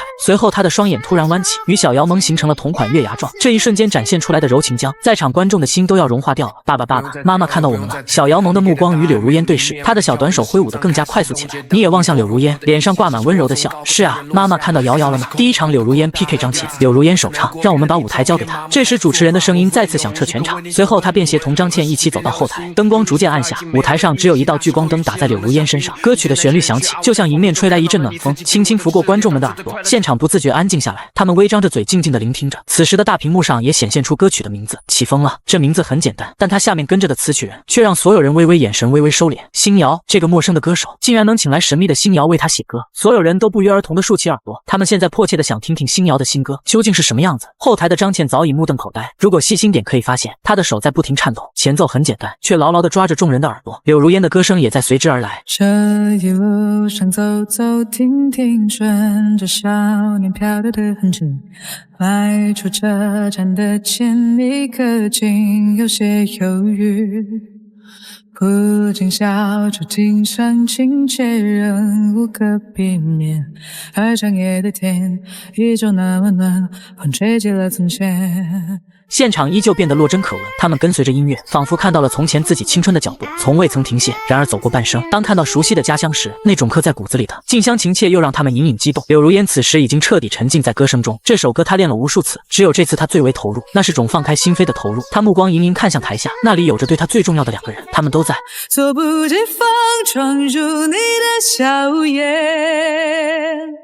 我曾难自拔于世界之大，也沉溺于其中梦话，不得挣扎，不做挣扎，不惧笑话。又是一首神仙歌，不论现场的观众还是正在看直播的人，此刻都被歌曲彻底感染，他们的脑海里如幻灯片一般闪烁翻涌，不约而同地回忆起过往，无数张熟悉又陌生的侧脸，最后定格到一个人的笑脸上，那是他们青春中最难忘的人。原来这就是起风了，刮起的是他们那早已埋藏在心底名为青春的风。星瑶这个笔又来拨动他们心弦来了。偌大的体育场中鸦雀无声，舞台后方的张倩一屁股坐到地上，面色灰败，嘴角止不住颤抖，她没演唱的勇气了。柳如烟以最亮眼的出场，最完美的唱功，带着这种近乎无敌的歌，彻彻底底将她的勇气全部撕碎。袁姐就站在张倩不远处，眼中全是迷茫，到底谁才是音乐教父？吴凡给张倩写的歌她听过，如今听到星瑶的这首歌，她感觉那首歌连为这首歌提鞋都不配。袁姐惨然一笑，技不如人，终归是技不如人，以前就被压得死死的，如今人家强势归来，依旧被压得死死的。不仅后台如此，就连评委席上的导师此刻都被这首歌感染到，他们作为导师更是老牌歌手，此刻都隐隐有些羡慕起柳如烟来。当初要是有这么一首歌为他们铺路，他们指不定早就成就天王天后的成就了。可惜世界上没有第2个星瑶。音乐声落，灯光再次打开，柳如烟也慢慢从歌曲的余韵中缓过神来，紧张地看着台下，台下的寂静让他有些不知所措。你缓缓睁开眼睛，看到柳如烟的紧张模样，笑出了声。柳如烟唱得很好。小姚萌好奇地望着周围的叔叔阿姨们，不明白为什么他们都眼含泪光，明明妈妈唱得很好听才对。小年纪的他根本不知道，他们还在缅怀过往，但是这些都影响不了小姚萌。他伸出小手，努力地为自己的妈妈鼓起掌来。下一刻仿佛连锁反应一般，如雷的掌声响彻全场，他们眼含热泪，纷纷为台上的柳如烟献出自己的支持。新歌会的直播间更是弹幕如潮，果然星瑶出品必属精品，没有失望，太赞了，我哭了，这哪是起风，这明明就是龙卷风，将我心底埋藏多年的回忆彻底掀起。也不能否认，柳如烟完美地唱出了这首歌蕴含的感情。从今天开始，这歌手我粉了。柳如烟、星瑶他们之间不会有什么故事吧？楼上的安感坏我到心，呜，星瑶是我的，从他第一首开始，我就是他的死忠粉。一首起风了，成功将所有人折服。这一刻再没有人想起，之前根本没人看好柳如烟，原以为是来凑数的，结果开局便是王炸，就如歌词里唱的一样，猝不及防闯入众人的心中，这也让后面的人都压力山大。你一上来就放王炸，让我们这些4个2怎么玩？台上的柳如烟此时对着台下观众们鞠了一躬，随后恋恋不舍地看了一眼你和小姚萌，退回舞台后面，比赛还在继续。接下来是张倩的表演。张倩不知何时已经从地上爬起，看着与自己擦肩而过的柳如烟，心里莫名生出一种深深的无力感。她不知道自己是怎么走上舞台的，就连音乐声响起，她愣了一下神，才反应过来，可惜还是慢了半拍，开场就出师不利。台下的观众齐齐嘘了一声，这让她心里更加慌乱，唱出的曲调也不由得走音，浑浑噩噩地唱完一曲，台下稀稀拉拉的掌声让她想掩面而逃。后台导演任超看着实时观看率不由皱眉，这个张倩在搞什么？她的唱功他知道，以前一直很好了，今天怎么变成这样了？不过任超只是稍稍郁闷了一下，便不再多想，反正他必输，有啥好想的？今天收视率已经爆了就够了。毫无疑问，最后的投票结果5比0，碾压式的胜利。柳如烟的信息也在这时发来，约你在后台出出口处见面。你看到这后面的比赛便没再关注，抱着小姚萌提前离开了场馆。柳如烟刚到后台，就迎来沈月乐一个大大的拥抱。沈乐乐眼眶红红的，眼泪都在眼眶里打着转。他身后的云姐也是眼眶微红，看着柳如烟，两人温柔的笑了。时隔这么久，再次看到柳如烟风光无限的站在舞台上，他们有着心中说不出的激动。好了，别哭了，以后会越来越好的。柳如烟拉着沈乐乐的手，很认真的说道。沈乐乐重重嗯了一声，终于破涕为笑。今天如烟姐把张倩狠狠按在地上摩擦，她应该高兴才对。我们走吧，霍廷耀正在门口等着我呢。柳如烟不想再耽误时间，她现在只想迫不及待的见到你们，想把瑶瑶抱进怀里，好好疼爱一番。这还是她第一次离开小家伙这么久呢，不止小家伙想她，她同样也无比想小姚萌。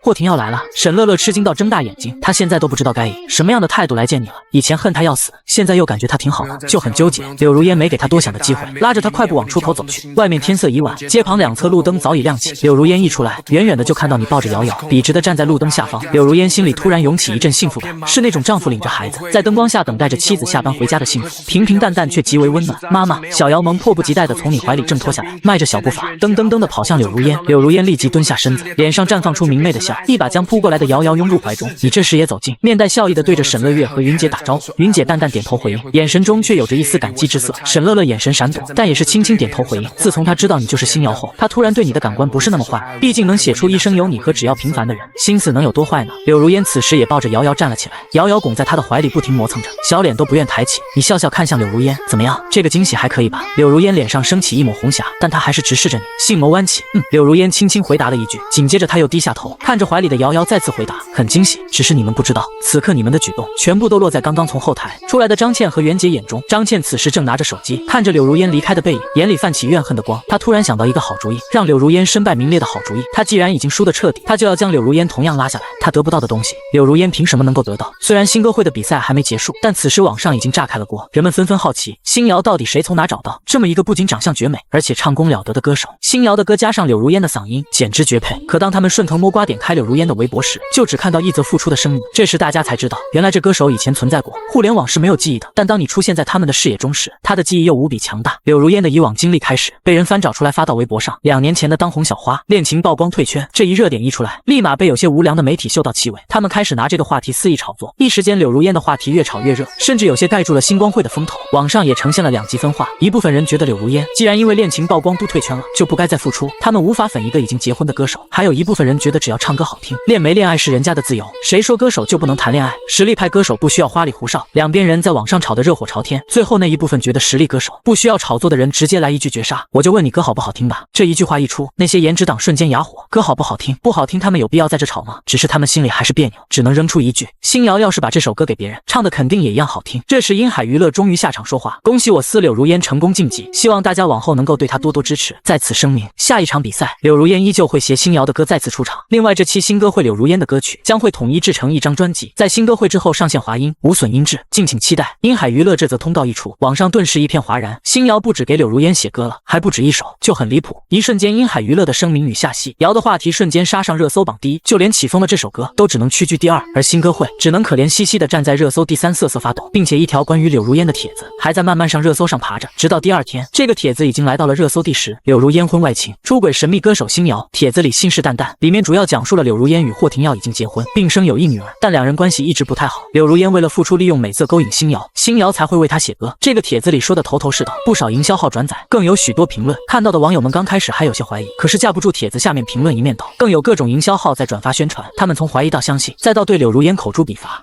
我说怎么能拿到新瑶的歌？原来是靠卖肉啊！新瑶也不是什么好东西，只能说狼狈为奸。我不相信新瑶能做出这种事，你们就等着打脸吧。我虽然不了解柳如烟，但我相信新瑶能写出那些歌的人会出轨一个已婚女，长点脑子吧。那怎么解释新瑶只给柳如烟写歌？而且你们发现没有，新瑶是为了英海娱乐与华音共创了只要平凡，而柳如烟就是后面加入英海娱乐的，肯定是柳如烟的错。反正我新瑶肯定是被骗的。各种惹眼的评论在柳如烟最新发布的微博下方出现，仅仅用了1小时，上午9点，这个帖子与柳如烟的微博顿时被刷到了热搜榜第1与第2，而此刻的你才刚刚晨跑结束，对此完全不知情。柳如烟昨晚失眠了，她一闭上眼睛，满脑子都是在酒店中你拉着她手的场景，以至于她早上起来时，云姐与沈乐乐早已起床，瑶瑶正吃着沈乐乐给她做的早餐，柳如烟打着哈欠，顶着2个大大的黑眼圈无精打采。云姐与沈乐乐对视一眼，眼中皆带着担心之色，他们以为柳如烟看到了热搜，才导致一夜未眠。沈乐乐眼中带着焦急，走到刚在餐桌前坐下的柳如烟面前，如烟姐，霍廷耀怎么说？难道不打算出来澄清一下吗？这种事情最好是霍廷耀亲自出来澄清，若是柳如烟发布声明的话，只会引来反效果。柳如烟正一脑子混沌。听到沈乐乐的话，他茫然了一下，不知道这话是什么意思。什么澄清？霍廷耀又发生什么事了吗？沈乐乐无语，这才发现原来柳如烟根本不知道发生了什么。他更气，到现在还不出来给如烟姐站台。网上的流言蜚语都快将如烟姐的微博淹没了。如烟姐，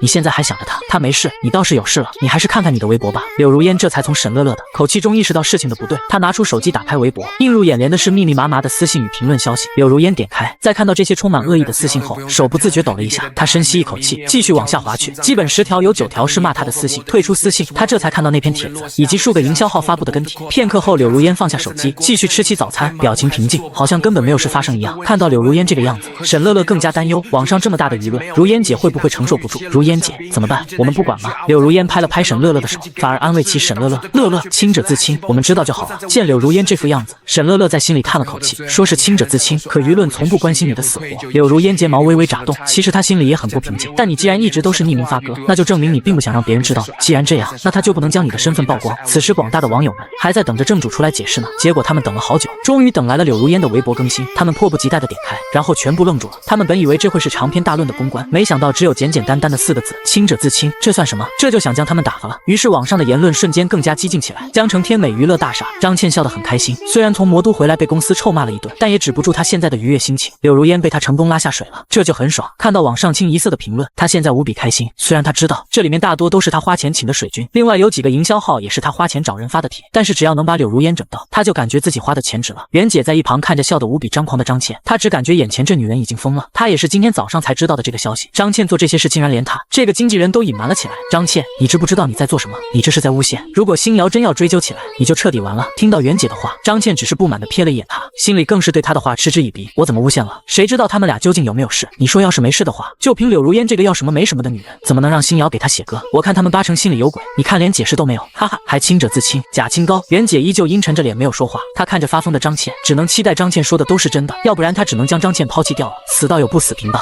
下一个说不定更好。在酒店中的你正在悠闲的洗着澡，却不想外面的手机如催命一般不停响着，你只能草草了事，围着浴巾擦着头发就匆匆走了出来。看到来电的名字，你有些讶然，他给自己打电话干嘛？喂，杨部长今天怎么有空给我这个闲人打电话啊？闲人，你竟然还有脸说你是闲人？你知不知道，自从你出现后，热搜都快被你承包了。电话那头，杨思琪没好气的说道。你挠了挠脑袋，想想好像也是，自从自己发布了一声有你之后，热搜好像都跟你有关，就没停过。哎，谁让我长得太招人喜欢？嗨嗨，说正事，打电话来到底有啥事？你不要脸的自夸了一句，然后才认真起来。杨思琪咬咬牙，她是真想把这个男人打死。什么叫打电话来到底啥事？没事就不能给他打电话吗？他们不是朋友吗？就很生气。杨思琪语气更加不好，你以为我想给你打电话吗？还不是你家那口子的事。我说你怎么搞的？柳如烟都被黑成那样了，你还坐得住？柳如烟被黑，你立马严肃起来。你说柳如烟发生了什么？语气前所未有的认真，听得杨思琪心里有些泛酸，好像一涉及到柳如烟的事，这个男人就变得无比认真。热搜你自己去看吧，再见。电话直接挂掉。你皱皱眉，不明白这女人发什么神经。不过现在不是想这个的时候，你赶紧打开微博，第一眼就看到了热搜前几条的帖子，看到标题的瞬间，你脸就黑了下来。等将所有帖子内容看完，又将柳如烟微博上的消息与评论看完，你脸色彻底黑了，直接气笑，真当劳资的女人好欺负？还有那个傻女人，这么大的事不告诉我，怎么想的？自己扛。你只想当面质问那个笨蛋，到底有没有把你当成老公？不过在质问他之前，你还有一些事要做。既然有人想玩，那就玩个痛快吧。张倩怎么也想不到，打脸会来得如此快，如此迅猛，以至于她还没高兴多久，就陷入了惶恐之中。她怎么也没想到，新瑶竟然会是那个曾经的小白脸。上午10点钟，人们还在津津乐道着柳如烟的塌房事件，抖音上新瑶的短视频就被人刷到。作为事件的另一个主角，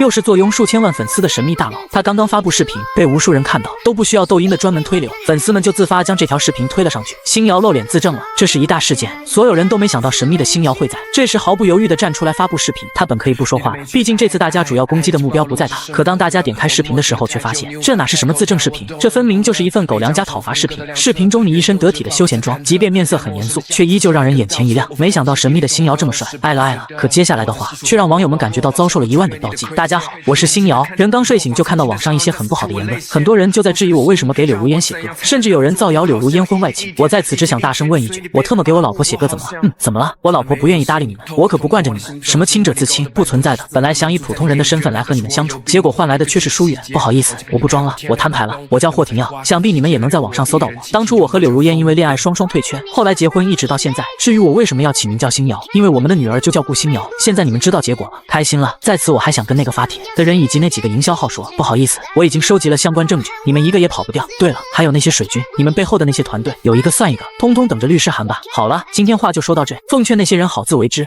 所有看到这个视频的人都瞬间震惊到无以复加。他们吵了这么久，结果人家他妈的本来就是夫妻。大家都知道星瑶应该结婚了，毕竟当初小姚萌可是出现在他的抖音上，而且和他长得颇为相似。但谁都没想到，星瑶就是霍廷耀，离了大谱。你这个视频在这一刻疯狂传播，那些一直相信你的粉丝们更是像葱了一样转发到微博上。特么的，我就站在这，看看谁还敢造谣。我就说星瑶不可能是这样的人，看吧，他们本来就是一对神仙眷侣。早上的那些喷子们，睁大你们的狗眼看看！就在大家还在讨论你发布的视频时，鹰海娱乐的微博立即跟了上来，发布了一则通知：大家好，这里是鹰海娱乐法务部，受霍先生的委托，对于网上的不实言论与造谣，我们将持续跟进。现已向之前帖子的发布者与几个营销号后面的公司递交律师函。对于网上，我们将会与微博官方进行核实，相关的账号将会全部封禁。如果发现后面有盈利单位，我们也会依法寄送律师函。这则通告一出来，微博上瞬间沸腾。眼尖的网友们突然发现，之前还在热搜上的几个帖子已经被全部清空，就连发布帖子的人都注销了账号。没过多久，微博官方便站了出来：各位博友们，上午好！经过我们核实查证，目前已经封禁1500个发布不实言论的账号，在此警告某些人，网络不是法外之地，造谣传谣必将悔恨终生。随着微博官方的通告出来，你发布的视频帖子被顶到热搜第一，柳如烟最新发布的微博也瞬间占据第二。短短时间内，宠妻狂魔与亲者自亲两个热词也相继而出。吃瓜大军们现在最喜欢刷的就是我老婆不愿意搭理你们，我宠妻狂魔你可不惯着你们。什么亲者自亲，不存在的。魔都艺人公寓中，柳如烟还在拥着小姚萌看动画片，沈乐乐拿着手机如风一般跑了过来，脸上洋溢着明媚的笑，整个人都显得异常激动。如烟姐，你快看，她发视频了。柳如烟抬头疑惑地看向沈乐乐，沈乐乐见柳如烟这个样子，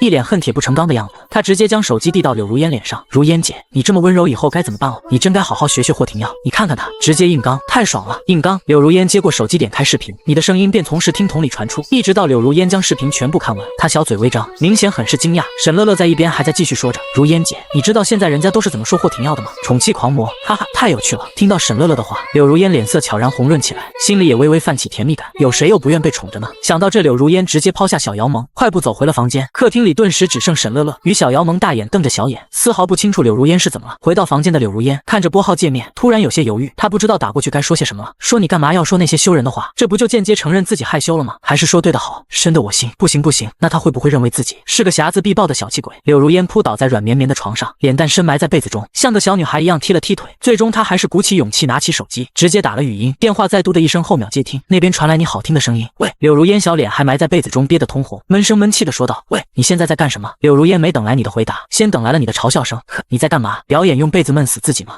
柳如烟惊呼出声，惊慌失措的抬起通红的小脸，她吓了一跳，不知道你是怎么知道自己在做什么的。直到她看到手机界面，才发现原来自己不小心点的是视频通话，大大的社死二字写在脸上。柳如烟微张着小嘴，如入定一般，茫然的看着视频那头的你摸了摸鼻子，这样的柳如烟意外的可爱啊。下一刻，柳如烟嘤咛一声，又如鸵鸟般将脸埋进被子中，再也不愿起来。丢死人了，你不许笑！沉闷的声音从被子中传来，你终于识趣的停止了笑声。好好，我不笑，我刚准备出门去公寓，你要来接我吗？那你在那等我。柳如烟这才抬头，一双如水般的杏仁眸子盯着视频那头的你，笑脸依旧红润无瑕，只是声音不再沉闷。他还是没问你为什么会发那个视频，有些事好像真不需要问，只是他没问，你却率先说起了这个话题。不过有些话我还是要说，柳如烟，你都被黑成啥样了，为啥不跟我说啊？你到底把我当啥了？柳如烟抿抿嘴，有些沉默。他把你当啥？实际上柳如烟也有些茫然，自己喜欢你吗？柳如烟在心里问自己，只是很快她便得到了答案，是喜欢的。她喜欢改变后的你，小心翼翼照顾自己娘俩的你，那些生活上的细腻举动让她欢喜，看自己时眼中的心疼与纯净是装不出来的，这样的你很难不让人喜欢。只是过往的经历让下，如烟有些不敢放开心扉，等了好半天，你也没等到柳如烟的回答，然后也沉默了。良久，你的声音才再次响起，只是这次你的声音明显带着些失落的感觉。不说也没关系的，我在楼下，你来接我吧。视频挂断，柳如烟才回过神，回想起你刚刚的语气，她的心突然如针扎般疼了一下，自己让她失望了吗？柳如烟忙从床上爬起来，她突然想快些见到他，这样想着，她的脚步也不由加快往门外跑去。车子停在你身边，你上车，情绪好像没什么波动。上了车之后，只是静静地看向窗外。柳如烟没有发动车子，就这样转过身子，紧紧地盯着你的侧脸。她深吸了好几口气，然后终于开口：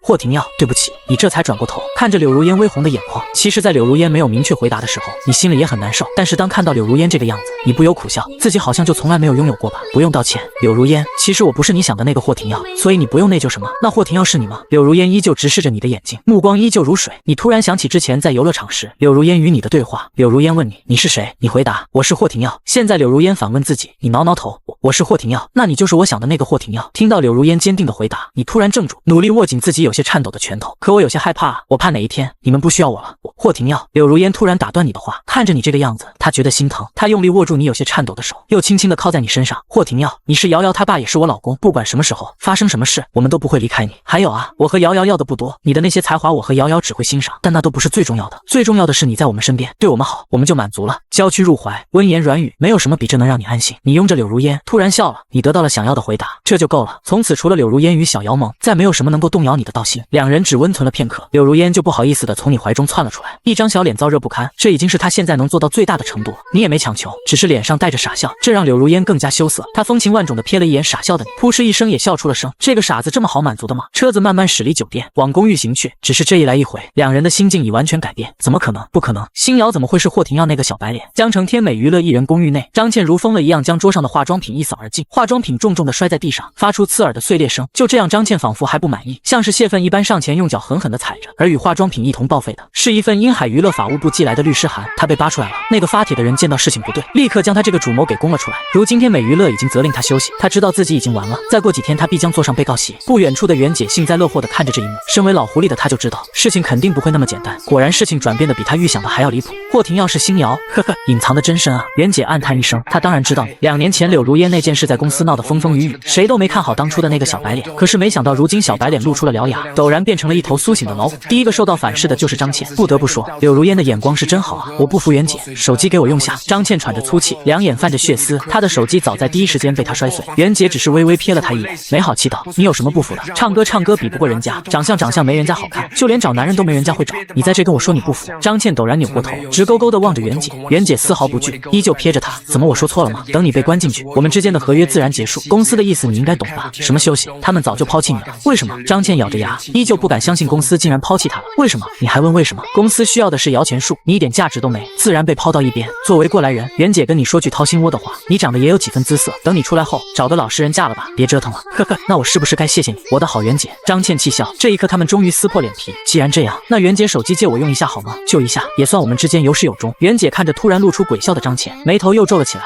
你还想干什么？张倩依旧在笑，只是笑容多少有些瘆人，让袁姐身上都泛起了鸡皮疙瘩。我想干什么？鱼死网破。她柳如烟凭什么？以前就处处压我一头，好不容易把她熬走了，没想到现在又阴魂不散的跑出来了。她一个孤儿，凭什么处处都比我好？就连找男人这方面都要碾压我。嘿嘿，不过既然知道了星瑶就是你，那我还有一个杀手锏，动不了柳如烟，那我就要让你身败名裂，将我搞进去，那就谁也别想好。袁姐眯了眯眼睛，仔细地看着状若癫狂的张倩，她已经疯了。袁姐很想告诉她，柳如烟是个孤儿，怎么了？人家从来没跟你争过，人品性格也比你好10000倍。但袁姐不能说，她知道张倩现在已经到了垂死挣扎的时刻，任何打击都会让她失去理智。好，手机给你，但你记住了，你现在做的这一切都和我无关。我知道袁姐，你害怕了，哈哈。张倩大笑一声，又说道：“放心，这次我要做的事，那可是真实发生的，没有一点虚假。袁姐，你就等着看好戏吧。”袁姐深深地看了一眼张倩，还是将手机递了过去。张倩接过手机，在袁姐的目光下拨通了一个号码：“高城，我是张倩，魔都你此刻正在公寓内吃着午饭，只是餐桌上的气氛今天却显得有些异样。小姚萌倒是没什么变化，依旧吃得不亦乐乎。云姐脸上全程带着姨母笑，慢慢地扒着龙虾，放在清水里洗一洗，然后喂到小姚萌口中。沈乐乐一副被震惊到的模样，低头扒着饭，时不时偷偷看一眼坐在他对面柳如烟两人。柳如烟一张俏脸，连带脖子都通红一片，她恨不得将头埋进碗中。此刻你正傻笑着，帮柳如烟扒着小龙虾，并且亲自用筷子喂到她的口中。柳如烟觉得这人不正常了，自从刚刚从车子上下来后，突然就不正常了。但你并不觉得自己这样有什么不对。刚刚在车上，柳如烟可是承认自己是她老公了。没谈过恋爱的你，能想到亲近的方法就是亲手喂她吃东西，不对吗？没什么不对吧？柳如烟终于忍受不了众人异样的眼光，她感觉自己的俏脸就像这小龙虾一样都被煮熟了，能不能不要这样？我自己来就好。说完，她抬头，眸子带着羞意看了眼你，眼中的娇嗔看得你一愣一愣。原来被女生用娇羞的目光注视是这么爽的一件事，你感觉自己彻底悟到了。以前你总觉得恋爱狗都不谈，现在只想说一句真香。好，那你自己来。你停止了投喂老婆，转过身，继而开始投喂起小姚萌来。柳如烟无奈地白了一眼你，看来这人今天是不能好好吃饭了。之前的你也不是这样的，不过幸好饭后你终于正常起来，一屁股坐在沙发上，开始思考着下一场比赛该写什么歌曲。每一次比赛的间隔时间只有3天，新歌会的规则向来都是这么残酷，16进8柳如烟赢得很轻松，下一场8进4的比赛就未必这么简单了。随着淘汰进行下去，剩下的选手只会越来越强，他们的唱功完全不输于柳如烟，比拼的就是歌与临场发挥。3天时间拿出一首原创的好歌来，对谁都不容易，就连你都开始发愁起来，在纠结这次到底该选什么样的歌曲才能保证拿到胜利。而柳如烟也没闲着，她就坐在你身边，桌子上也铺着几张曲稿纸，她在完善她这些天一直想的那首歌，总是缺一点旋律的那一首。可是现在她慢慢的好像抓住了那点旋律的尾巴。柳如烟紧紧锁着眉，不断在心中哼唱着这一段旋律，就像不停挠人心窝的猫爪。每当柳如烟想要抓住它，她总调皮的缩回去，直到晚上你已经离开，她都没能彻底将这首歌做出来，差一点就差一点。柳如烟急得将原本柔顺的头发都给挠成了鸡窝，最后夜深人静，小姚萌早已睡去，柳如烟才终于放下半成品的曲谱与歌词，无奈地躺到床上。有时候灵感这个东西强求不得，差之毫厘谬之千里，只能等一旦悟到了，就会如醍醐灌顶般舒坦。毕竟不是谁都和你一样直接带着外挂上场。第二天一早，柳如烟刚刚睡醒，还没来得及洗漱，便发现网上一个关于你的大事件再次上了热搜。这些天关于你与自己的热搜就没停过。柳如烟刚开始还没当回事，可随着她看到帖子的标题，眼神瞬间收缩起来。这一刻她的心彻底慌乱起来。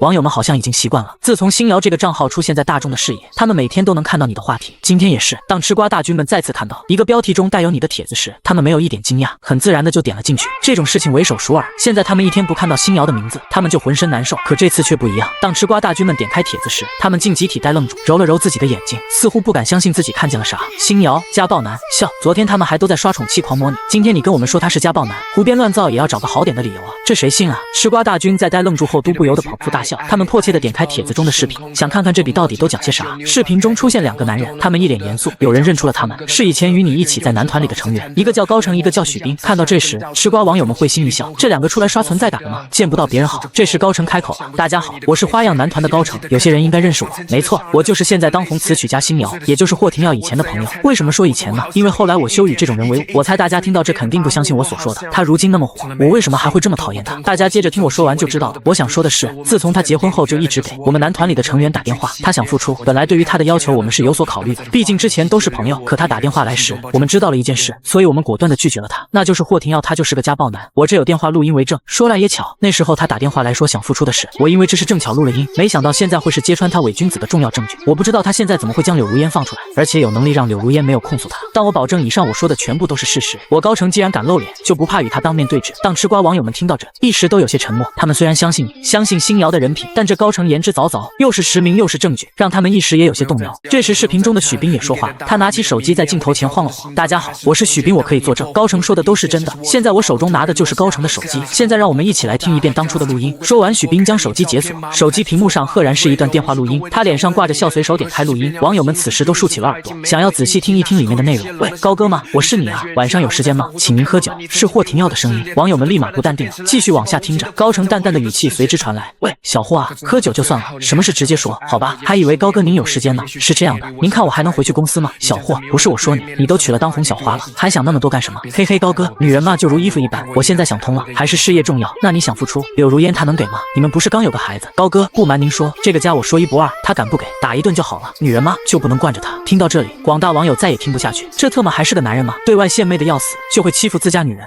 恶心。听到这，不仅广大女网友们受不了，一个个全部化身成战神，开始喷起你来，就连男同胞们都义愤填膺。录音这时也全部结束，高成脸上带着愤怒状继续开口，大家都听到了吧？这就是你们口中所谓的宠妻狂魔霍廷耀。我不相信一个人能在短时间内改变那么大，所以请大家擦亮自己的双眼，别被这种两面派的人给欺骗了。最后说一句，我高成与这种家暴男势不两立。视频到这戛然而止，然而广大网友的愤怒却怎么也止不住，铺天盖地的评论在帖子下方出现，劳资真是瞎了眼，才会喜欢这种人。听到录音我吐了，真难想象霍廷耀背地里到底是个怎样肮脏的存在。你的抖音更是直接被冲烂了，无数人在下面怒骂，他们纷纷让你滚出来说话，网上群情激愤，而你此刻也在看着微博上的这个帖子，静静的听着视频中的录音。片刻后，熟悉的恶心感觉再次上冲，再次跑到卫生间开始呕吐。这一刻，你好像又回到了当初那种压抑的气氛中。对于过往，你只能难受，你也不能反驳，因为那些事都是实实在在存在过。柳如烟曾经受到的伤害只会更多。这一刻，对于柳如烟来说也算是平冤昭雪。你就这样发着呆，从穿越到现在，第一次什么都做不了，电话在身边响了又响，你没去接听，甚至没有去看，不知道是谁打来的，也不知道该怎么去回答。你第一次选择了逃避，将自己蒙进被子中，好像不理会就不会有这么难受。难受的不是被人骂，难受的是那些记忆又涌上心头。柳如烟与瑶瑶受的那些苦又浮现在眼前，难受的是你的心里，不管再来几次，你都接受不了这具身体以前犯下的错。你这时才发现自己原来一直都没原谅自己。自从穿越过来之后，无时无刻不在弥补他们娘俩，可依旧改变不了曾经的事实。你就这样如鸵鸟般将自己缩成一团，缩在这小小的空间里。此刻的一人公寓沙发上，柳如烟面带焦急，一遍又一遍地打着你的电话。在看到那篇帖子后，他就无比担心，他知道没人能比自己更了解现在的你。他看着111变化，看着一点点赎罪，他都懂。现在突然发生这事，柳如烟其实没什么感觉，过去的再也不会出现，他无比确信。可他知道你现在的你肯定原谅不了自己。身边的云姐与沈乐乐一脸心疼，他们看到帖子的第一时间也都是无比气愤。沈乐乐甚至想杀到酒店去质问你，那些是不是都是真的？你是不是真的打过如烟姐？可当他们看到柳如烟这满脸担心焦急的样子时，又不知如何是好。即便那些都是真的，但柳如烟依旧为了你而焦急，那心疼之色都快满溢出来，连带着他们看到柳如烟这样，心里都不好受起来。电话依旧没有打通，你像是人间蒸发了一样。柳如烟的心顿时揪紧，怀中的小瑶蒙抬眸看着妈妈心急的模样，她伸出2只小手，伸出抱抱住柳如烟的手。妈妈，你是在给爸爸打电话吗？看着懂事的瑶瑶，柳如烟用力握了握手机，点点头。那妈妈为什么不去找爸爸呀？小姚萌疑惑地看着柳如烟。柳如烟何尝不想去找你，只是她怕你这个时候见到她会更难过。可是当她看到小姚萌的眼神时，柳如烟再也坐不住，慌张地站起身，踉跄地往外跑去。她要去找他。很快柳如烟便来到酒店，下车后她一路小跑，等到了你所在的房间门口时，已气喘吁吁。缓了一下，她咬着嘴唇，轻轻敲了敲门，门内没有回应。柳如烟没有迟疑，继续敲着。她今天一定要把你敲出来。你窝在被子中，听到了外面的敲门声，不想动。如今的你感觉自己就像是行尸走肉一般，可是外面的敲门声没有停止，一遍又一遍，像是不会停歇一般。你最终还是起来了，拖着沉重的身体将门打开，映入眼帘的是柳如烟红着眼眶的俏脸。明明昨天你还觉得与柳如烟在一起是多么愉快的一件事，转眼仅仅过去一天，你再见到她甚至都不敢看她，处在门前不知该如何是好。她肯定也看到那个帖子了，她是不是又想起了以前？让开，我进去。柳如烟咬着唇将你的手臂挪开，自己先走进了房间。你蓦然关上门，像是要上刑场的囚犯，跟在她身后。你怎么想的？你声音有些沙哑，心里更有些惶恐。现在人尽皆知，他会怎么做？离婚吗？现在离婚，所有人都会向着他，他再也不用受委屈了。或停药。柳如烟看到你的眼神就知道他在想什么，他气急伸手一把将你拽到床上，抱着你的手臂用力咬了下去。柳如烟是真下了力气，真疼。你吃痛，感觉精神都一下子清醒了不少，下意识就想把手臂缩回，但又飞快地止住了，让他发泄一下，他会好受点吧。直到柳如烟反应过来，松开嘴，抬头看向依旧温和的你，他的眼泪再也控制不住。你傻不傻啊？他吼了一句，随即拉开你的衣袖，手臂上面已经有了一排泛着血丝的深深牙印。好了，这下扯平了。柳如烟带着哭腔说道，整个人扑进了你的怀里。我也家暴了，扯平了，你不准再难过了。感受到怀里似火的娇躯，你彻底愣住了。好半天后，不敢相信地摸了摸柳如烟的脑袋，是真的。你心情好像一下从地狱到天堂，咧开嘴笑了。是真的。柳如烟说扯平了，从穿越过来到现在，你一直小心翼翼的，因为觉得亏欠。虽然可以说以前那不是你，但是谁又能知道那不是你呢？所以你一直原谅不了自己。然而现在有一个人跟你说扯平了，真好。你眼泪止不住落下，不仅在救赎他们，你一直也在尝试救赎自己啊。两个人像傻子一样抱在一起抽泣。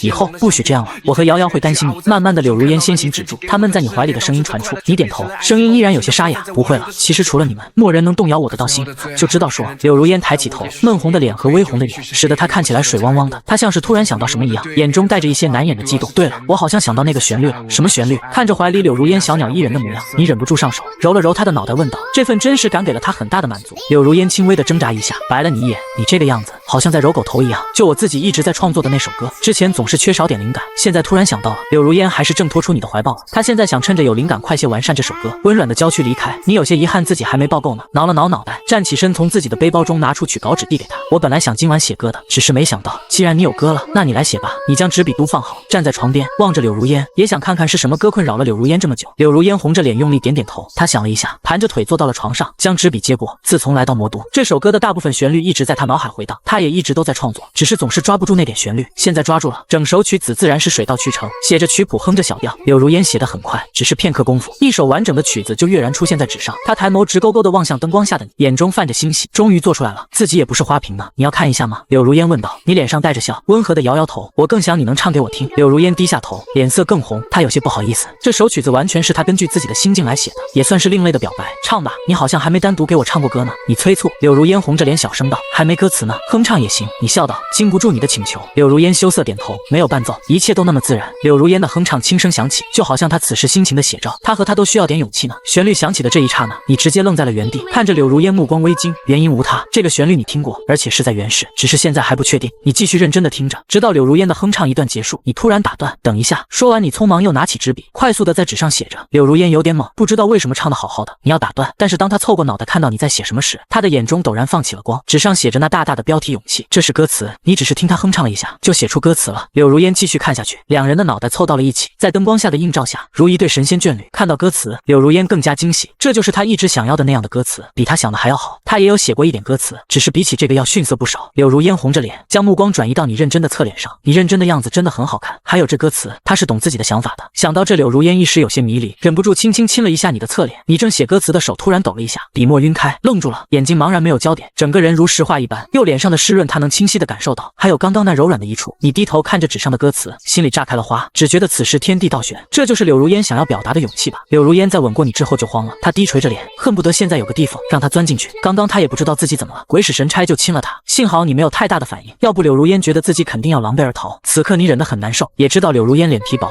强忍着心中的悸动继续写着歌词，直到写完才松口气，转过脸来装作若无其事地将歌词递给柳如烟。你看看，这次你能完整的唱给我听了。一曲过后，你面带笑意对着柳如烟点点头，很好听，下一场比赛稳了。柳如烟脸上升起一抹羞涩，他低头摆弄着手中的曲稿纸，是你的歌词好，不，若是没有老婆大人的曲子，我也想不到这样的歌。两人开始商业互夸模式，只是柳如烟明显没有某人的脸皮厚，在听到老婆大人的4个字后，他就彻底被打败，如一只鸵鸟，将脸埋进怀里不肯出来。这是你第一次面对面的叫他老婆。柳如烟心里很羞涩，又有些美滋滋的。然而你还没欣赏够眼前的美景呢，手机就在这时不自觉的响起，打断了房间内微妙的气氛。你抄起手机，屏幕上显示着杨部长的备注，你挑挑眉，看来杨思琪也看到了帖子。不知道的是，杨思琪哪是看到了帖子，他快疯了。他在看到帖子的时候是不相信的，可是直到你的抖音被冲烂，都需要技术部门去维护了，你都没有出来澄清，这让杨思琪心里也打起了鼓。难道网上说的都是真的？杨思琪不敢相信，他脑海里一想到你，就是一副温文尔雅、才华横溢的样子，这样的人会家暴吗？他等了好久，也没等来你的澄清视频，于是他再也忍不住，打了这个电话。电话接通，你依旧温和的声音传来：“喂，有什么事吗？”杨思琪一怔，难道他不知道这件事？没什么，就是网上有些你不好的言论，你不去澄清一下吗？你挠挠头，下意识的看向柳如烟。此时柳如烟正摆弄着曲稿纸，装作一脸认真的模样，只是他那不时偷偷投来的目光，明显心不在焉的模样，证明他此刻注意力根本没放在歌曲上。你对着他眨眨眼睛，柳如烟小脸倏然一红，忙做贼心虚的撇开目光，不用澄清，那都是真的。你回答了杨思琪。电话里继而陷入沉默，半天后杨思琪的声音才传来：“为什么？我不相信，我印象中你……不好意思啊，杨部长，打断一下，我想说的是，杨部长又了解我多少了？网上那些是真的，没什么可澄清的，做错事了就要受罚。至于网上那些言论，由他们说吧，只要我在乎的人懂我就够了。”你的目光一直在看向柳如烟，不在乎别人怎么看，本来也没想被那么多人喜欢，只要眼前这人喜欢就够了。电话里又陷入沉默，听到你的话，杨思琪心里很不是滋味，他只要他在乎的人懂他就好了，那自己呢？好，我只是问一下你，没别的意思，没事了，那我挂了。杨思琪的声音明显不对，你也没多想，嗯了一声后，电话挂断。你太冷漠了，这样不好的。你刚放下电话，柳如烟的声音就从身边传来，你满头问号，自己冷漠吗？好像这挺正常吧，自己在说事实啊，而且挺有礼貌。那个御姐应该喜欢你的。柳如烟再次说道，只是这次眼眸微暗。杨思琪喜欢自己？不会吧？你挠着脑袋，感觉一阵头大。你可是只把他当成普通朋友。嗨嗨，你怎么知道？感觉，我相信我的感觉。柳如烟抬头盯着你，语气坚定，你感觉错了。还有，都知道我是有老婆孩子的人了，我也不会去对别人动感情，这很不礼貌。你继续挠头解释道，心中的爱情那应该是认真且专一的，不然对谁都不礼貌。看着你诚挚的目光，柳如烟轻轻冷了一声，但心里却依然有些紧迫感。你不喜欢人家，但不代表别人不会喜欢你。那个御姐很优秀，比她好太多。她知道。柳如烟继续摆弄着手中的曲稿纸，好像那里有宝藏一般。你疑惑地看着这样的柳如烟，仔细想了想自己与她的对话，然后突然想明白了什么，眼中带着笑意，推了推柳如烟的手臂。你这是吃醋了？柳如烟整个人都慌张起来，脸色云红。没有，声音倒是挺大，只是这反应更大。破案了，就是吃醋了。你面带笑意继续看着他，吃醋的柳如烟也很好看呢。柳如烟越掩饰越慌张，她能感受到你在笑她，这种感觉让她又羞又恼。终于她再也抵不住你的目光，摆烂似的将手中的曲稿纸扔到床上。对，我就是吃醋了，谁让有那么一个大美女喜欢你？你笑容越来越盛，突然俯下身子靠近她，声音充满蛊惑。那要不我给你盖个章，这样你是不是就不会吃醋了？你的脸凑得很近，柳如烟都能感觉你的呼吸拍打在自己的脸上，这种感觉让她心中如肋骨般跳动，越跳越快，好像要从嗓子眼跳出来一般。然后她慢慢闭上眼睛，小嘴也微微撅起。其实你也是紧张万分。见到柳如烟闭上双眸，你心中一喜，暗暗掐了掐自己的手心，闭上眼睛慢慢凑了上去。